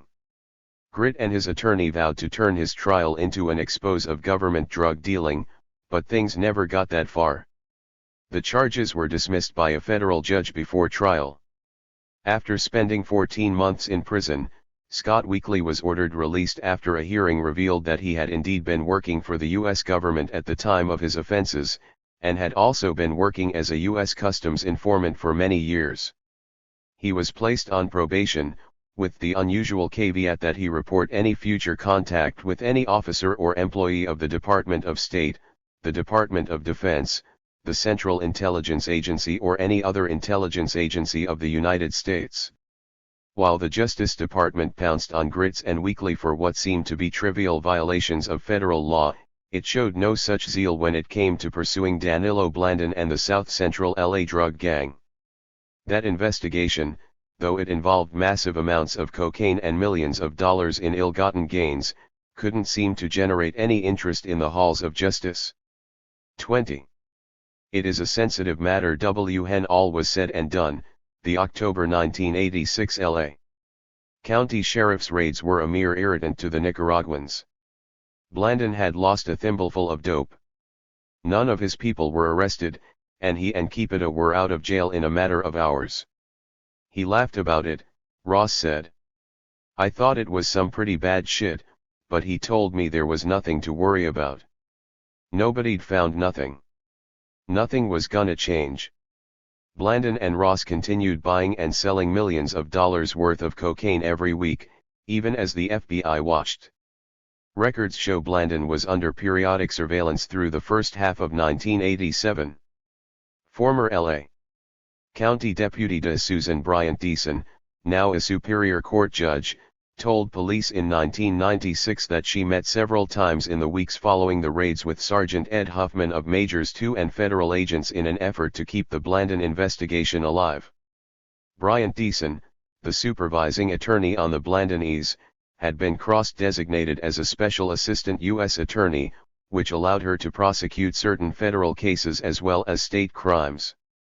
She said the agents were frustrated and wanted to do something but had insufficient evidence. Why 3 grams of cocaine and a confession were insufficient to charge Blandin with a crime has never been explained, particularly since the LA police were hauling street dealers into court by the hundreds for possession of lesser amounts. Despite the overall failure of the raids and the departure of the majors, FBI agent Douglas Auckland and DEA agent Tom Schrittner kept plugging away. If they couldn't get their respective agencies to help them investigate the Nicaraguans' drug ring, they'd find someone who would.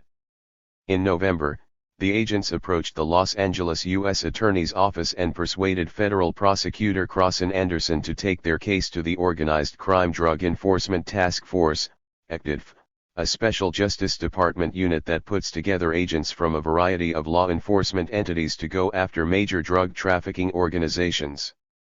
The prosecutor agreed to offer the case to OCDTF, which was very selective about the cases it adopted for prosecution. They had to be big. On November 25, 1986, Anderson wrote to the IRS Criminal Investigation Division in Laguna Niguel, asking the IRS to supply agents to help out on the case. As you know, Anderson wrote, this is a narcotics investigation involving FBI, DEA, and LASSO units in Riverside and Whittier, California. It is a sensitive matter since it involves allegations of drug running in support of the Contra movement in Nicaragua and wholly unconfirmed allegations of CIA involvement. Sensitive was hardly the word for it. It was white hot. The same morning Anderson was dictating his letter to the IRS, President Ronald Reagan and Attorney General Edwin Meese were solemnly announcing to a throng of reporters in Washington that millions of dollars from the sale of missiles to the maniacal Iranian government had been illegally diverted to the Contras by Lt. Col. Oliver North. The Iran-Contra scandal was bursting open at the seams and, suddenly, the strange papers found in Blandin's and Lister's houses that summer suggesting drugs for arms deals and unexplained U.S. Treasury deposits to foreign bank accounts took on a new significance. Auckland was temporarily assigned to work on Operation Front Door, the FBI's code name for its Iran-Contra probe, and ordered to look into any possible connections between Lister and Oliver North's arms ring. Auckland interviewed a retired Secret Service agent who told him Lister had mentioned selling arms to the Contras and that he worked for an Iranian. The next day, Auckland questioned Lister's realtor, who told of the ex-cop buying a house last summer with 2 sacks full of cash.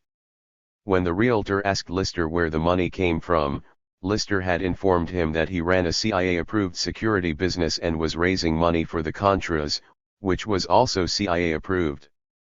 When Auckland finally got to Lister, he asked him point-blank if he was involved in training of Contras. Lister, who stoutly denied knowing anything about North, clammed up and requested that an unidentified representative of another agency be present before he would answer that question. Despite those intriguing leads, the FBI office in Los Angeles declared there was no connection between Lister and the Iran-Contra scandal and precluded any further investigation. The next month the FBI would learn that Lister had told an unidentified neighbor over drinks that he worked for Oliver North and Richard Secord, and had sent arms shipments to the Contras. That lead also was not pursued. While Prosecutor Anderson and FBI agent Auckland were preparing their application to the Organized Crime Task Force, all hell began breaking loose down in Costa Rica.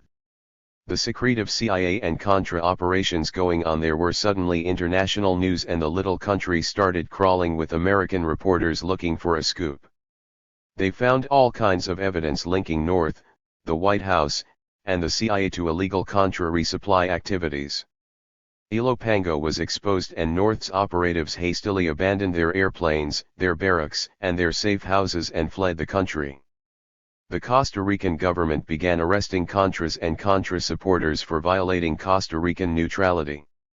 In early December 1986, Costa Rica's biggest newspaper, La Nación, published an extensive series on Contra connections to drug trafficking there, and one installment focused squarely on Norwin Menezes, describing him as a Contra supporter and financier who was holed up in Costa Rica under some type of protection, hiding from American drug agents.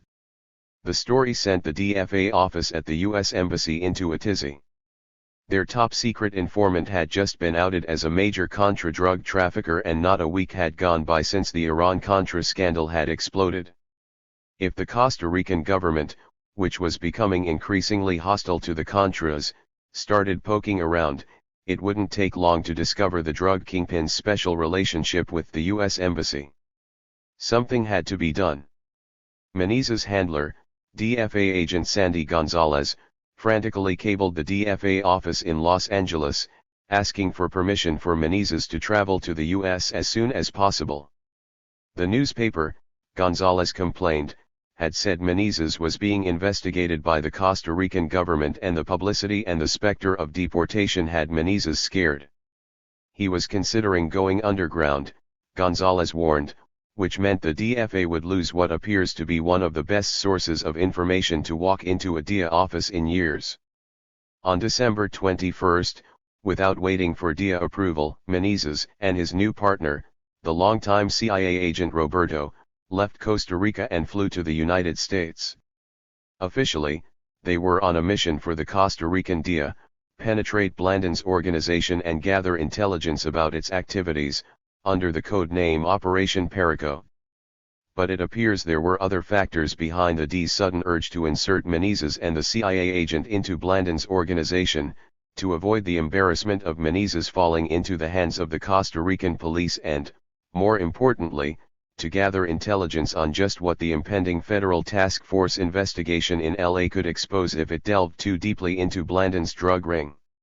Soon after the new year, a series of strange meetings took place in Los Angeles between Blandon, Menezes, the CIA agent Roberto, and a top FDN official named Ivan Torres. Torres, a brother of the Trees Jacinto and Edgar, was also Blandon's chief assistant for the LA cocaine operations. Roberto later reported back to the DIA on those meetings, and his debriefing reports must have chilled the CIA and DIA to the bone. Ivan Torres, a Colombian national, said that his brothers, Jacinto and Edgar Torres, were distributing up to 1,000 kilograms of cocaine on a monthly basis in Los Angeles, one of the reports state. According to Torres, Menezes, and Blandon, Torres was the head of the West Coast branch of the FDN, which was supplying the Contras with weapons. Ivan Torres claims to be in contact with FBI and CIA representatives as a result of his involvement with the FDN. He claims to have been trained by the CIA in San Bernardino in an area made to resemble Nicaraguan terrain. He said the CIA wants to know about drug trafficking but only for their own purposes and not necessarily to assist law enforcement agencies. Torres told Roberto that CIA representatives are aware of his drug-related activities and that they don't mind. He said they have gone so far as to encourage cocaine traffic by members of the Contras because they know that it is a good source of income. Some of this income has gone into numbered accounts in Europe and Panama. The majors' raids, Torres reported proudly, had not interfered with their cocaine sales to Los Angeles black organizations. They had merely caused some management changes. Blandon was keeping a low profile and may have turned over cocaine distribution to a black group in South Los Angeles to Jacinto Torres, the DIA report says, describing Blandon's sales to blacks as half his trade. Blandon apparently cleaned up all his stash houses and dealt through intermediaries, if at all. As for the informants who snitched them off to the DIA and FBI, Blandon and Torres knew who they were, Roberto reported. These individuals would be killed sometime in the future. 9 months later, one of the men Blandon suspected, FDN member Carlos Rocha, was shot 5 times in the groin and legs while sitting in a hotel room in Guatemala but survived. Blandon denied any involvement. What is most strange about these meetings between the Contra traffickers and the CIA agent is the fact that FBI agent Doug Auckland, who was leading the investigation, was never told of them until afterwards. Under Auckland's nose, the Costa Rican DIA office secretly brought Auckland's prime suspect into the country, sent him inside a drug ring the FBI agent had been investigating for months, and sent him back to Costa Rica all without informing him. Auckland was staking out Blandon's auto dealership, Guerra Auto Sales, at the time of the meetings, and he watched for 8 straight days as an unidentified male Latin left Blandon's car lot in Fontana every morning with FDN official Ivan Torres by his side and drove into LA. Only later was Auckland told that the mystery man was Norwin Menezes. Auckland said that he was particularly angry that he did not get a chance to debrief Menezes and had only last-minute notice that he could speak to Roberto, the Justice Department Inspector General said. Outraged, Auckland shot a cable off to FBI headquarters and the San Francisco FBI, telling them about Menezes' newfound love for the DIA. In San Francisco, FBI agent Gordon Gibler read the cable and was surprised. Upset that the DIA had not shared this information with the FBI. A few days later, the San Francisco FBI issued arrest warrants for both Roberto and Menezes because the FBI suspected them of conducting drug deals in San Francisco, Roberto later recalled. They quickly beat feet back to Costa Rica. Other DIA offices also began wondering what the hell their Costa Rican comrades were up to. The San Francisco office angrily cabled Costa Rica complaining that it had no idea who was being targeted by Menezes and Roberto or what they were supposedly investigating. An accompanying cable was sent to DIA headquarters in Washington, inquiring whether an indictment of Menezes by the San Francisco FBI will result in national security problems with other agencies. It must have caused some concerns to someone because once Menezes had completed his mission and was safely back in his Costa Rican mansion, the drug lord suddenly had a change of heart. He was done. He just wasn't out to be an informant, he decided. As long as the FBI was trying to indict him, Menezes decreed, he would never go back to the United States and would never testify against anyone. Furious that they had been duped, the FBI decided to even things up. Agents Auckland, Don Hale, and Gordon Gibler had put together enough evidence to indict Menezes for running a continuing criminal enterprise, they believed, a racketeering offense that carries a possible life term. That would fix both his ass and the D's for good. Norwin's informant days would be over and he'd never set foot on U.S. soil again. In February, Auckland and San Francisco FBI agent Gibler met with San Francisco U.S. Attorney Joe Ruscianiello, of Frogman case fame, and presented him with a list of reasons why Menezes needed to be indicted. Their prosecution memo detailed his long history of drug dealing and noted that there were 3 informants willing to testify publicly, one of whom claimed Menezes was a gun runner who may have worked for the CIA. It didn't take a week for Ruscianiolo's office to reject the FBI agent's proposal. Menezes would not be prosecuted, the agents were told, so long as the Blandin investigation was still underway in Los Angeles. Ruscianiolo's office had made a deal with the U.S. Attorney in L.A. Once the L.A. case was done, Menezes would then be required to plead guilty to a cocaine-related charge as part of his cooperation agreement and maybe even do a little time. Until then, the agents were told, their case was officially on the inactive list. Thanks to recently released Justice Department records, it now appears that there was no such cooperation agreement between Menezes and the Justice Department, that it was an invention to placate the FBI agents after their racketeering case was rejected for prosecution.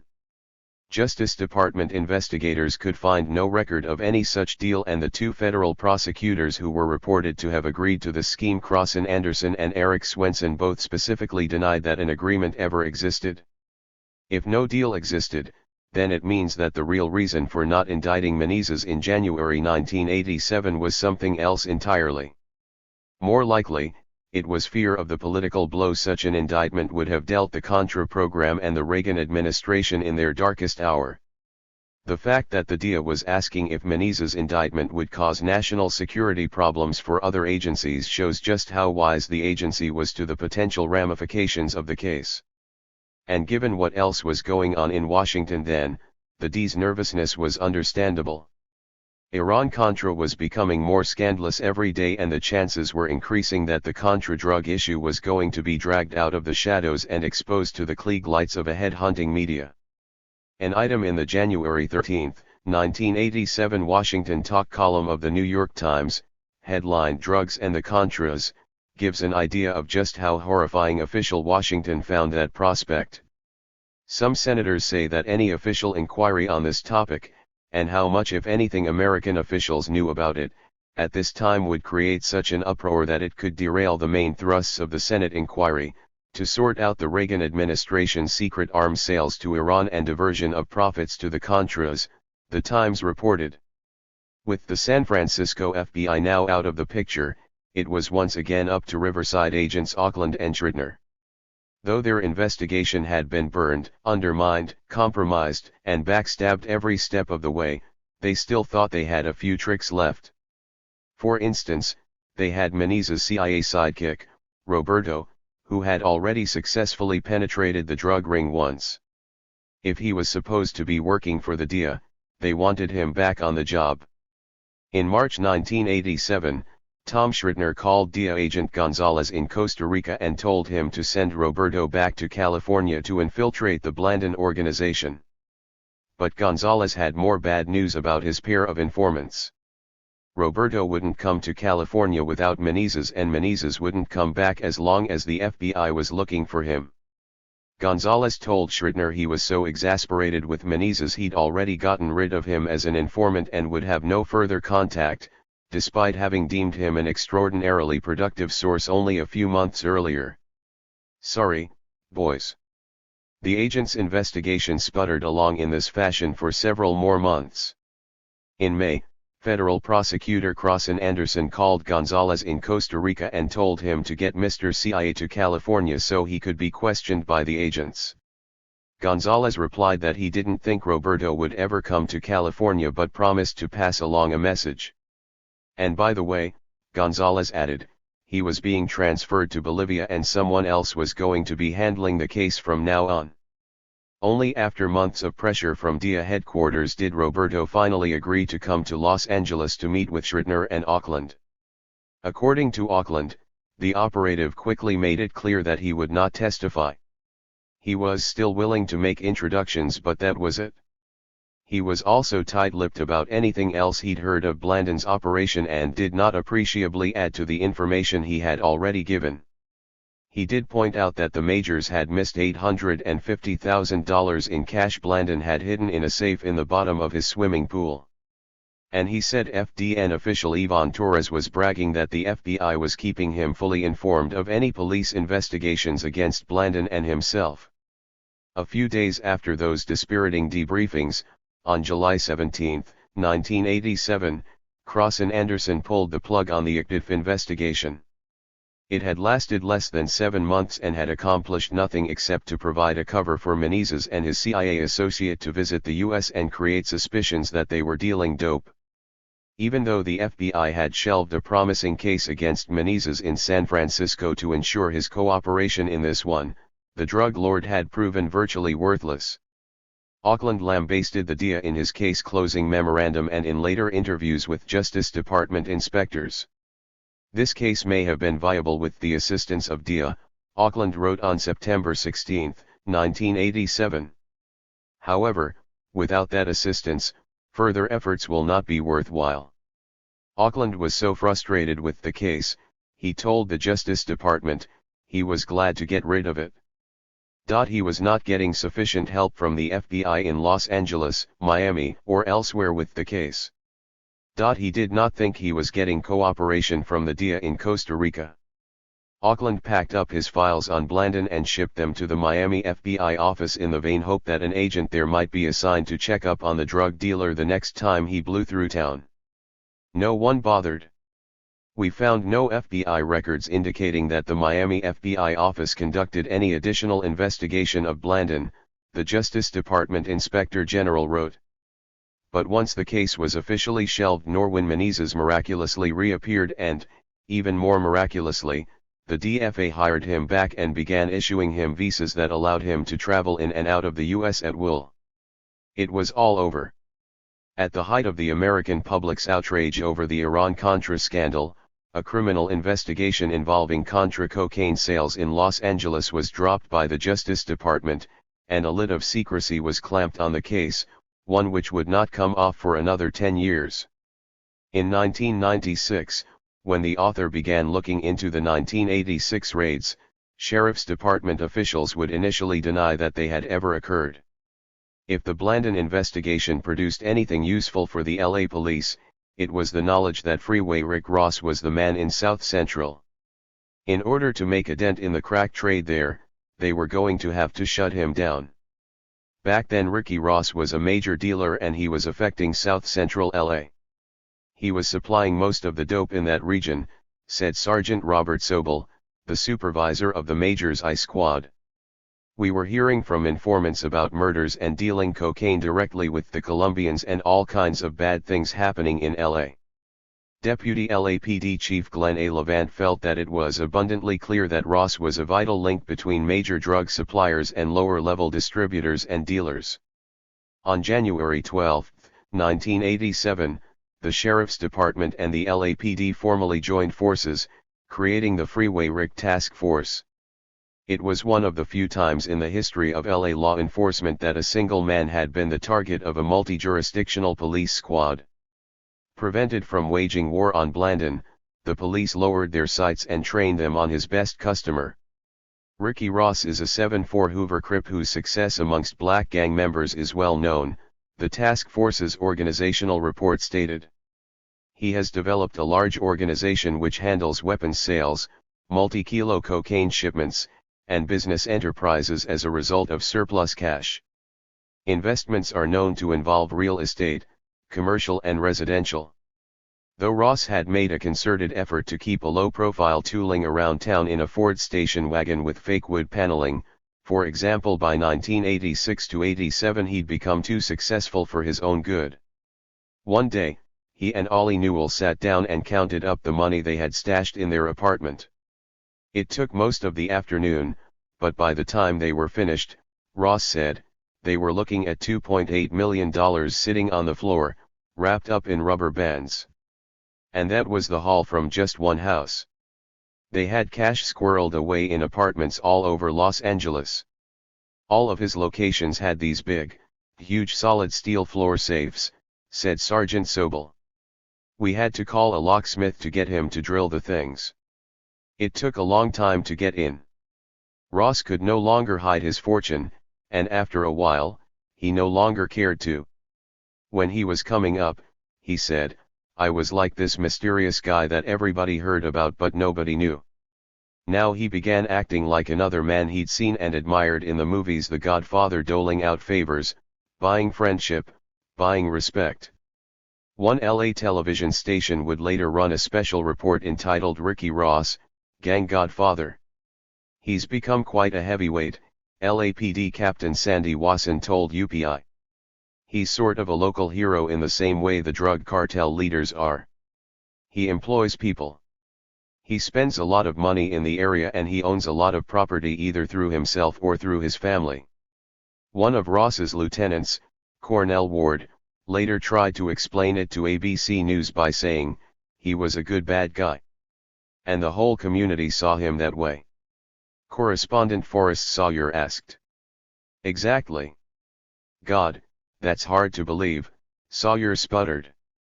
It's easy, Ward assured him.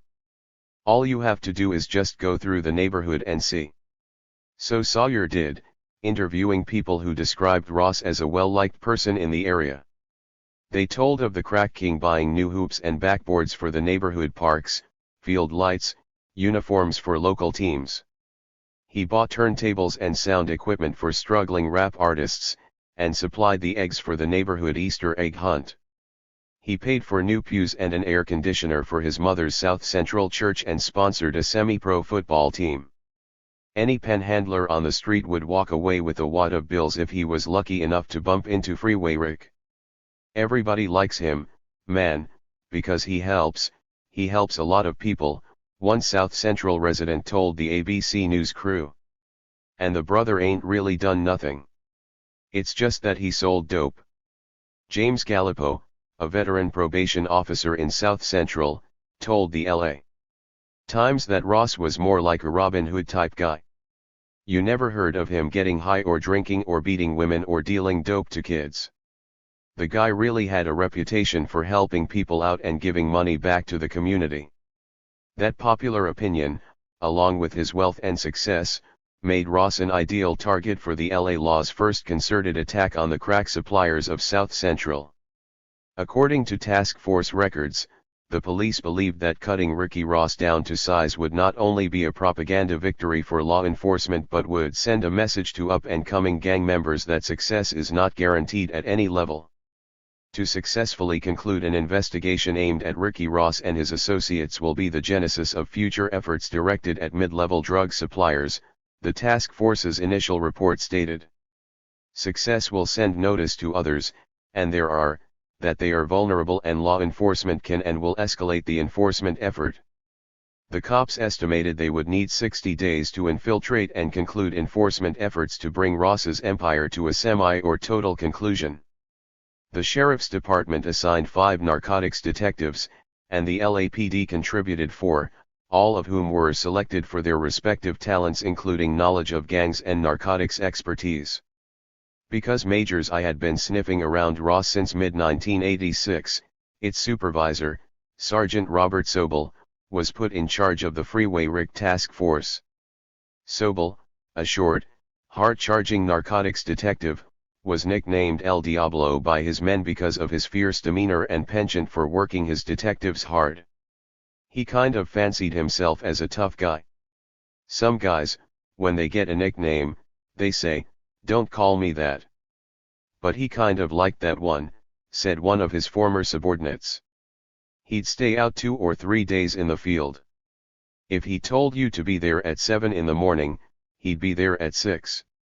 In keeping with Sobel's personal motto March or Die, all 9 task force detectives were put on full cash overtime, so they could keep up 24-hour surveillances and soften the blow by earning extra spending money. A great many man-hours are anticipated by the detectives, a January 1987 LAPD report said. The overall investigation will require extended hours of work involving standard investigative techniques and surveillance of the primary suspect and associates.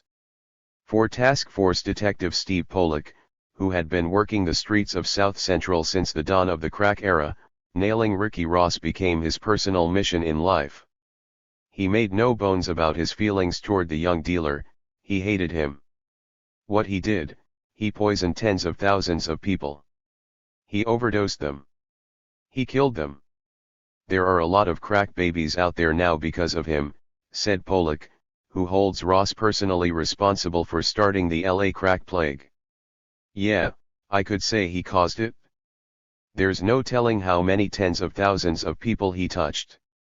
And not just in California, but like I said, it spread throughout the entire United States what he did with his organization. So he's responsible. He's responsible for a major cancer that still hasn't stopped spreading, even here in Los Angeles. With 9 detectives assigned to look after him, Freeway Rick started feeling the heat very soon. When the task force was finally formed, we just dedicated 7 days a week on him, Pollock said proudly. And we just dogged him until he couldn't take it anymore. That was putting it mildly. On January 21, 1987, Pollock and his men hit the freeway motor in like a tornado.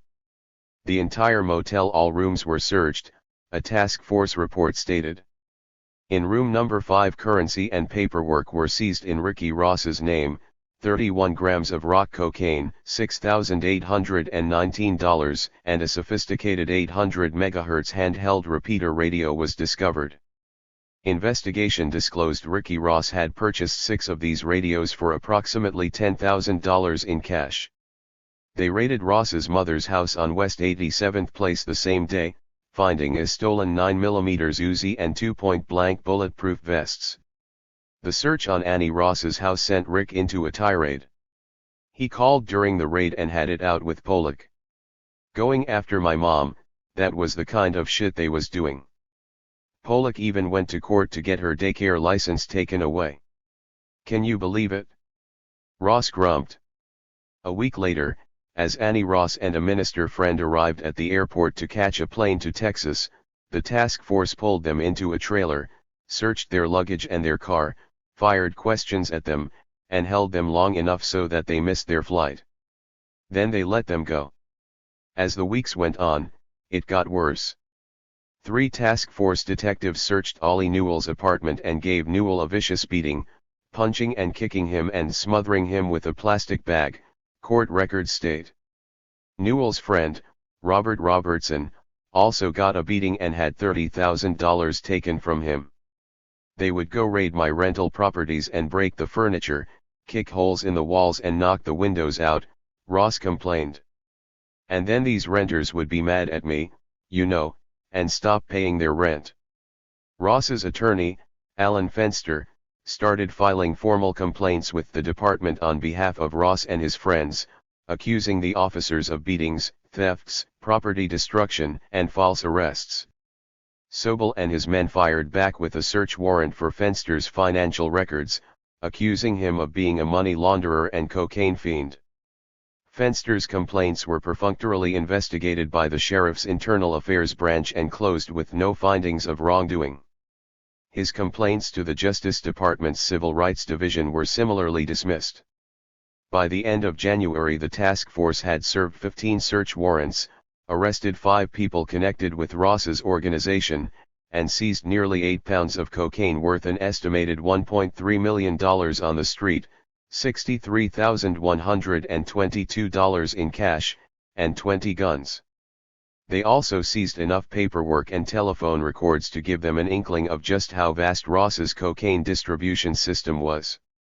The investigation has expanded to include other co-conspirators and demonstrated that Ricky Ross is resourceful, has elaborate communications and is well organized, a task force weekly activity report stated. Sobel called Ross's enterprise a cartel. It's a major cocaine dealing organization that stretches from California to Texas and Cincinnati, Ohio.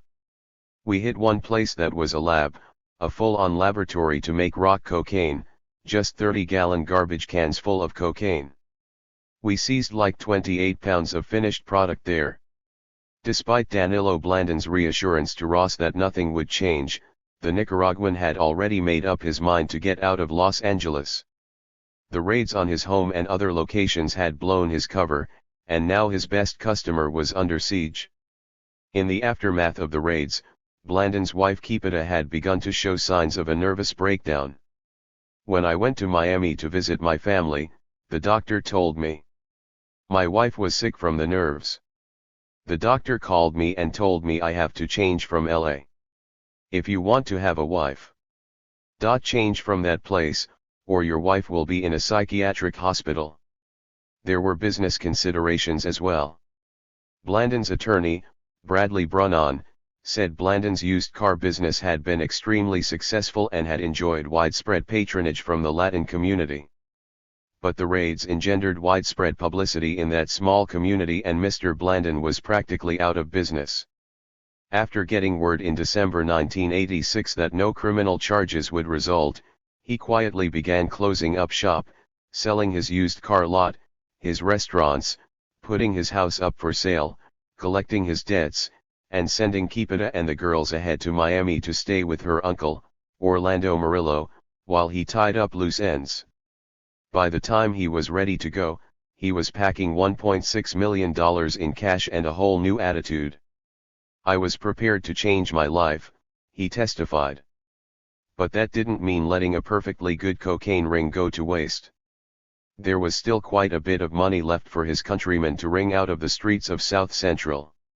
I handed it to the Nicaraguans, Blandon said, referring to his drug enterprise. I introduced my customers to them and they continued doing the business. Using your old contacts. Yes, and my supplier and my buyers. In other words, despite the fact that the LAPD, LA Sheriff's Department, FBI, DEA, CIA, DEA, and IRS were now fully aware of their cocaine ring, the Nicaraguans kept right on dealing. The only thing that changed was the man on top, and even that was not much of a difference. Blandon's successors were two of Norwin Menezes's cocaine-dealing colleagues, Roger Sandino Martinez, known as Chacoyo, and Jose Quinato Gonzalez. Roger Sandino was one of these guys from the old days, the old Contra connection, Blandon's lawyer, Bradley Brunon, said. He was an original gangster Contra. He was also a veteran drug trafficker who seemed to enjoy the same kind of protection as Blandon. DEA records show that Sandino was arrested in October 1980 in Hialeah, Florida, in possession of 50,000 Quaalude tablets. He pleaded guilty to conspiracy and was sentenced to 30 months in federal prison. Despite his conviction and the fact that he was in the U.S. illegally at the time of his arrest, Sandino was never deported, and he continued dealing drugs. In 1984 he set up an import-export business in Miami with the help of a Coral Gables attorney who was in business with several of Blandon's FDN associates, including former National Guard Major General Gustavo El Tigre Medina and businessman Donald Barrios. Sandino was busted again in April 1986, this time as part of the biggest cocaine case on the Atlantic coast. DEA agents in Norfolk, Virginia, charged him and 14 other people, including the son-in-law of Bolivian cocaine kingpin Roberto Suarez Gomez, with conspiracy to import 700 pounds of cocaine worth an estimated $158 million. The dope wasn't theirs, however. It belonged to the DEA, which brought it into the United States from Bolivia to use as bait in a reverse sting, a scheme in which the police pose as cocaine sellers in order to seize money from drug buyers. In this case, they seized $1.3 million from Sandino and his associates. The DEA has censored many of its records dealing with Roger Sandino, citing privacy reasons, so his role in the Bolivian drug operation isn't known. What is clear is that he was never brought to trial. Though arrested, Sandino somehow managed to wriggle out of custody, and the DEA issued a fugitive warrant for his capture. When LA detective Tom Gordon ran Sandino's name through Natty's several months later, however, there was no mention in his file of the Virginia indictment or the fugitive warrant. Months after fleeing Virginia, Sandino showed up in Los Angeles, just in time to take over the South Central drug ring from the departing Danilo Blandon. After Blandon moved, Ross said, he would call him in Miami and place his orders, and Roger Sandino's partner, Jose Gonzalez, would handle the pickups and deliveries. Blandon confirmed that he continued working with the Nicaraguan operation in LA, solving problems, settling disputes, and collecting commissions from the drug sales. They used to be calling me all the time if they have some problem, Blandon said. I was the middleman, you see, like I was making something. I was making something. Then I had to call Rick to tell him, hey, what's going on? By then, Ross said, the cocaine business was losing some of its allure. His friend and mentor was 3,000 miles away. He owned about $5 million worth of real estate and still had more money than he could spend. And for the first time, Ross said, he began having second thoughts about just how mellow his product really was. His current girlfriend, Mary Louise Bronner, the mother of 2 of his 5 children, was now a crack addict, thanks to him. The chickens were starting to come home. At first, I had never saw anybody addicted to cocaine. It took a while before it started to affect anybody that we dealt with. I mean nobody at first, it was like everybody that was using cocaine drove big ears and, stayed in the Baldwin Hills area, and then it started to change and we started to see the effects that it was having. Ross said the first twinges of conscience came when Jocelyn Clements, a longtime friend and one of his earliest customers, turned into a raging crackhead. I found out that she was taking all her welfare money and her food stamps and stuff and spending it on cocaine, he said. But there were other reasons for his restiveness. By early 1987 the LA crack market had become saturated, so much so that many gang members were hitting the road to find greener pastures and emptier street corners. Crips and Bloods were bumping into each other in cities across the United States. Everywhere you go, you know what I'm saying, anywhere you go, you're gonna see some people from L.A., one Crip dealer told California Department of Justice researchers in 1988. If they got, a dope house out there or a dope street out there, you'll run into somebody on that street from LA. Said another, out of town where nobody else ain't at. That's where the money's being made because there's too much competition in Los Angeles. It's got too many dope dealers in Los Angeles competing against each other. So they take it out of town. The profits are better. Here you can sell an ounce for $600. Over there you can sell it for $1,500. Cocaine prices in LA had been dropping through the floor because so much of it was coming in.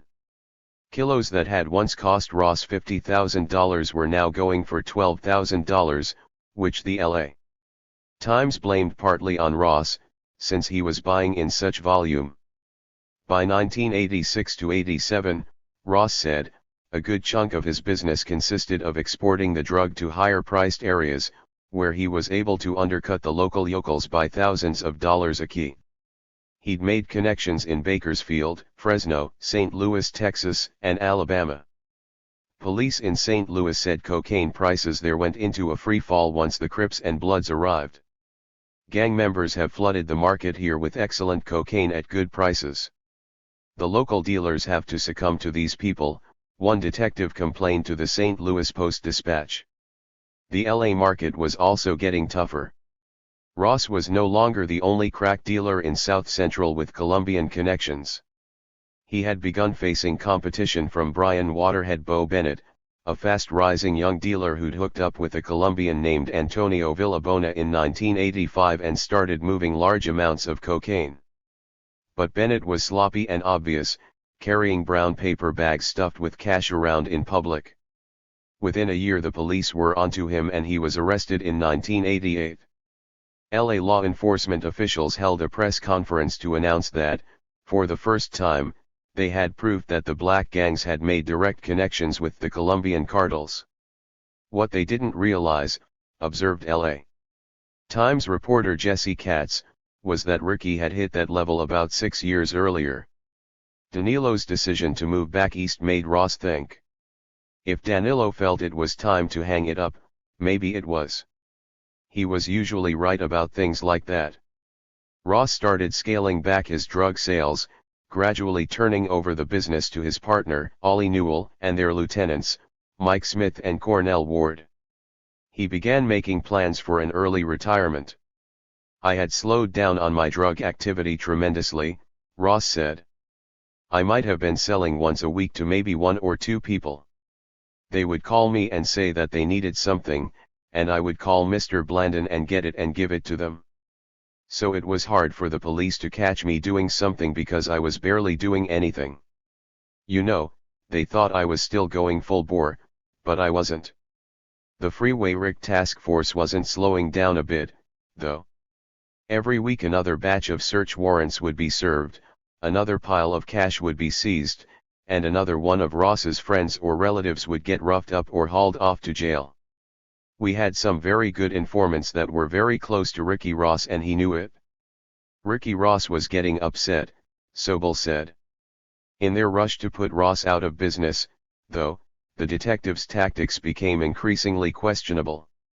According to federal court records, the task force ransacked an apartment owned by one of Ross's girlfriends in February 1987, picked up a doll belonging to his daughter, and then as a threat to Ricky Ross, they plunged a knife into the doll's head, pinning it to a wall, along with a note, "This is you, Ricky." Sergeant Sobel said that as time went on it became common knowledge among the entire risk force that LAPD Detective Pollock was carrying around a kilo of dope in the tire well of his vehicle. Pollock would be bragging about a present for Ricky Ross when they ran into him. There were constant jokes made about the dope they had ready to plant on Ricky Ross when they found him. One evening in mid-April 1987, Ross, Newell, and Cornell Ward closed up Rick's auto parts store on Western Avenue, the big palace of wheels, and piled into the Crack King's brand new Ford station wagon, intending to cruise around for a while. Hooked in the rearview mirror and I saw some cars coming up behind me with no lights on and first I thought it was somebody maybe trying to rob us or something. We didn't know. So I started speeding in the car and then a red light caught me and a car pulled up right up on the side of me and the guy let his window down. Newell recognized the driver.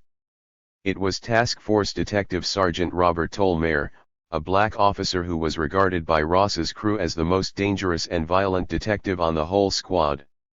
He stuck this gun out the window, pointing it at the ear, Ross said. Newell turned to Ross and asked what he intended to do. Ross said he didn't know. Well, Newell replied calmly, you know they're going to kill you. They already said they're going to kill you. Ross stomped on the gas and roared through the traffic light, with the detectives in hot pursuit. He raced down a side street and decided to make a run for it. The station wagon swerved violently into a driveway and Ross leaped out, sprinting through a yard and hopping a fence. Behind me, I could hear them shooting, Ross said. The shots missed him, and he managed to hitch a ride on a passing bus and escape. Newell and Ward weren't so lucky. They said they were handcuffed and tossed into the back of a police car, and the deputies took turns beating on them with metal flashlights and leather saps. Ward was also smacked with a shotgun. Then, according to court records, LAPD Detective Steve Pollock drove up, opened the trunk of his car, and retrieved a kilo of cocaine in a black gym bag. Pollock then displayed the bag to the others present, claiming that Ross had dropped the bag as he ran. Since shots had been fired that had to be explained, the deputies also agreed to accuse Ross of shooting at them. Ross was charged with a variety of crimes: 4 counts of conspiracy, 3 counts of transporting controlled substances, 1 count of assault with a deadly weapon upon a police officer, and was declared a fugitive from justice. Assuming that every cop in LA would be gunning for him as a result of the assault charge, Ross went into hiding, lying low for 3 weeks as the task force scoured the city, tearing through his friends' houses on an all-out manhunt. On May 5, 1987, he decided things had gone far enough. I felt that it went past just duty, Ross explained in court testimony. My whole thing, I felt, became personal. It wasn't like just Joe the drug dealer. It had become more of a personal kind of vendetta with them and me. I didn't have no vendetta with them because if they arrested me, that was their job, but it seemed like they had a vendetta with me. Ross drove down to the sheriff's office and turned himself in. He was locked up in the L.A.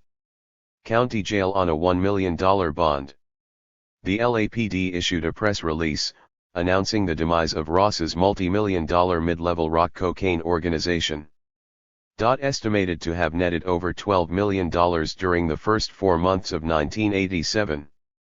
The body count was impressive indeed: 61 search warrants, 39 arrests, including that of the ringleader, and $13.3 million in cocaine seized, along with $240,000 in cash and 62 firearms, including revolvers, semi-automatic pistols, shotguns, Uzis, MAC-10s, a fully automatic MAC-11 machine gun as well as 5 bulletproof vests.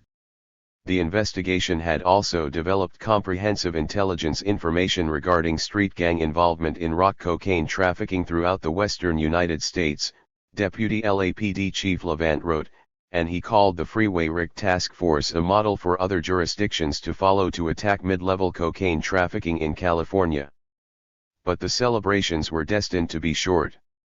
Apparently unable to resist the temptation, several members of the Freeway Rick Task Force dropped by the jail to inspect their prize. They started goading Ross about Alan Fenster, telling him that his coke-snorting lawyer had abandoned him and was leaving him to hang. His only hope, they told him, was to confess and go to work for them because if he didn't, he was going to be in jail for a very, very long time. Fenster was never going to get him out of this jam. They'd set him up, the detectives crowed, and they'd set him up good.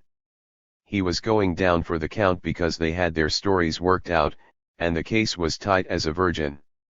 The discussion was tape recorded, U.S. Justice Department records state. They discussed their frame-up of Ross and unsuccessfully tried to turn Ross against his Colombian cocaine source. Ultimately, Ross filed a motion to dismiss based on the encounter, and the existence of the tape recording was revealed at the hearing. The judge insisted that the tape be produced. Before it was turned over, amateurish attempts were made to doctor it. A forensic expert concluded that 11 erasures had been made in an effort to obliterate the detectives' accusations against Fenster and their discussions of a beating administered to Ross's brother, David. After hearing the tape, the judge threw the charges out of court. Freeway Rick was free once again. In 1 month, he dodged bullets twice, both lead and legal, and he didn't intend to give the task force a third shot at him. Someone else could be the crack king from now on. 21. I could go anywhere in the world and sell dope. Ricky Ross moved as far away from Los Angeles as he could get, taking Mary Bronner and their children to Cincinnati, Ohio. It was where Bronner grew up. Ross had accompanied her home once as she attempted to kick her crack habit, and he had taken to the tidy conservative Midwestern city on the banks of the Ohio River. The neighborhoods were green and quiet, lined with big leafy trees. The homes were spacious, set on seemingly endless yards, not stacked on top of each other like the dusty matchboxes in Los Angeles. It was real cool, Ross said. He would use his time in Cincinnati to back away from the game, just mellow out. I thought I'd get away from it, you know. Though most of his assets were tied up in LA real estate, he'd taken $300,000 in cash with him. In a city where a palatial home could be had for a third of that, it was plenty of money. His businesses and rental properties in LA were still producing revenue. Financially, Ross said, I was set. He moved to a townhouse on the east side of Hamilton County, in a comfortable Republican suburb of Rolling Hills, and minivans. We was trying to get away from drug life, her using and me dealing, Ross explained. Basically, I just wanted to be a small-time person, you know, with a nice house, with a nice car. I wanted kids. I wanted my kids to play tennis. I wanted my kids to win Wimbledon. I wanted them to go to college. But Ross had never been able to sit back and take things easy. He had to be in motion, working some kind of deal, so he indulged himself in his other great obsession, real estate. He liked to refer to himself half-jokingly as a property junkie. I was buying property, old houses, rebuilding them. I had become pretty knowledgeable on how to rebuild houses. It was undramatic but satisfying work, and gradually LA began to seem farther than 2,400 miles away. Ricky Ross was 27 years old, and as the weeks stretched into months he began to feel at ease. Years later he would look back on that period wistfully. Look at myself now and say, man, you had it made. He would get occasional calls from Danilo in Miami, and they'd catch up. We stayed on a relationship. You know, we talked, and he was still dealing with Ollie. He didn't quit. When I quit, Ollie didn't stop. But Ross said the Nicaraguan didn't like dealing with Newell, whom he referred to as Big Charlie. Basically, he would tell me, "Why'd you quit? I need you. You know Big Charlie don't take care of the business like you do." He was saying, basically, that Charlie didn't pay him like he was supposed to and, you know, he was slow, stuff like that.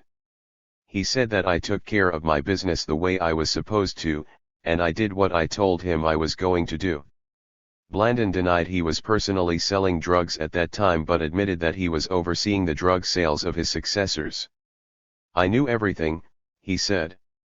Because of the way the cocaine business worked, he'd had to vouch for Roger Sandino and Jose Gonzalez, and that meant mediating the disputes and solving the problems that arose between Ross's crew, the Nicaraguans, and their Colombian suppliers. Blandon agreed that Ross's replacements weren't taking care of the business and said there were frequent feuds with Menezes's men. "They were calling me all the time. Hey, the order didn't come with the money. The order didn't come with the merchandise, so that's the relationship I had." But most of his time and attention, Blandon said, was devoted to what he called his legitimate businesses. After he got to Miami, Blandon invested his LA drug profits in a string of companies, sometimes in partnership with an exiled Nicaraguan judge, Jose Macario Estrada, a family friend who was also Blandon's immigration lawyer. Like Blandon, Macario was deeply involved with the FDN and its Miami support network, working with the Contras to arrange travel papers and work permits for rebel soldiers and their families. He also helped to create a number of nonprofit foundations in Miami that supported the Contra cause. "I was with the FDN here in Miami, working in Miami since 1980, Macario confirmed in an interview with the author. Before the revolution, acquaintances said, he'd worked at the U.S. Embassy in Managua, helping out in the cultural attaché's office. We always joked that he was working for the CIA, said one. Macario denied it, but it's easy to see why others might have gotten that impression. He had CIA agents for friends. In fact, they'd saved his life in 1979. A squad of Sandinista revolutionaries came to pass me by the arms, you know? Came to, what do you call it, eliminate me in a summary proceedings. The next day he decided to seek asylum in the Embassy of Colombia, which, as it turned out, was located in the home of Macario's friend, attorney Carlos Icaza. A son-in-law of General Edmundo Menezes, Icaza was the personal attorney of Adolfo Calero, who had been a CIA agent before the 1979 revolution and would become the Contras political leader. Icaza shielded Macario from the Sandinistas for a time, and Macario escaped the country 7 months after the revolution on the last day of February 1980. I have the anniversary of my escape once every 4 years, he joked. Macario's protector, Carlos Icaza, was publicly accused by the Sandinistas of being a CIA agent in 1983, and a warrant was issued for his arrest. He was charged with being a central conspirator in a foiled CIA plot to poison Nicaragua's foreign minister with a bottle of thallium-laced Benedictine liqueur. Icaza fled Nicaragua and went to work for the FDN in Honduras, as did his wife. Later he became an attorney for Norwin Menezes. Among other things, he arranged the sale of a Salvador Dali painting Norwin owned, and served as corporate lawyer for Norwin's suspected money launderer, economist Orlando Murillo. In late 1986 Jose Macario was appointed to a Blue Ribbon Commission by the FDN to look into newspaper allegations that the Contras were squandering U.S. humanitarian aid money. Another member of that FDN panel was accountant René Gonzalez of the Pete Marwick and Mitchell office in Caracas, Venezuela. After exonerating the FDN, both men became business partners with Danilo Blandon in a company called Mexus Import and Export Inc. Other directors of that company included Blandon's Mexican college friend and convicted money launderer Sergio Guerra and a Panamanian banker, Jose Fernando Soto, the longtime representative of the Swiss Bank Corp in Panama and an old friend of Quipita's uncle, Orlando Murillo. Blandon also bought his wife a business, Poopy's Children's Boutique, which ran from a shopping mall in Sweetwater. And he bought into a Nicaraguan restaurant in Miami called La Parrilla. La Parrilla had been started by Anastasio Somoza's former counterinsurgency expert, Major General Gustavo Medina, and Miami businessman Donald Barrios, the FDN supporter who'd sent Blandon to fetch Norwin Menezes from LAC 6 or 7 years earlier in 1980 or 1981. Ricky Ross's former cocaine supplier, Henry Corrales, also owned a piece of the action, court records show. The elegant restaurant became a hangout for Contra leaders and was the site of pro-Contra demonstrations and seminars. The Miami Herald lightheartedly described the cuisine as Contra cooking from ex-Somoza General Gustavo Medina. Another story noted that despite the proximity of Fontainebleau Park, the apartment complex that so reminds Nicaraguans of the open trace apartments in their native Managua, La Parrilla customers are primarily Cuban. The Cubans, our compatriots in exile, also are very fond of Nicaraguan food, General Medina explained. Blandon's restaurant was also a big hit with the food critics. "The steak melts in your mouth," twittered one Miami Herald reviewer. "Service is akin to the poshest French restaurant." In 1987 the Herald named it the best Nicaraguan restaurant in Dade County and awarded it 4 stars, the paper's highest rating. But the cocaine lord's main investment was in Alpha 2 Rent-A-Car, which began with an office outside the Miami International Airport and spread to 24 other locations in southern Florida. Blandon's rent-a-car business was so successful, court records show, he became an authorized outlet for Chrysler Corporation and General Motors vehicles. Ross said he visited Blandon in Miami several times in mid-1987 and was treated like visiting royalty. Blandon provided him with free rental cars and complimentary hotel rooms. Meanwhile, Ross turned Blandon's daughters onto rap music, bringing them the latest CDs and amazing them with stories about the rappers he'd known and bankrolled from his neighborhood. "Danilo took me around and introduced me to his friends, like he was showing me off. I was probably the only black guy any of them had ever met," he said. Several times, Ross said, Blandon dropped hints that he'd like to do some business with him. "He kept saying he could get me some stuff for really cheap and we could make a lot of money with it in Cincinnati." Ross knew Danilo was right. He'd checked around town and had been amazed at how much folks in Ohio were paying for their dope. "I got down there and started meeting people and they were telling me, 'Ah, man, it's this and it's that.' Then my friend from Miami came by and said, 'Hey, man, come on, I'll give it for you for 10. So he was talking about giving it to me for $10,000 and in Cincinnati, Keys was selling for $50,000. Ross laughed. "Ounces were like $2,400. It was like when I first started." When Blandon called him from Detroit one day in the fall of 1987 and asked him to come up for a meeting, Ross said he knew what his old friend had in mind. And, just as surely, he knew that he would get in his car and make the 4-hour trip north. It wasn't just because Danilo was asking, though Ross said his relationship with the Nicaraguan was such that he would have done almost anything for him. The real reason, Ross knew, was that he missed cocaine trafficking. He was good at it, it was in every fiber of his being. The business, as Danilo called it, had been custom-made for him. It was his calling. God, Ross firmly believed, had put him on earth to be the cocaine man. When he wasn't dealing, he was just like anybody else, maybe worse, an illiterate high school dropout. A zero. But give him a pager and some dope, and he was a virtuoso. There weren't too many people in this world who could dance through a minefield of cops and snitches juggling multimillion-dollar drug deals and emerge unscratched. It got to the point where I enjoyed selling drugs so much that I could be in bed with my woman and, if the right person paged me, I'd get up, Ross told the Los Angeles Times. So when Danilo offered him 15 kilos and a good price, Ross said, I told him to bring them to me. I'll take them. He was back in play. Making Cincinnati his own was effortless. By then, Ross was an old hand at creating new crack markets. I knew the recipe. It's just like it was in LA. If you want to get in with the blacks, you find out who the shot caller is. And you talk to him and you get him on your side. If he gives you permission, you can go to his neighborhood and talk to his guys. So that's what I did in Lincoln Heights, Ross later told a Cincinnati reporter.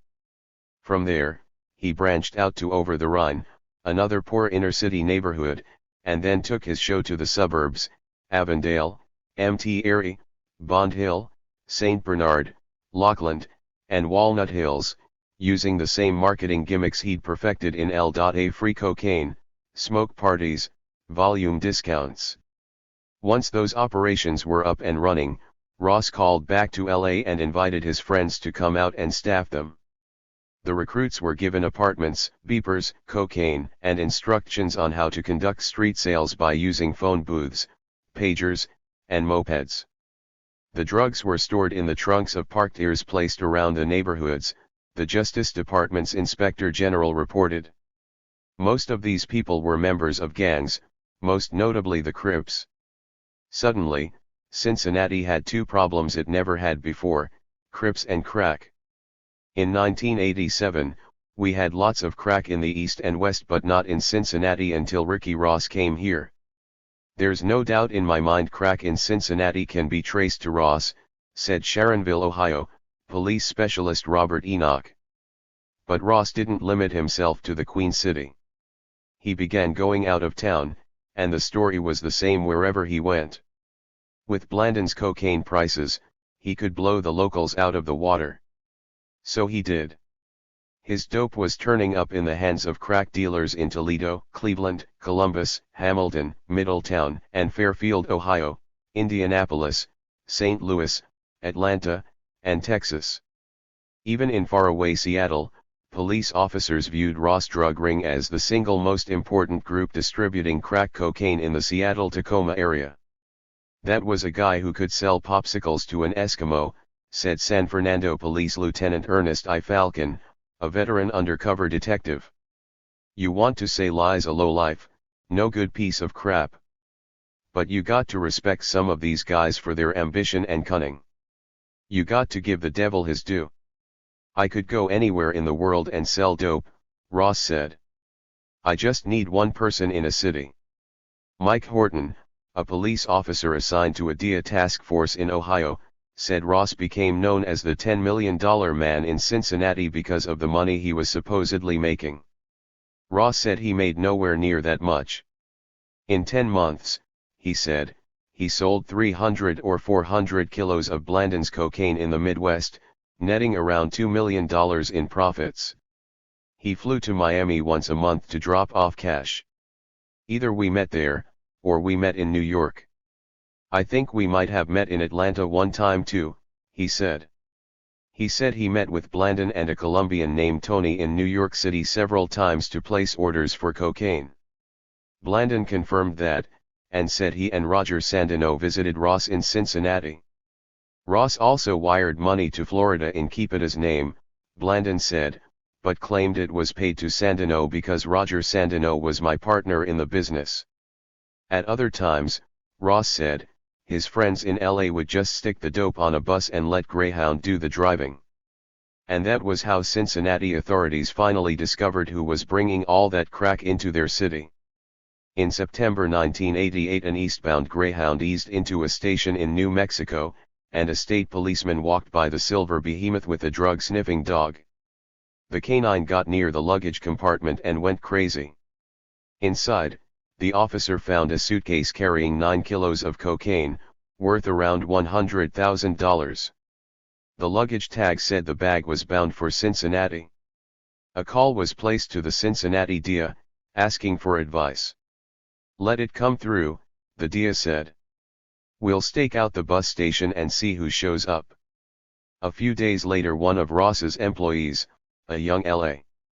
Crip named Alfonso Jeffries, ambled into the bus depot and claimed the suitcase, springing the DEA's trap.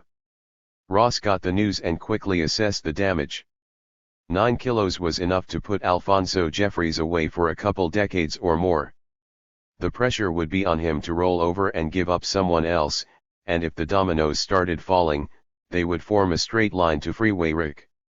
Ross contacted Jeffries and told him all his legal bills would be paid and he'd have the best lawyers in town, as long as he kept his mouth shut. Jeffries told him he would. But it didn't matter.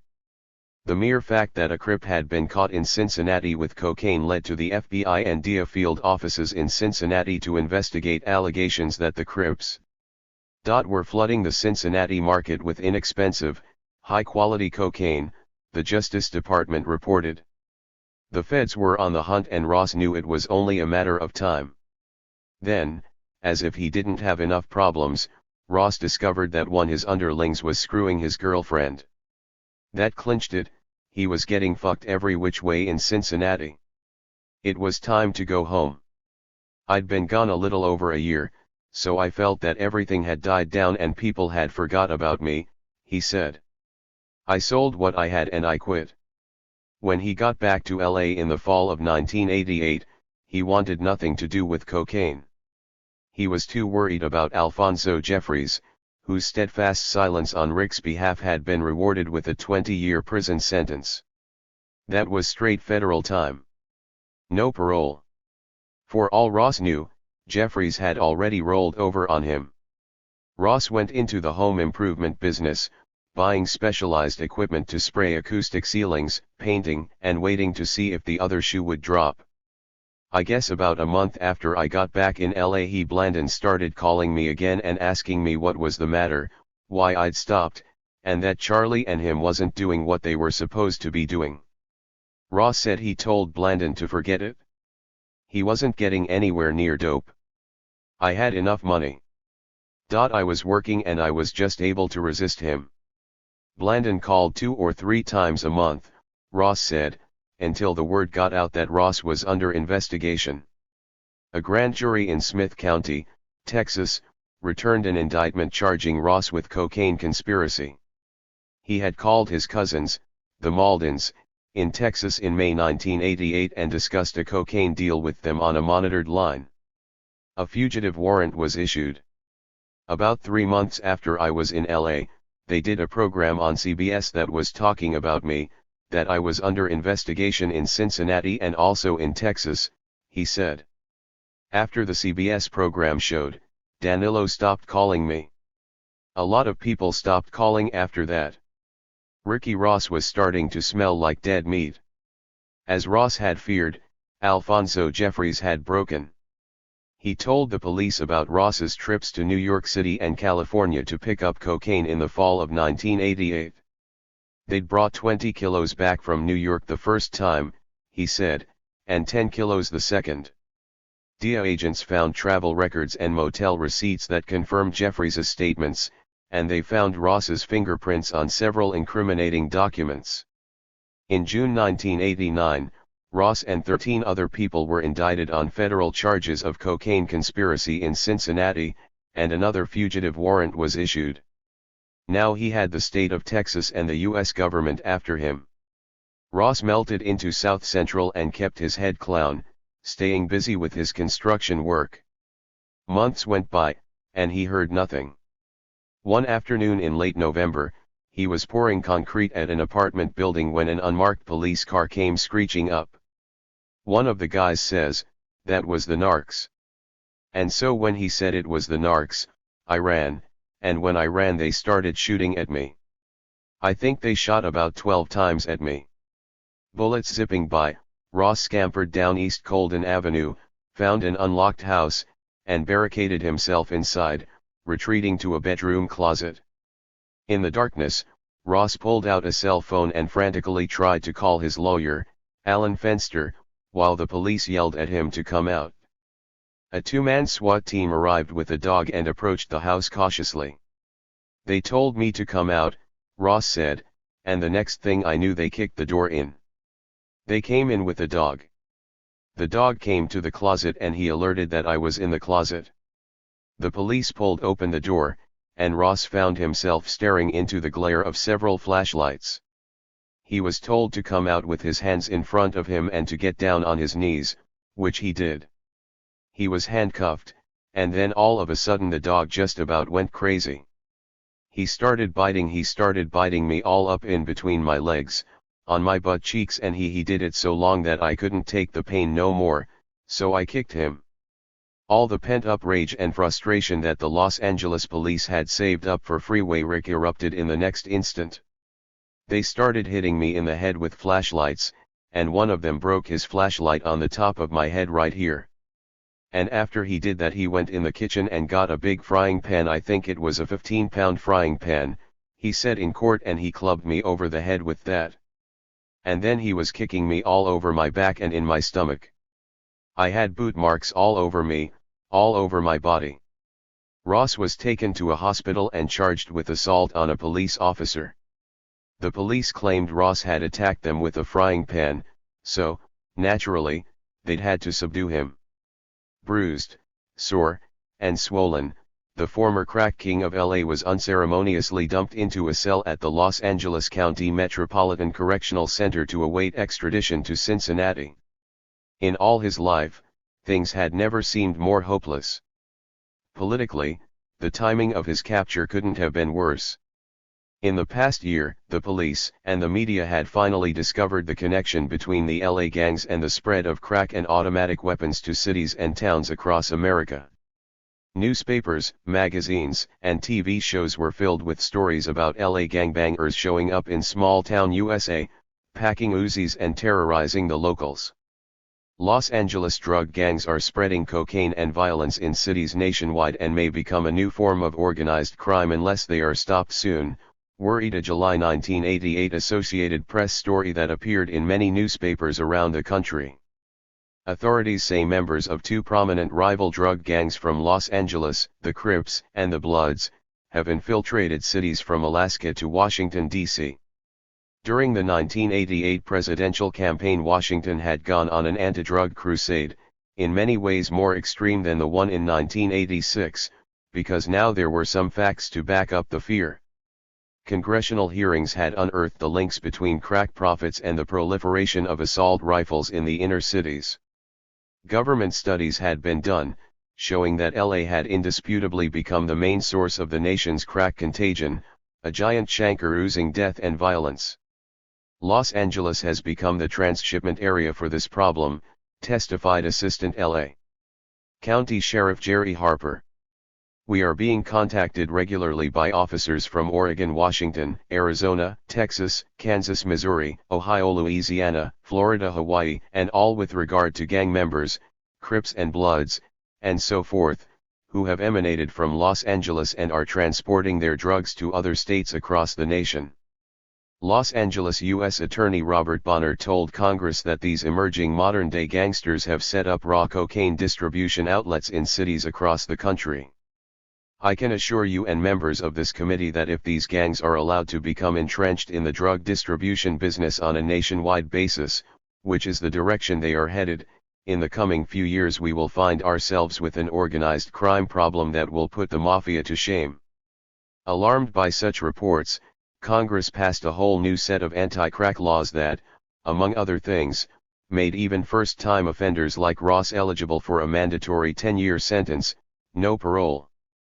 Ross knew there was a good chance they would nail him to the wall in Cincinnati, a city that had sent Larry Flynt to jail just for selling dirty magazines. If anyone ranked lower than a pornographer, it was someone like Ricky Ross.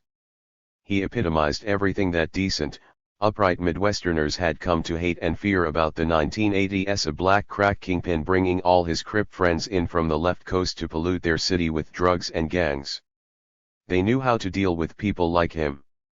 And if, by some miracle, he managed to beat the federal rap, he had the folks in Texas waiting to get their hooks into him, with their 100-year prison sentences and well-known love of black drug dealers. Try as he might, he could see no way out. He wasn't dealing with the goons from the Freeway Rick task force this time. These federal agents weren't going to do anything stupid.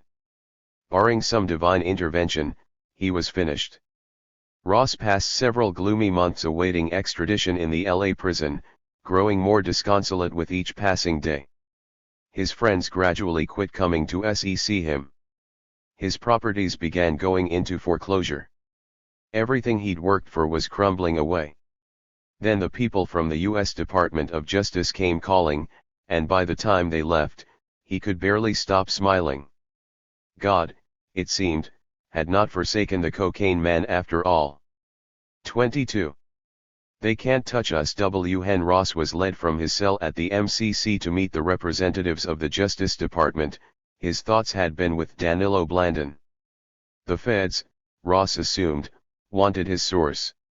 It was what the task force had been after when they came to see him the last time he'd been locked up. That was the way things worked. You got busted, and they came to you with the choice, be a rat or be a jailbird. He'd managed to duck the situation the last time, but he wouldn't have that luxury again. The feds had him by the balls. Now, it appeared, he would be forced to confront the question he'd always dreaded: could he rat out Danilo? He was Danilo, you know. He was like my God, my number one person, Ross said. Hadn't many people been there for me, you know, when I was coming up. So Danilo was somebody that I felt had always been in my corner, and he always showed like he cared about me. But to Ross's surprise and relief, the federal people had no interest in the Nicaraguan. They didn't ask me nothing about who I was getting it from, Ross said. All the Justice Department wanted to hear about were his experiences with the detectives on the Freeway Rick Task Force. They'd been reading those complaints he and his friends had filed against the officers. Were they true? And would he be willing to testify to it? Ross was dumbfounded. He'd been willing to testify 2 years ago, but nobody had wanted to hear about it then. Besides, the Justice Department's Civil Rights Division had already looked into his complaints and dismissed them for lack of evidence, or so he'd been told. Yet now they wanted to know if he would be a U.S. government witness against the police. A drug dealer helping to put narcs in jail? If that didn't beat all. Ross had one question: what was in it for him? It could change the way certain people felt about him, he was told. If he cooperated and testified truthfully and honestly, it would help when he appeared before the judge in Ohio for sentencing. Plus, the government might decide not to seize his properties or his remaining cash under the asset forfeiture laws.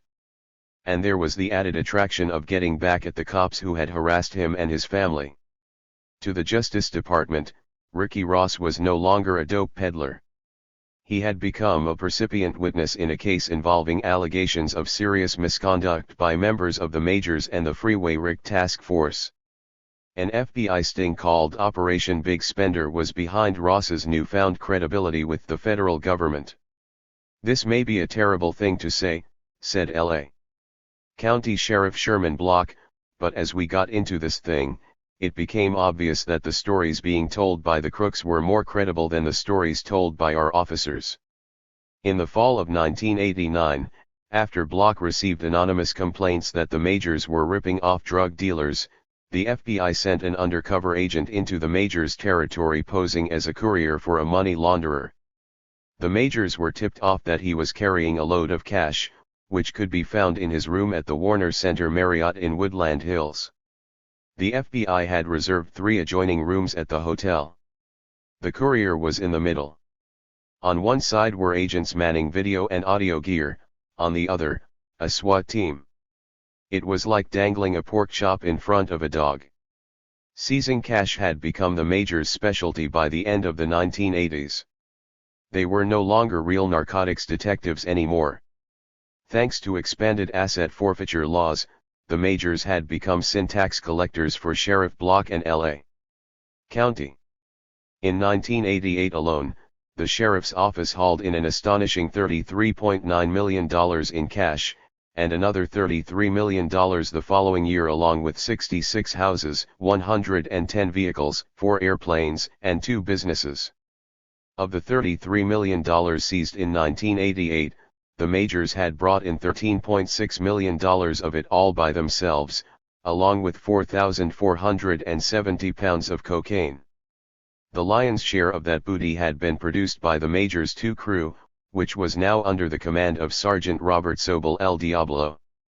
After the Freeway Rick Task Force disbanded in late 1987, Sobel was handpicked to lead Majors 2, and he had driven his squad to Olympian heights. "My men are all trained to tear flesh when they scent blood," Sobel had bragged in an interdepartmental newsletter. The Majors zeroed in on the FBI's courier so fast they had a surveillance team in place before the FBI agents arrived at the hotel.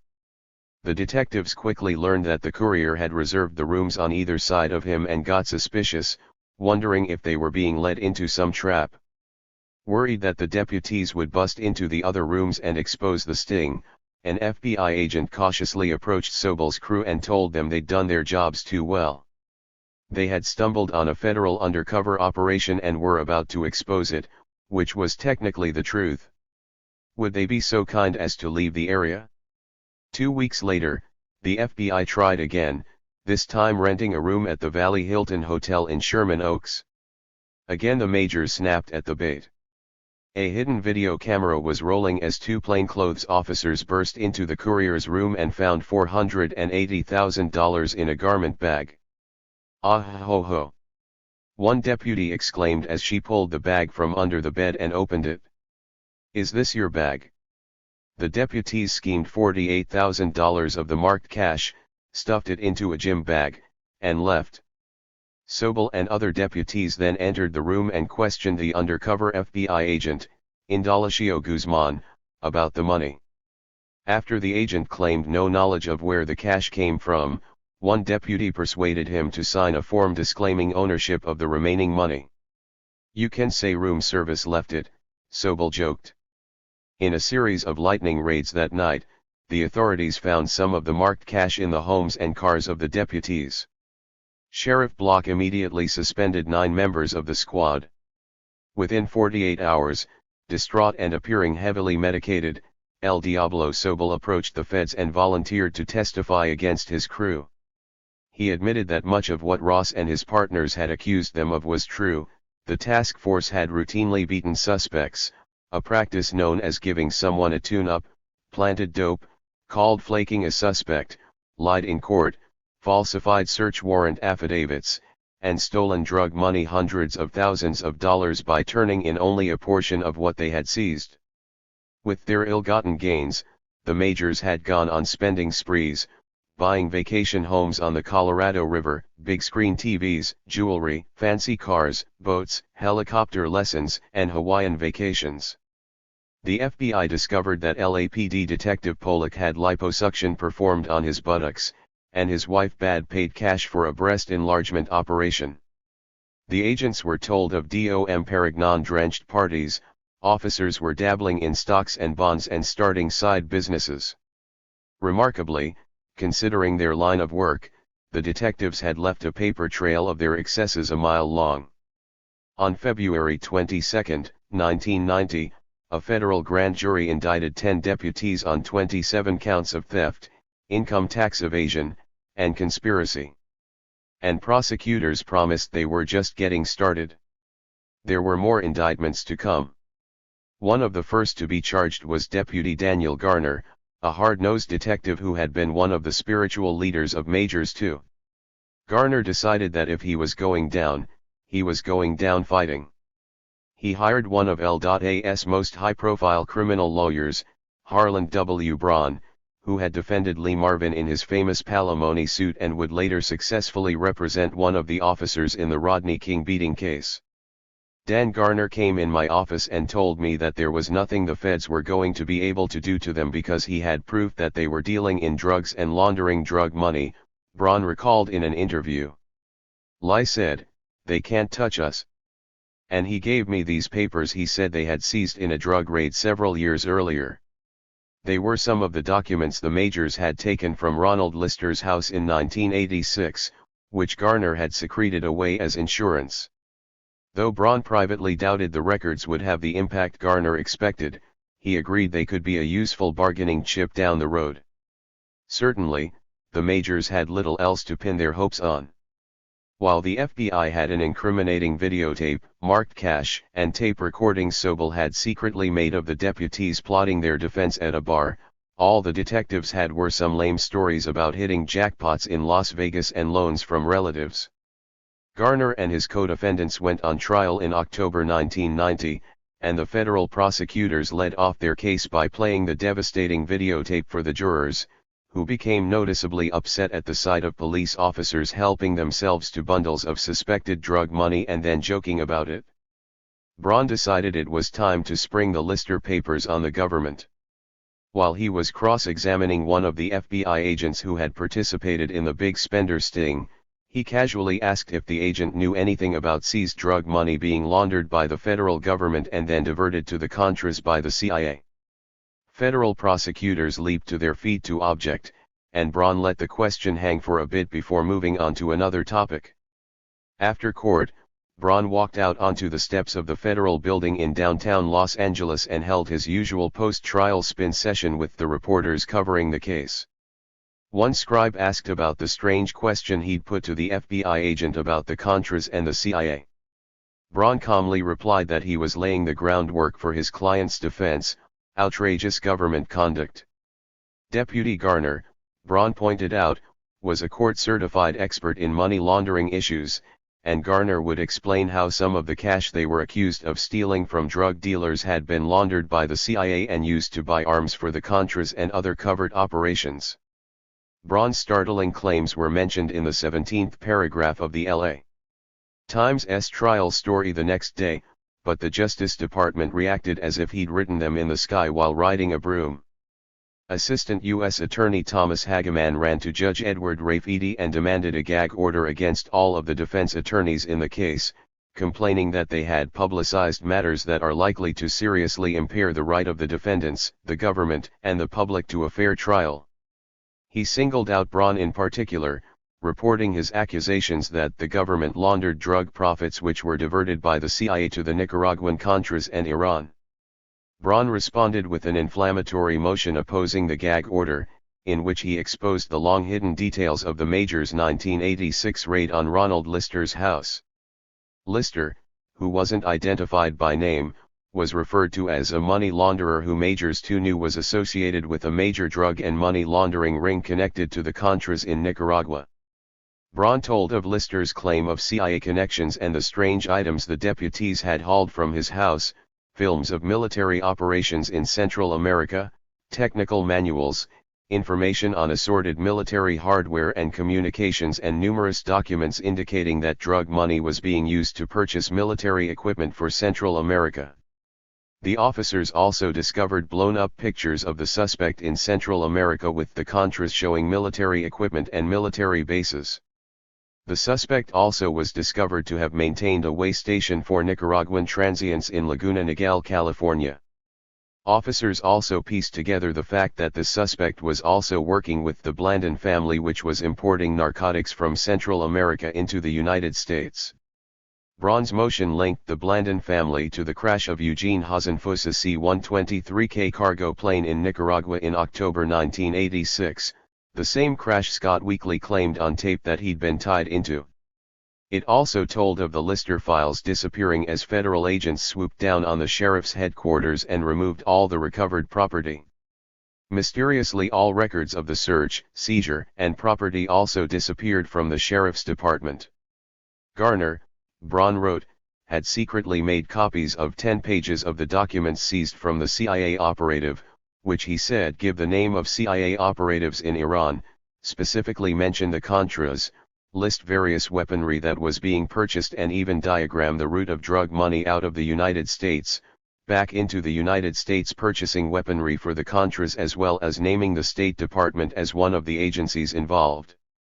Braun said he'd asked the Justice Department to provide a letter stating explicitly that no drug money was used by the United States government or any United States government agency to purchase weapons for the Contras or weapons to be traded for hostages from Iran, but it had refused to do so, which Braun interpreted as a tacit admission that Garner's claims were true. The court will note that nowhere in the declaration by the United States Attorney does he state that this allegation is false. From this, counsel concludes that in fact the government concedes the truth of the statement and only attempts to again suppress it so the public will not know about these illegal activities, Braun wrote. The government obviously fears the exposure of its drug-financed Central American operations. The 7 deputies on trial, Braun noted, weren't the ones complaining about unfair publicity, even though they had been pilloried in the media by federal prosecutors since the day they were indicted. The only party that complains about the publicity is the very party that was arguably using drug money to buy weapons for the Contras, Braun wrote. The next day the Justice Department fired back with a motion of its own. Once again sidestepping the issue of whether Garner's allegations were true or false, prosecutors asked Judge Rafidi to issue a court order excluding any questions, testimony, or other evidence relating to any alleged CIA plot to launder drug money to finance Nicaraguan operations or operations in Iran. Those claims, Prosecutor Hageman wrote, were wholly irrelevant to the case, and would be nothing more than a smokescreen to divert the jury's attentions from the issues. Since the raid had occurred in 1986, Hageman argued, it was well outside the time frame of any allegations in the indictment. There is thus no connection of any kind between the scheme involving the CIA and this case. This evidence would do nothing more than confuse the jury and be a waste of time. Judge Rafidi called the lawyers into his courtroom the next morning and lashed out at Braun, calling him sneaky and unprofessional. The motion he'd filed, Rafidi stormed, was a bad faith effort to get the information out to the public.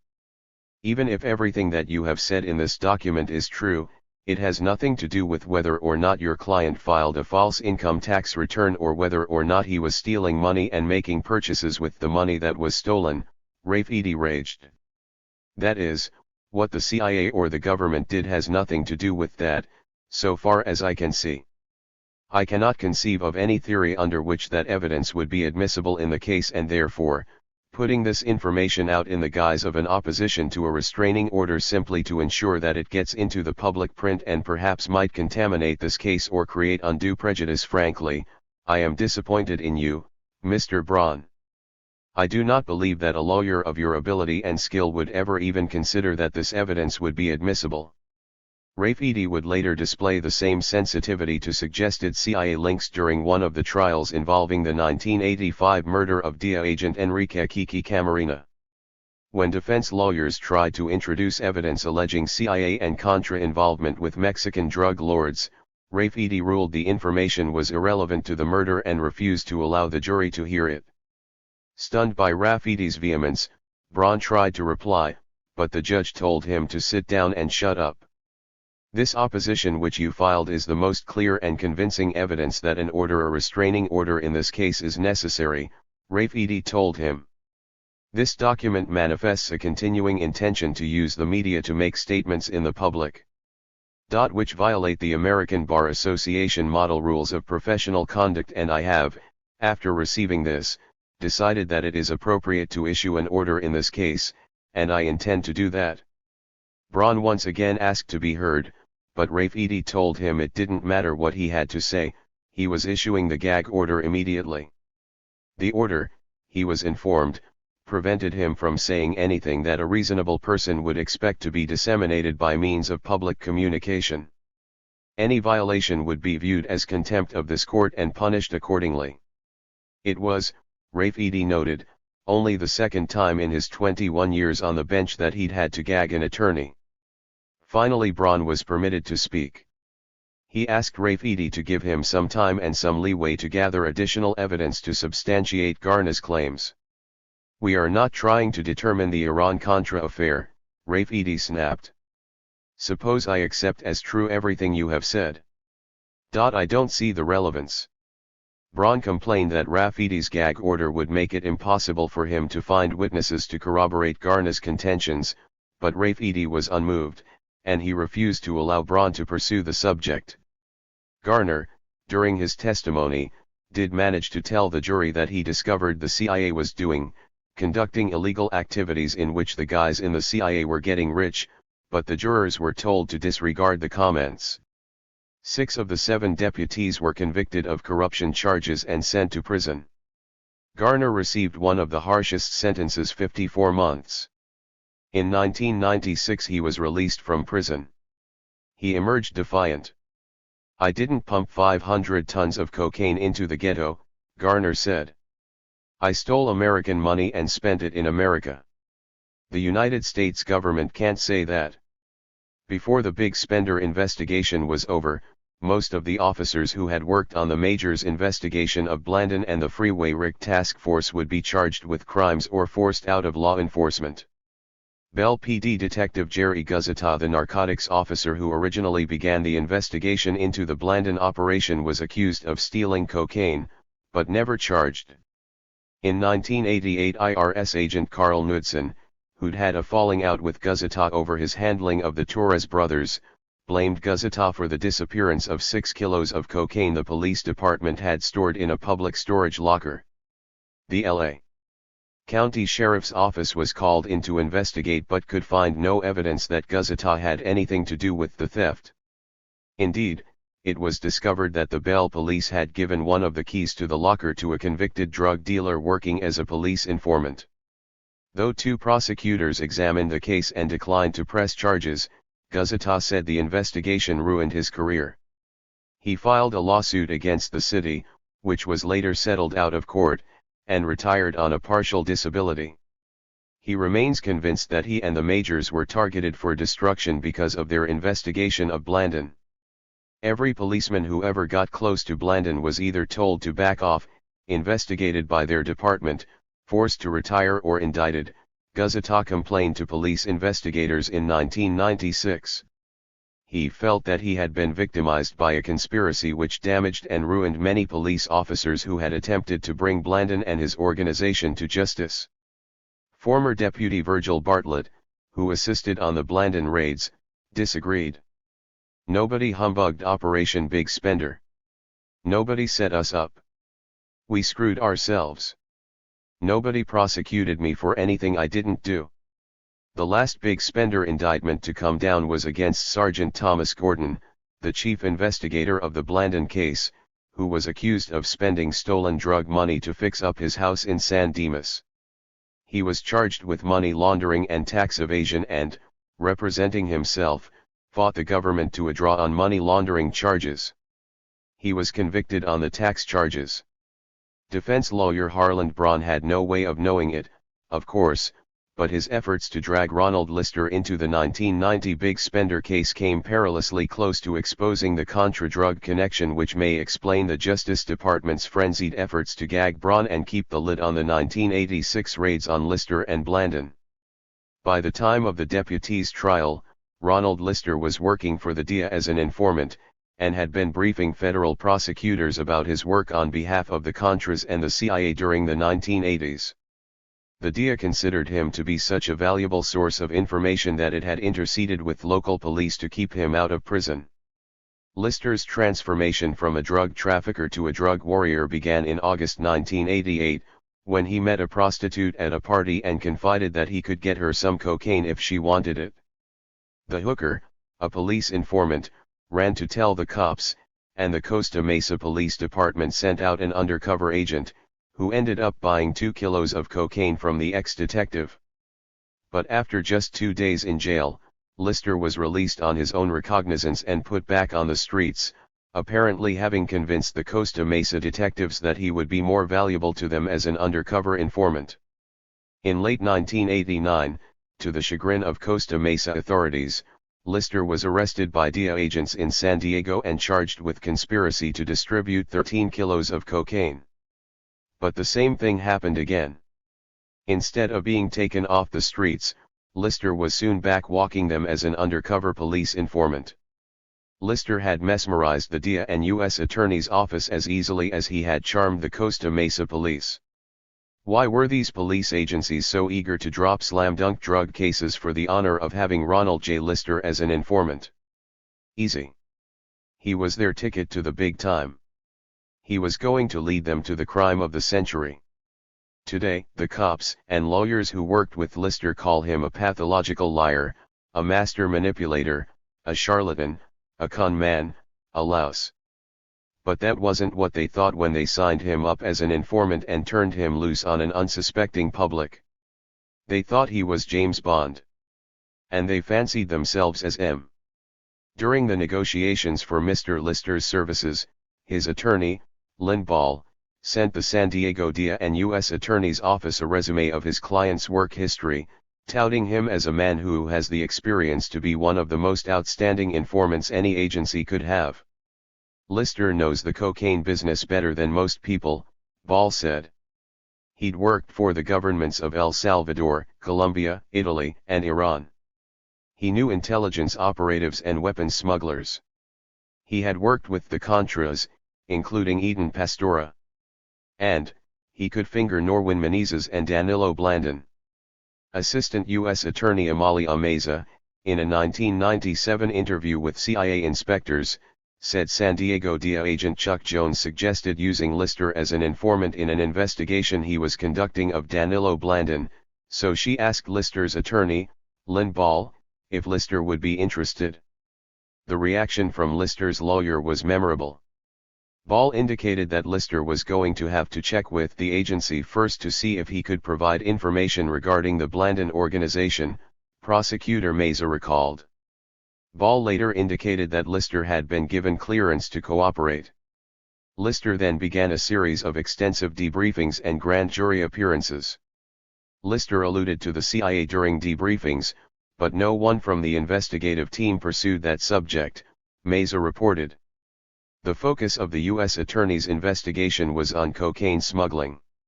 She claimed she never questioned Lister about, nor allowed him to discuss, any involvement of CIA or any other U.S. government agency during these debriefings, emphasis added. But Lister said there was another motive behind the prosecutor's lack of curiosity about such an interesting topic. In a letter to his reputed CIA contact, David Scott Weekly, written while Lister was in prison in July 1990, Lister said his debriefers are purposely staying away from anyone who might be connected to the agency, like Pastora. They would like me to tell them who they can't get because of a national SEC national security block, Lister informed Weekly. They are extremely afraid of a national security block. So their logic is to go after people and association, where personal gain is clear and no Contra activity appears. They say they don't even want to know about the Contra organization or anything related. Lister appeared before a federal grand jury 4 times providing detailed physical evidence, a complete chronology from 1982 to 1986 of a big Central American operation, and naming roughly 80 people who worked with the Blandon drug ring. He also provided information to San Francisco FBI agent Don Hale, Norwin Menezes' pursuer. Lister said Hale was convinced that Lister and the Nicaraguans were connected with the CIA. Hale wanted to prove a connection between the U.S. government, the Contras, and drug smuggling. On December 20, 1990, 10 days after the verdicts in the first big spender case were handed down, Ronald Lister was released from federal custody and sent out into the world as an undercover DEA informant to assist the government in an investigation. He went to work as a salesman for a San Diego company called Markin Incorporated, an international barter brokerage owned by Scott Weekly, aka Dr. Death. Whether the DEA was using Weekly's company as cover or if Lister was also spying on Weekly is not clear. Whatever the reason, DEA records show that Lister began engaging in some very unorthodox activities for a federal informant, moving mountains of cash for drug traffickers, just as he'd done while working with Blandon in South Central. Barely 6 months after he began working for the DEA, Lister strolled into Anthony's Fish Grotto, a waterfront San Diego restaurant, to have lunch with several Colombian drug traffickers and their associates. Unbeknownst to Lister, 2 of the men at the table were undercover DEA agents, posing as money launderers. According to their reports, one of the Colombians demanded to know what Lister had done with some $500,000 he'd been given to launder. At this time, Lister commenced to explain how he had originally received instructions from Colombia to wire transfer the money to a European bank, only later to be told to transfer it to another account, the DEA report stated. Lister went on to say that he could not wire transfer the money from the account again since it was originally laundered with the assistance of the CIA. At this time, Lister explained how he and the CIA used to transport multi-hundred-kilo loads of cocaine from Cali, Colombia, and Costa Rica to the U.S. The DIA agent wrote that Lister had a paper in his hand that appeared to be a copy of an outgoing wire transfer. On it, the agent noticed the following: Swiss Bank of New York, World Trade Center, #101WA, the rest of the numbers not obtained. Lister was asked by one of the undercover agents if he knew what would happen to him if he refused or failed to pay back the money. Lister replied that he had nothing to fear since he worked for the CIA. At this time the agent asked Lister if he was also employed with the FBI or the DFA, to which he replied, no. Lister's explanation apparently didn't mollify the Colombians. The group's leader, Osvaldo Montalvo, was overheard telling his associates that Lister was a dead man. A few days later, according to a federal prosecutor familiar with the case, one of our undercover agents was being contacted by the Colombians and they said, by the way, we want to kill this guy Lister, and if we can't kill him we're going to kidnap his mother and put her on the phone and torture her so he pays us back the $600,000 he stole from us. We ran Lister through the indices and he showed up as an informant, so we brought him in, actually brought him into San Diego PD and said, we have reason to believe there is a threat against your life, a serious threat. We are taking it seriously, we are offering to protect you if you want it.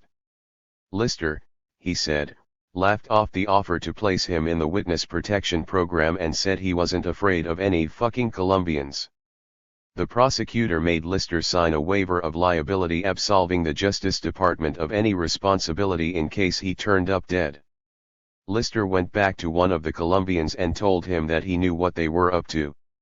He was so unconcerned, he said, that he had declined federal protection, which he proved by whipping out the liability waiver he'd signed. He told the Colombian that he did not need any protection since he and his associate, Scott Weekly, could take care of themselves. Lister further commented that Weekly was a U.S. SEAL and well equipped to take care of anything. To show the Colombian he was serious, Lister also pulled out some surveillance photos of the undercover DIA agents who'd been at lunch with him. The photographs appeared to have been taken from a top floor, a DFA report stated. Lister claimed that the photographs were taken by his surveillance people. In mid-June 1991, the prosecutor said, federal agents intercepted the hit team the Colombians had sent to kill Lister. They were stopped at the Temecula immigration checkpoint with a picture of Lister and a map to his mother's house and they were in the country illegally and we deported them, he said. We saved his worthless life. Embarrassed by the fact that another DIA team had discovered their prize informant was laundering money for Colombian drug dealers, Lister's DIA handlers threw him in jail for violating the terms of his plea agreement.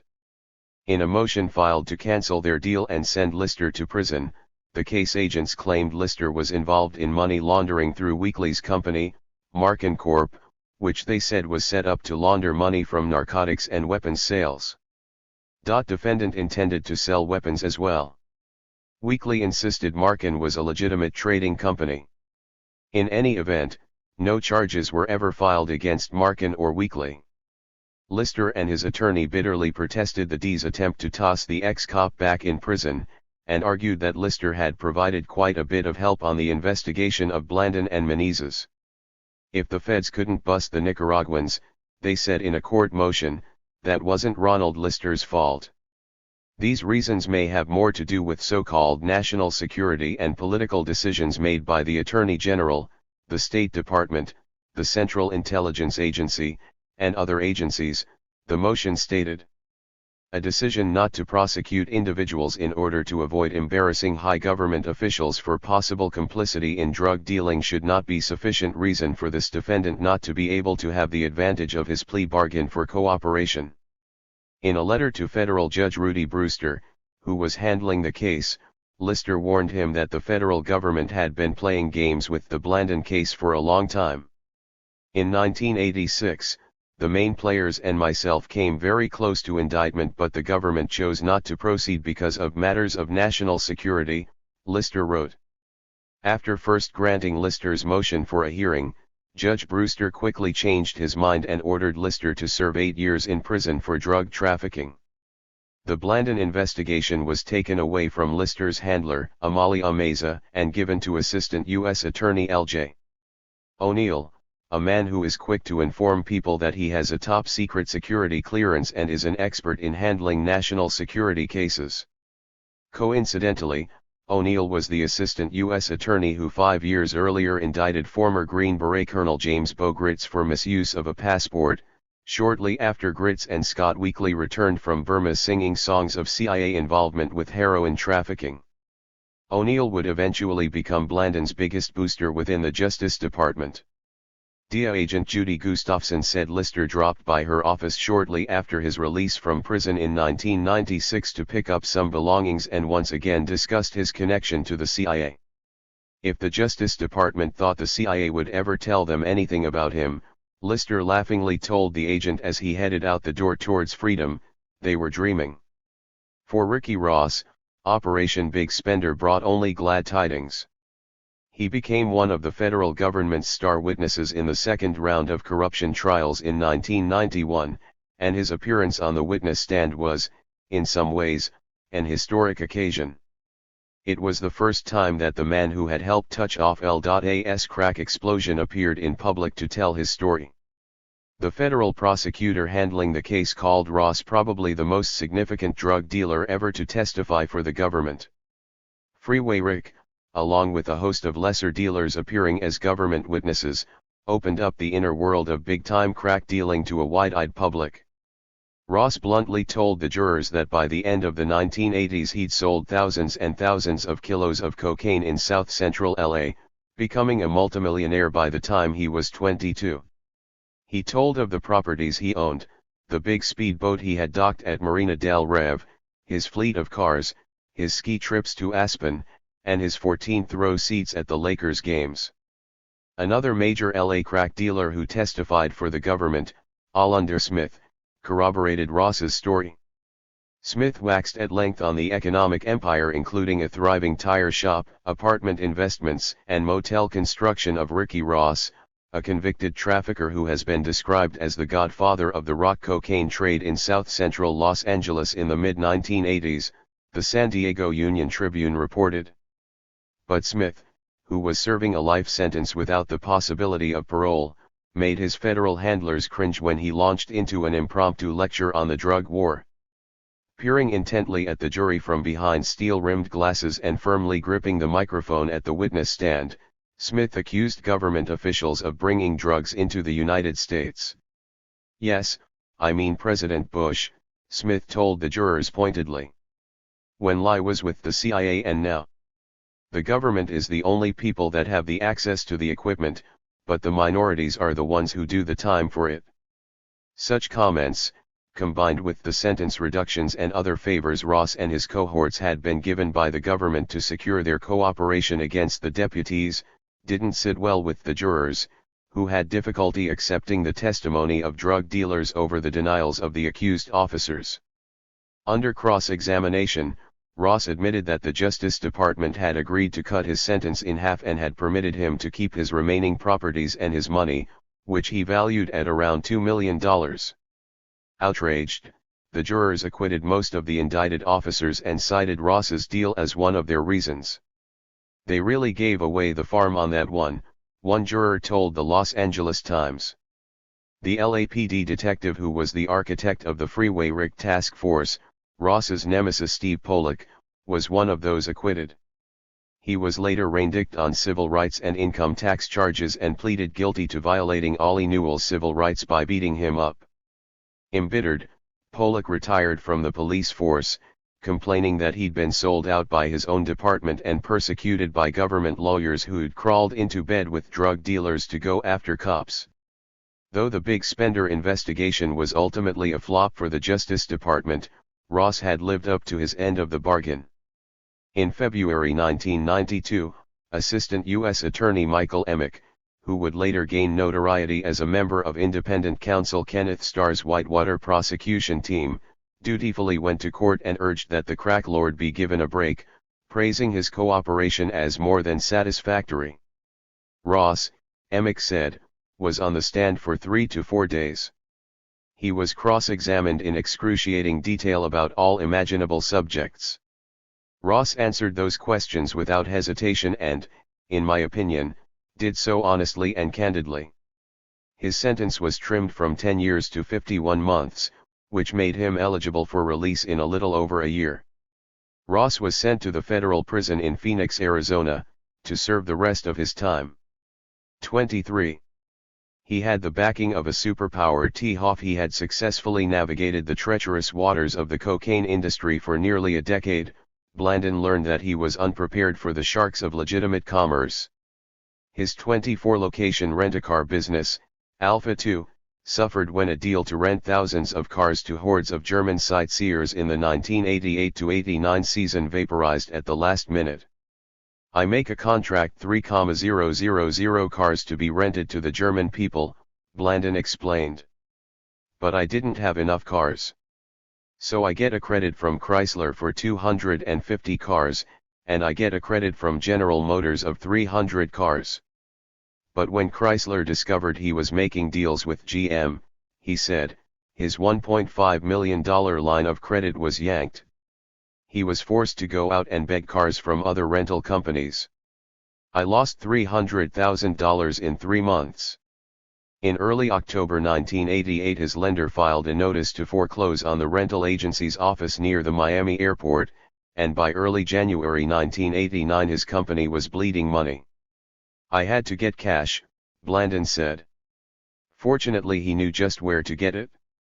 Alpha 2 Rent-A-Car had apparently been the doper's choice for wheels in sunny Miami, and Danilo had gotten to know some very heavy hitters.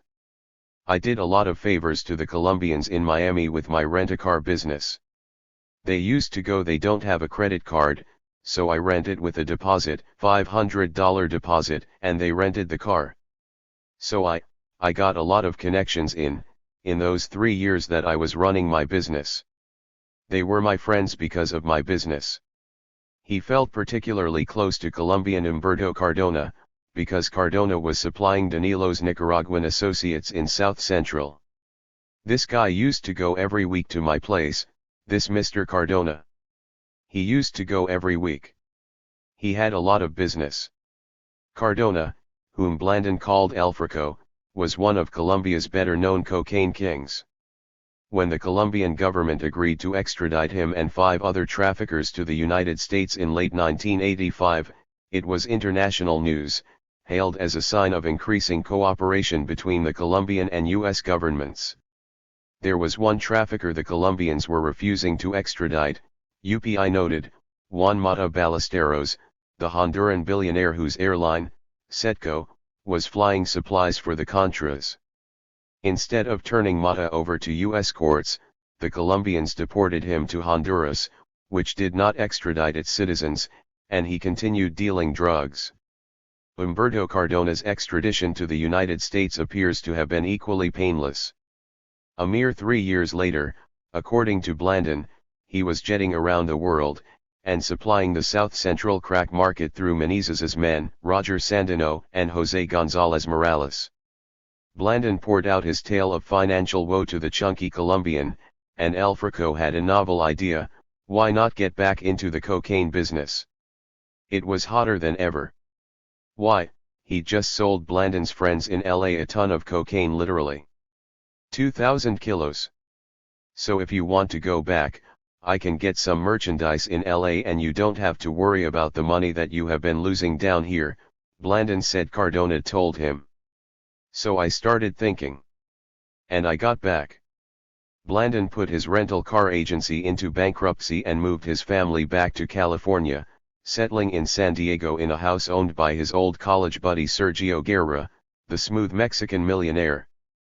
Guerra had become a well-known figure in San Diego business circles, owning profitable parking lots and car dealerships. He was on the board of the San Diego YMCA and had generously donated property in downtown San Diego to the Chamber of Commerce, to build a tourist information center. He was also smuggling cocaine and gold into the United States, court records say.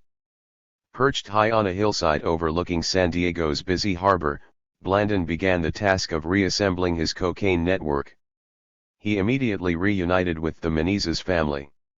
In '89, back in business, I started doing business with Jose Gonzalez in San Francisco. He was the contact with the Menezes family because I know all the Menezes family, their names, okay. But at that time, I never come to deal with them because Norwin didn't let me be in touch with them. So I was in touch with Jose Gonzalez, spoke with the people, with Omar Menezes, with Guillermo Menezes. They introduced me to Guillermo by phone the first time, and all the people, Rafael Cornejo, Roger Menezes, Omar, and Jairo Morales Menezes. When Norwin was away in Central America, Blandon said, nephew Jairo Morales ran the family cocaine business in San Francisco, and Norwin was away a lot. About 2 weeks after former CIA Director George Bush had been sworn in as president, the U.S. Attorney's Office in San Francisco brought a secret indictment against Menezes, finally charging him with a few of the crimes he'd committed back in the mid-1980s. The 2-count indictment accused him of conspiracy to import cocaine between 1984 and 1985 and possession of 1 kilo in 1985 during the period when he was having meetings with CIA agent Adolfo Calero, hosting FDN breakfasts, squiring FDN officials around LA, and holding FDN functions at the T-shirt factory Blandon was managing. Norwin was declared a fugitive, and a federal magistrate signed an arrest warrant. Then, curiously, both the warrant and the indictment were locked away in the vaults at the San Francisco Federal Courthouse, where they would remain sealed from public view for the next 9 years. Menezes called the indictment a phony, suggesting it was filed to protect the U.S. government in case its relationship with him was ever revealed. He hadn't been coddled or protected, it could now be argued, he'd been indicted.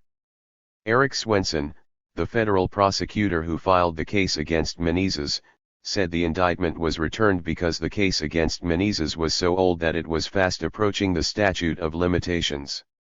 If an indictment wasn't returned soon, it never could be. Secondly, Swenson said, it materialized that there was some information that he was back in the cocaine business, and it was like, all right, we'll indict his ass, and if he gets arrested and comes back into the country, we'll see if he wants to cooperate then. But what Swenson apparently didn't know is that Menezes was cooperating with the Costa Rican DEA, and that he had been for the past 2 years, which makes those reports of Menezes' continued involvement with drug trafficking even more intriguing. Surprisingly, in 1989, even after the San Francisco indictment and arrest warrant were issued, Menezes continued to work as an informant for the DEA in Costa Rica and traveled to the United States on behalf of the DEA, the Justice Department Inspector General marveled. During this time, the FBI was apparently unaware of his activities. Records show DEA agents were regularly sending the drug kingpin on still classified missions to San Francisco, Miami, LA, Panama, and Colombia, and paying him thousands of dollars for his time. Moreover, the Costa Rican DEA office continued to protect him, mainly from the FBI, which was trying to arrest him on the San Francisco indictment. In 1990, in response to an FBI request for help, the DEA's Costa Rican attaché, Ron Lard, described Menezes as a very valuable and current active DEA source in Costa Rica. The San Francisco FBI reacted furiously.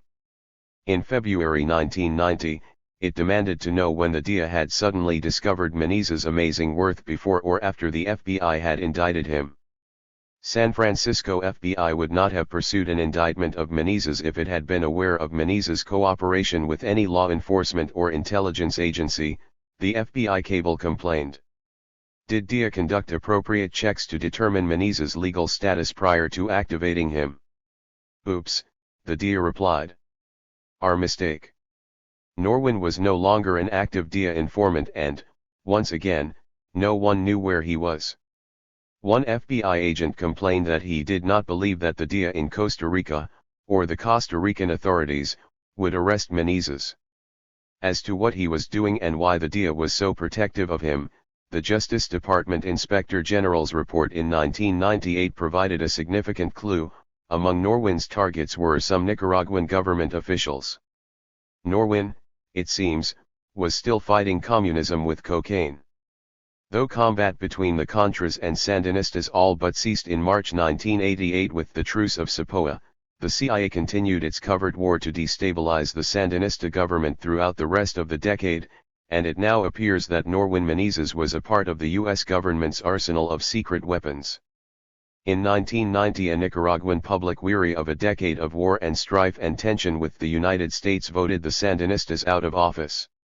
With U.S. backing, Norwin's former business partner, Violeta Chamorro, was elected president, and she immediately began returning to Anastasio Somoza's friends and relatives the companies and properties that the Sandinistas had confiscated.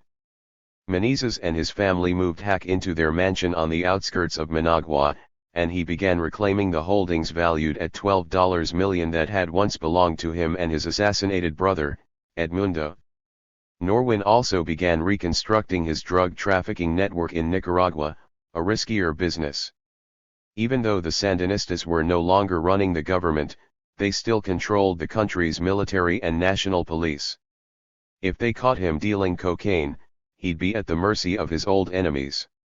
To cover his bets, Norwin recruited a turncoat Sandinista intelligence officer, Enrique Miranda Jamie, to help him re-establish his smuggling pipeline through Nicaragua.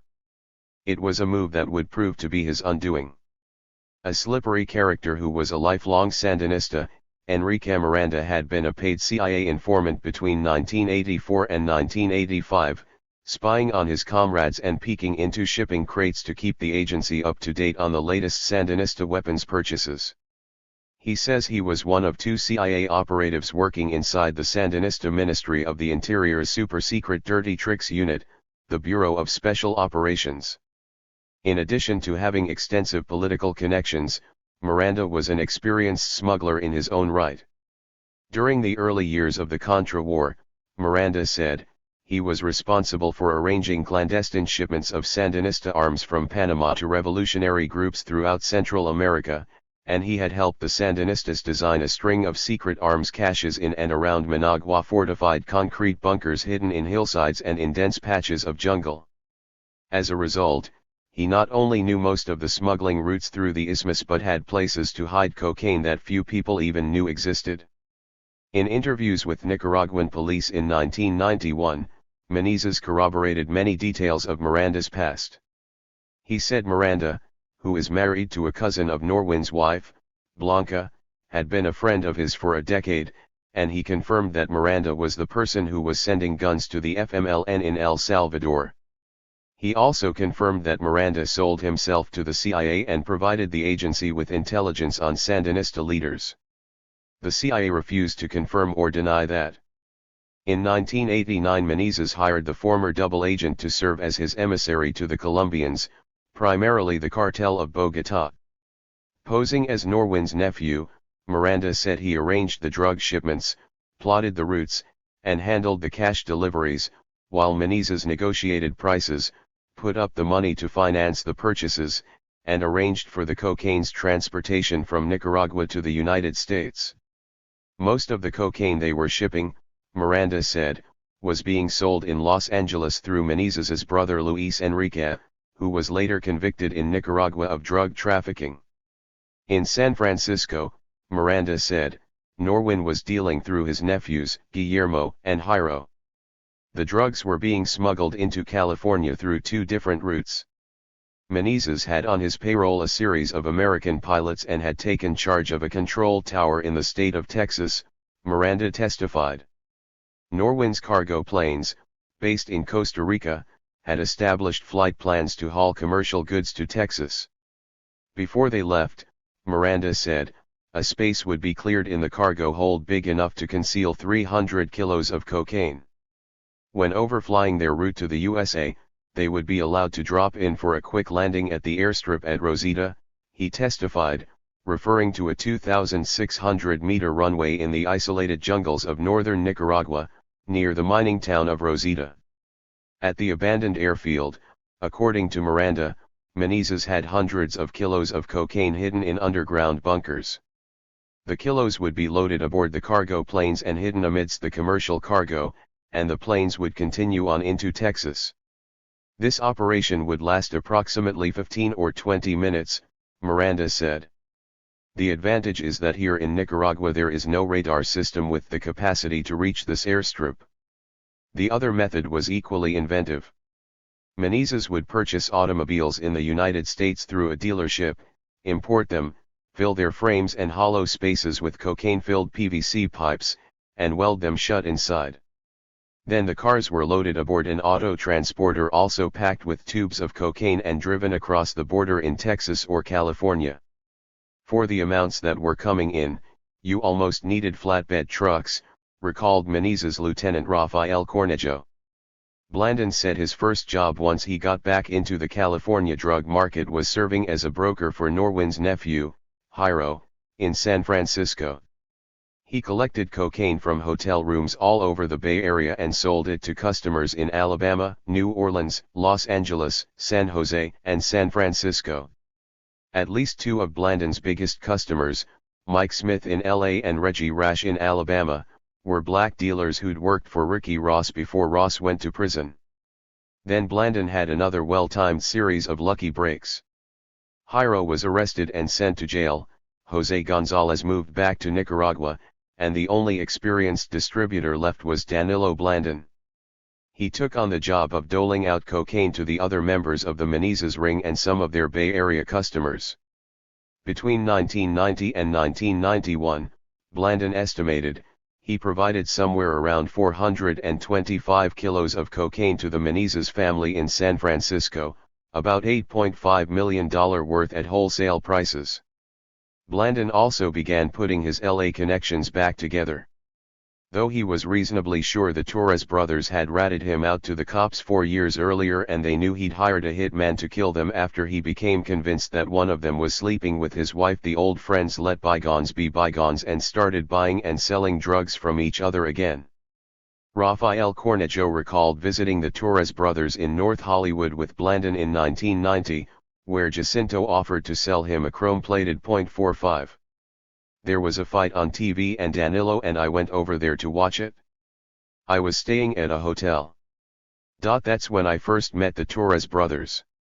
And Blandon was working with them and to my belief he was involved with narcotics with them at that time.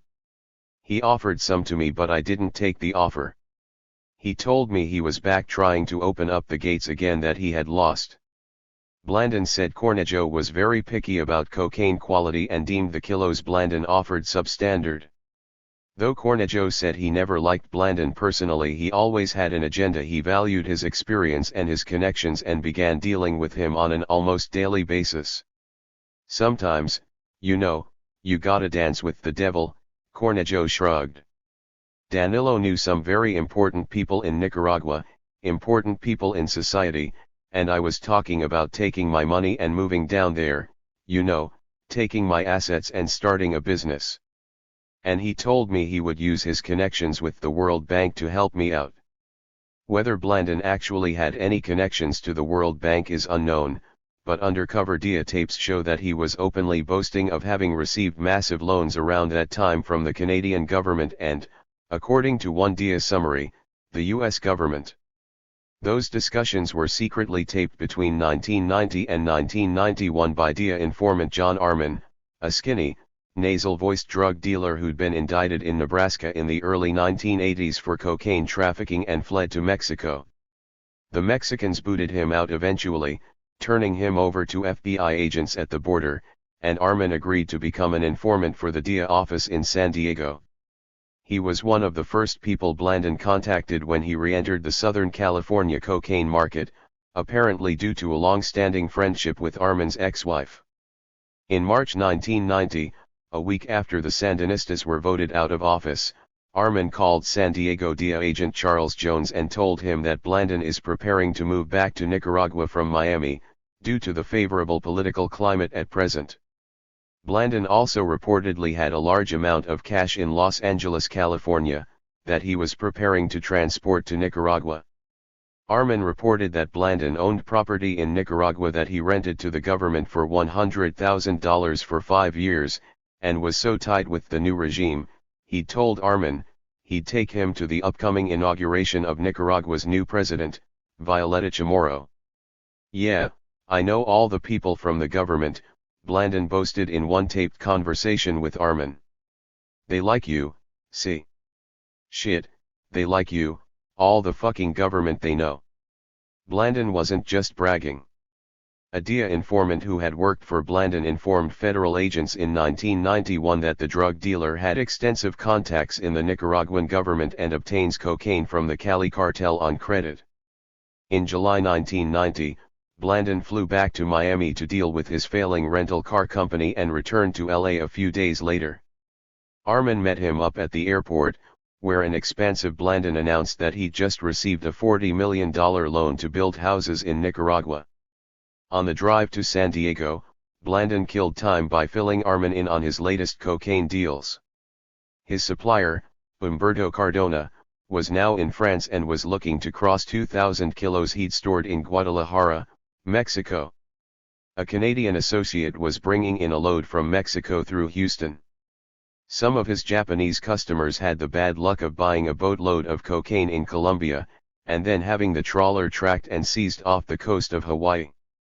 Armin dropped Blandon off at the Nicaraguan's hilltop home in Bonita, a few miles from the Mexican border, and they made plans to meet for dinner later that evening. Shortly before 7:30 p.m.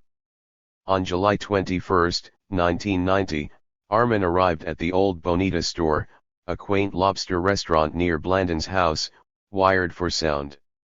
He was accompanied by undercover DEA agent Judy Gustafson, who was posing as a money launderer interested in doing business with Blandon and his friend Sergio Guerra, the parking lot magnate. Blandon rolled up 15 minutes later behind the wheel of a silver Mercedes 450 SL, Guerra at his side. The four made chit-chat for a while. Guerra asked the DEA agent if she'd ever snorted methamphetamine, and then Blandon motioned Armin outside so they could discuss something privately. If Armin was looking to sell, Blandon said, he had customers looking for about 200 kilos. If he could get more, they'd buy that too. These people have been working with me 10 years, Blandon informed him. I've sold them about 2,000 or 4,000, I don't know. I don't remember how many. It ain't that Japanese guy you were talking about, is it? Armin asked. The Japanese? You know him? No, you told me. No, Blandon insisted. No, it's not him. These. These are the black people. Black?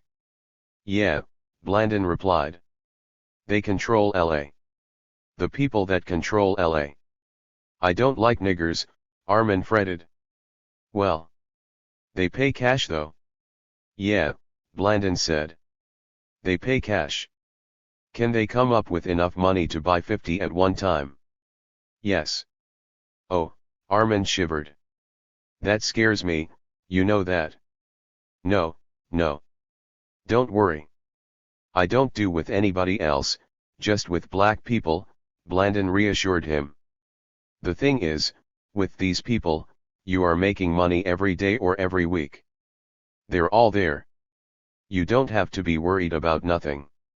You don't have to pay warehouses, because the warehouse would be only one day, you see. Armin told Blandon he'd see what he could do, and they returned to the table, where Armin pressed the Nicaraguan for details on his new housing project. What were you doing? What was the deal? You're doing some building, planning on doing some building, some houses down in Nicaragua. Nicaragua.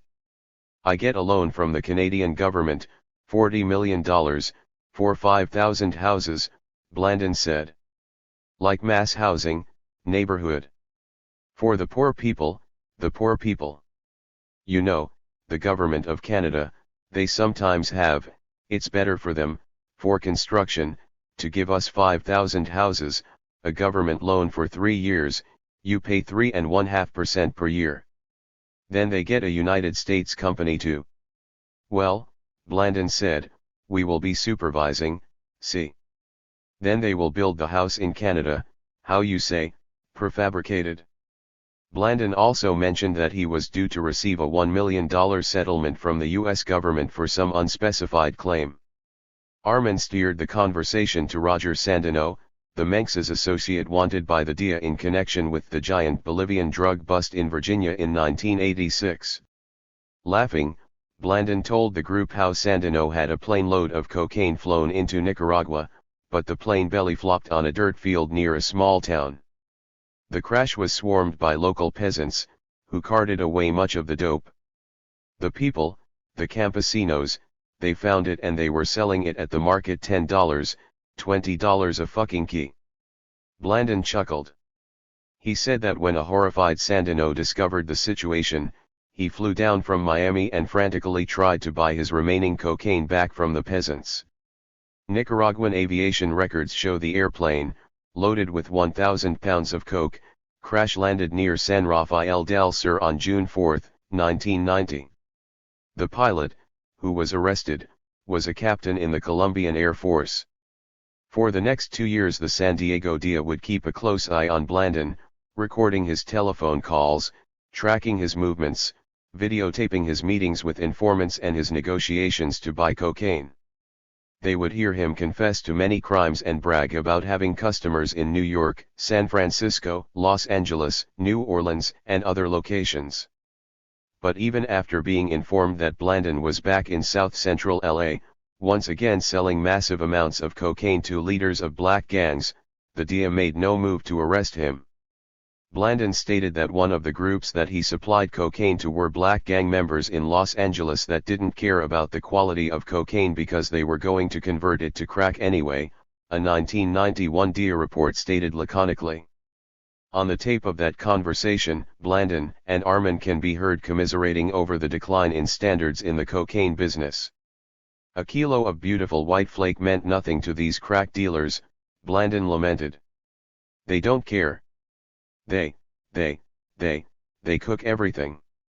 The investigation of Blandon crept along at a snail's pace until July 1991, when Texas DEA agents finally nailed longtime fugitive Roger Sandino, who was tooling along outside Piano, Texas, with 54 kilos of cocaine in his car. The feds took him to Dallas for a detention hearing, shipped him to Oklahoma City, and indicted him, and within 2 weeks the San Diego DEA had him working the phones, making tape-recorded calls to Blandon in an effort to set him up for a reverse sting. But Blandon's intelligence network was as good as ever. During one conversation, Sandino suggested that they do a deal with a certain couple in Miami. Blandon's voice suddenly hardened. "They are going to put you in jail, dumb fuck, but quickly," he said. Are they working for the police?" "Yes," Blandon said evenly. "They are the ones who fucked Hiro." Sandino's suggestion apparently prompted Blandon to do a little checking up on his old friend. A few days later, Blandon called and asked Sandino to explain the circumstances behind his recent legal troubles in Oklahoma City. Sandino hurriedly made up a story about getting busted after an auto accident of no consequence. He insisted that everything was fine and encouraged Blandon to come to San Diego to complete a cocaine transaction they had discussed. Blandon assured him he would be there, but never arrived. He also quit returning Sandino's calls. 4 days later, on August 16, 1991, the DEA admitted defeat. Blandon had once again beaten the narcs at their own game. The investigation, a DEA report stated, had been compromised. "At first I thought it was just a keen sense of paranoia, but now I believe that Blandon was tipped off," said a federal prosecutor who worked on the case. Fye declined to say whom he suspected. But one of the agents assigned to the Blandon investigation, INS agent Robert Tellez, wasn't as reticent. "Intelligence information provided should be highly protected," Tellez wrote in a memo in February 1991. This major cocaine trafficker's sick may have had a degree of influence from the CIA. When DEA agent Jones drove out the next morning to collect Sandino from the Chula Vista Hotel where they had him holed up, he found an empty room. Just as he had done in Virginia 5 years earlier, Sandino had given the DEA the slip. He fled to Nicaragua as a result of the pressure of cooperating, a DEA report stated. The DEA refused to explain why it left unattended a federal fugitive who had just been captured after 5 years on the lam, or what attempts it had made, if any, to recapture him. "He had a big wedding here a couple years ago out at the Montelimar resort," said Roger Mayorga, the Nicaraguan government's former anti-drug czar, in 1997. "If the DEA wanted Roger Sandino, he is very easy to find. They never asked us to arrest him, I can tell you that." Just 10 days after Sandino's disappearance, the federal government was presented with another golden opportunity to arrest Blandon. Once again, though, it declined. While on a trip to Tijuana on August 26, 1991, Blandon and Sergio Guerra stopped at the checkpoint on the international border in Guerra's silver Mercedes, and U.S. Customs Inspector Philip Lemon asked Guerra if he had more than $10,000 on him. The Mexican said no. "How much do you have?" Lemon asked. "About $100, Guerra answered. Eyeing the $35,000 car and the expensive clothing the men were wearing, Lemon told them to pull over to the side for a vehicle inspection. The Mercedes was a giant piggy bank. In the glove compartment, Customs Agent Douglas Montone discovered $2,700 in cash rolled up with a rubber band. The trunk produced $110,550 in bank money orders and $1,300 in cash in a black bag. Guerra had $490 in his wallet, and a second search of the trunk revealed an additional $2,000 in money orders. The money orders were blank and had been purchased within the past week. Asked why he was driving around with a small fortune in his trunk, Guerra babbled that he does not have a safe and he uses his two Mercedes-Benzes in lieu of a safe deposit box to store his valuables. In truth, the money wasn't Guerra's. It was Blandon's. The money orders were on their way to Mexico as a partial payment for cocaine, said Assistant U.S. Attorney L.J. O'Neill, who handled the case. Blandon had sent 3 of his assistants out to snap up 339 money orders, O'Neill said, because he'd overloaded the delivery systems of his cocaine suppliers with cash. After dumping $900,000 on them a few days earlier, O'Neill said, Blandon had been instructed to hold off on the cash. While a cursory check of the customs database would have revealed that Blandon was a known cocaine trafficker and Guerra had no criminal record, it was Guerra who was arrested and indicted by a federal grand jury on 2 felony counts. He also had his Mercedes seized. Blandon was briefly questioned and released. By Christmas, he would be 3 for 3.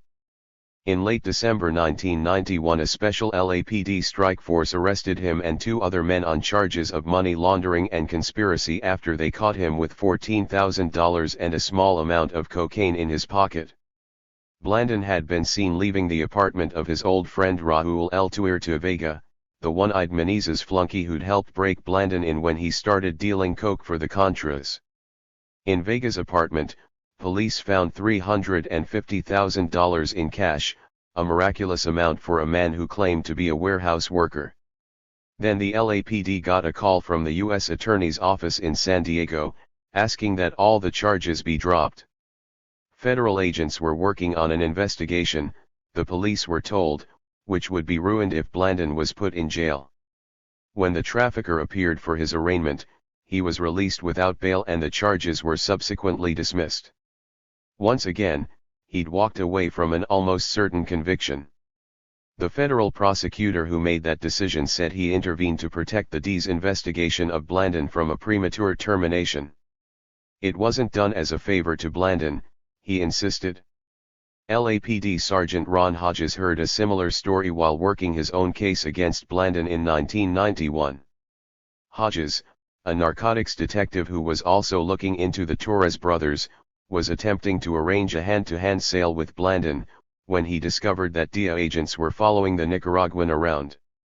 The DEA asked Hodges to cooperate with their investigation, so he shelved his case and relegated himself to helping the DEA tail Blandon around LA, surveilling his meetings with the Torres brothers. I actually had a better case against him if it would have come about, Hodges said. I think they just let him run. In stark contrast to their U.S. counterparts, Nicaraguan lawmen were onto Norwin Menezes from the moment they learned the drug lord was back in Managua. René Vivas, the chief of the Nicaraguan National Police, and Commander Roger Mayorga, the head of its Criminal Investigations Section, were well acquainted with Norwin and his family and the work they'd done for Somoza and the Contras. Mayorga, a short, stocky man with hard eyes, had been chief of state security in Menezes' hometown of Estili. Vivas, one of the earliest members of the Sandinista underground, had known Norwin since his days as a teenage informant for Somoza's secret police, through his attempts to infiltrate anti-Somoza groups. They were itching for a reason to arrest him. And they got one sooner than they expected. In November 1990, a white Volkswagen microbus was putt-putting through Chiapas, Mexico, on its way to Los Angeles when Mexican police pulled it over.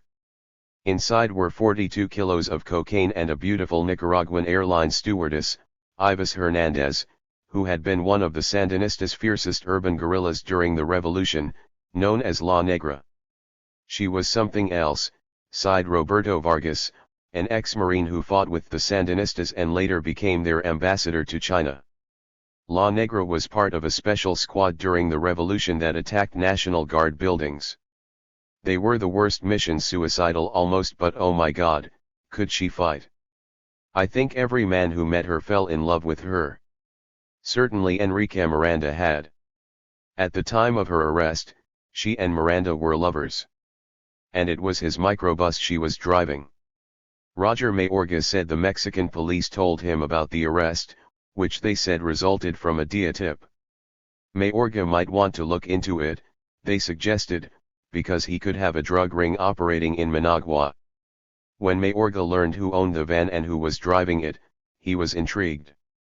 He knew Ives Hernandez, and she'd never struck him as a cocaine trafficker. Enrique Miranda was a different story. Mayorga knew the kinds of things he'd done during the war. Mayorga dropped by Ives's house and asked her mother, who knew nothing of the arrest, if he could talk to Ives. Her daughter was in Mexico, she said, receiving some medical treatment at the suggestion of her boyfriend, Enrique Miranda. So I went to see him and I challenged him and I told him he was responsible for her arrest, Mayorga said. He was very nervous and he denied everything, but I could tell. At that point, we decided to focus our investigation on him. Miranda unwittingly led the police to Frank Vigil, the former advertising man who'd allegedly dealt cocaine with Blandon in LA in the early 1980s and was Menezes' partner in the Costa Rican chicken restaurant.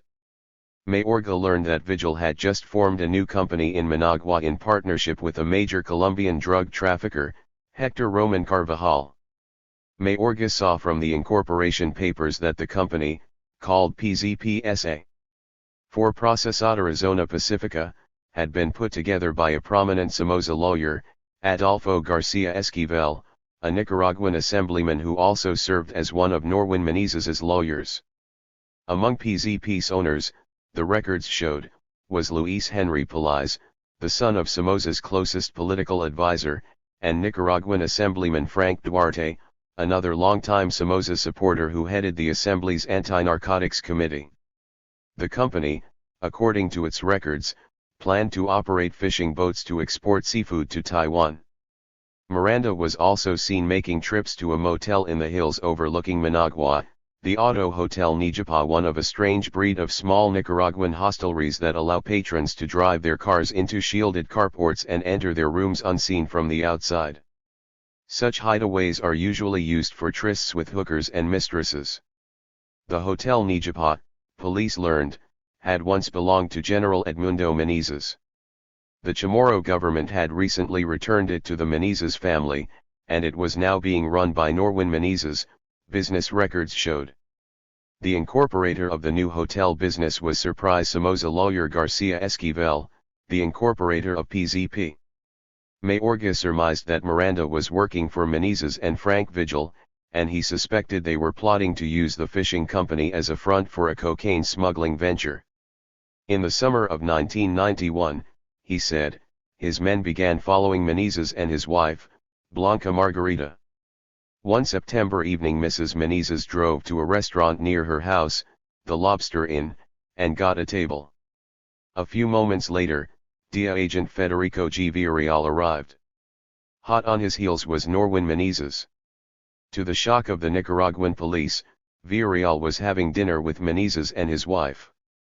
Their shock would have been greater had they known that Menezes, at the time, was technically a fugitive from justice. When his men excitedly returned from the stakeout with their news, Mayorga was dumbfounded. Villarreal, the senior agent in the DIA's office in Costa Rica, had just met with Mayorga to discuss the idea of the DIA starting a formal, cooperative relationship with the Sandinista police.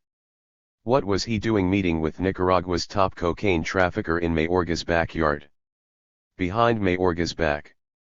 Running a clandestine operation in a foreign country without informing the local authorities, Mayorga knew, violated just about every DIA policy there was.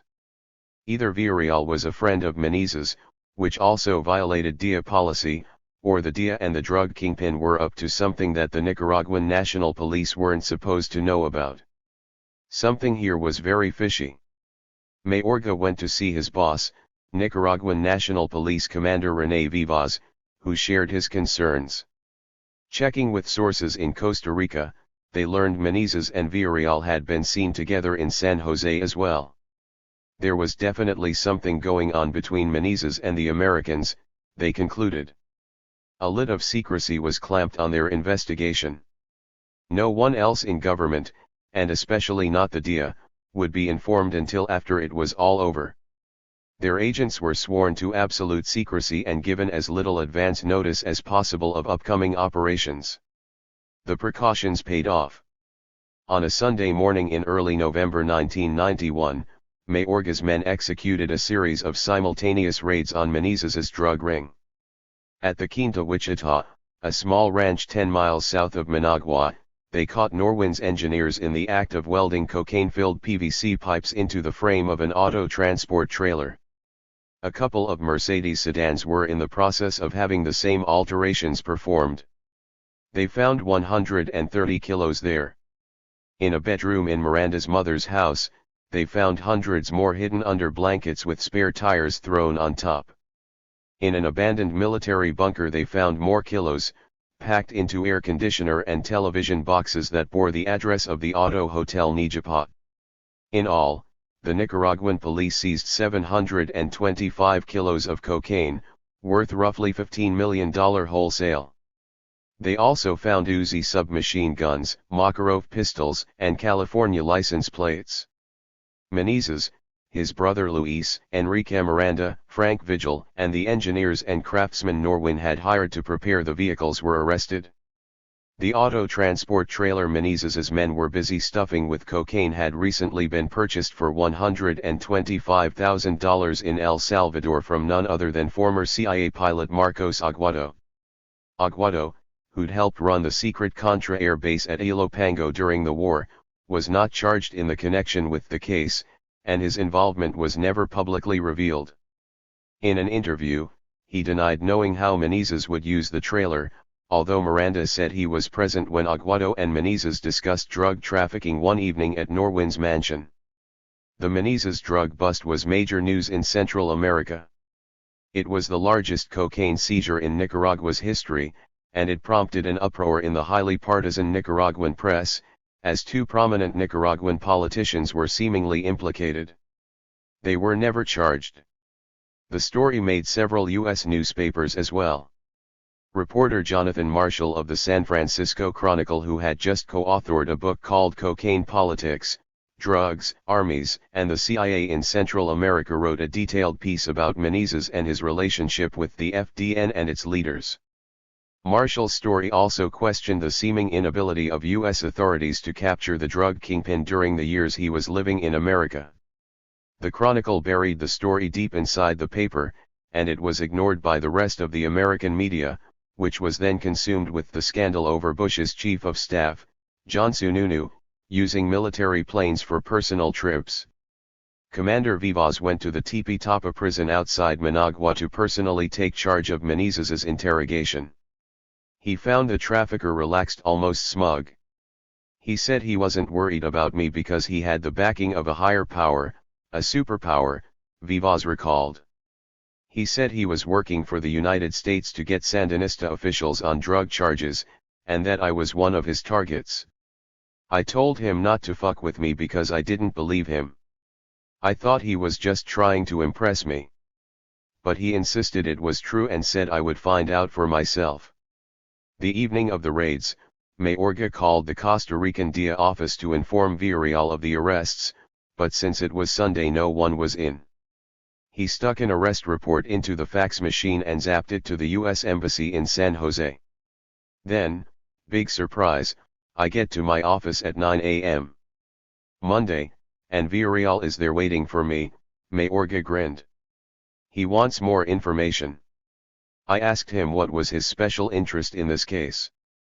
After getting some evasive answers, Mayorga said, he provided Villarreal with the basic facts and waited for the American to tell him about Menezes' relationship with the DEA.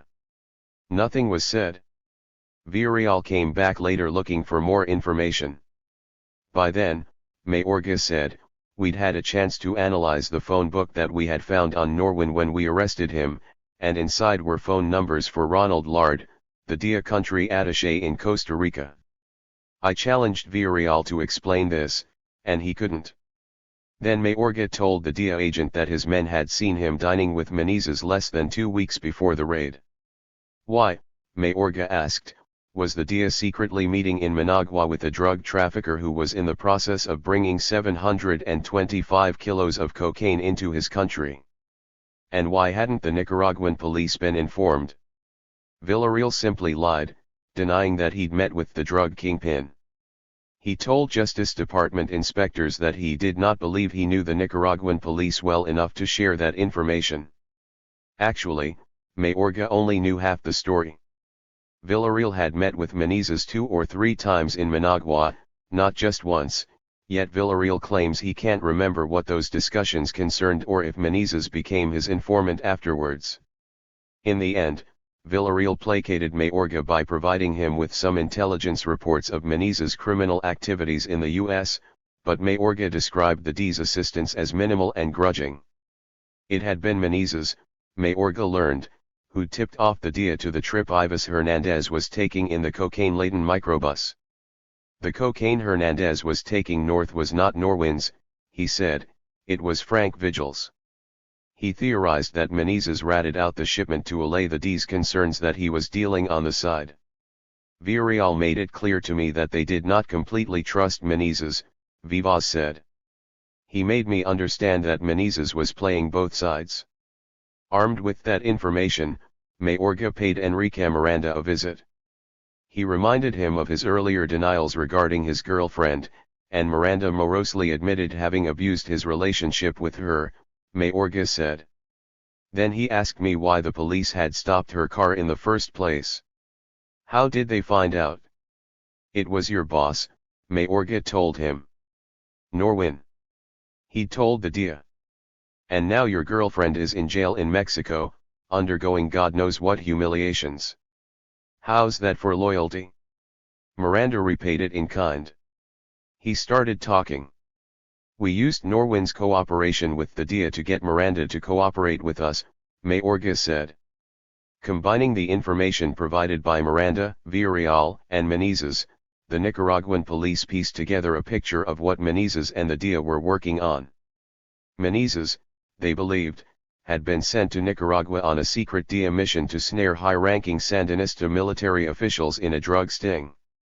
The first person Menezes had approached was Comandante Bayardo Arce Castano, a cousin of Menezes' wife Blanca and one of the most influential of the 9 Sandinista leaders.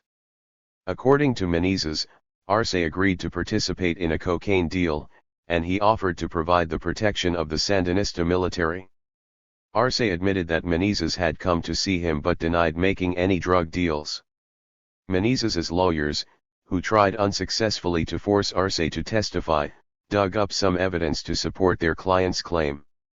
According to affidavits they gathered from eyewitnesses, the Colombian airplane carrying the 725 kilos of cocaine had been met at the Rosita airstrip by a Sandinista army truck, which was loaded with boxes from the airplane.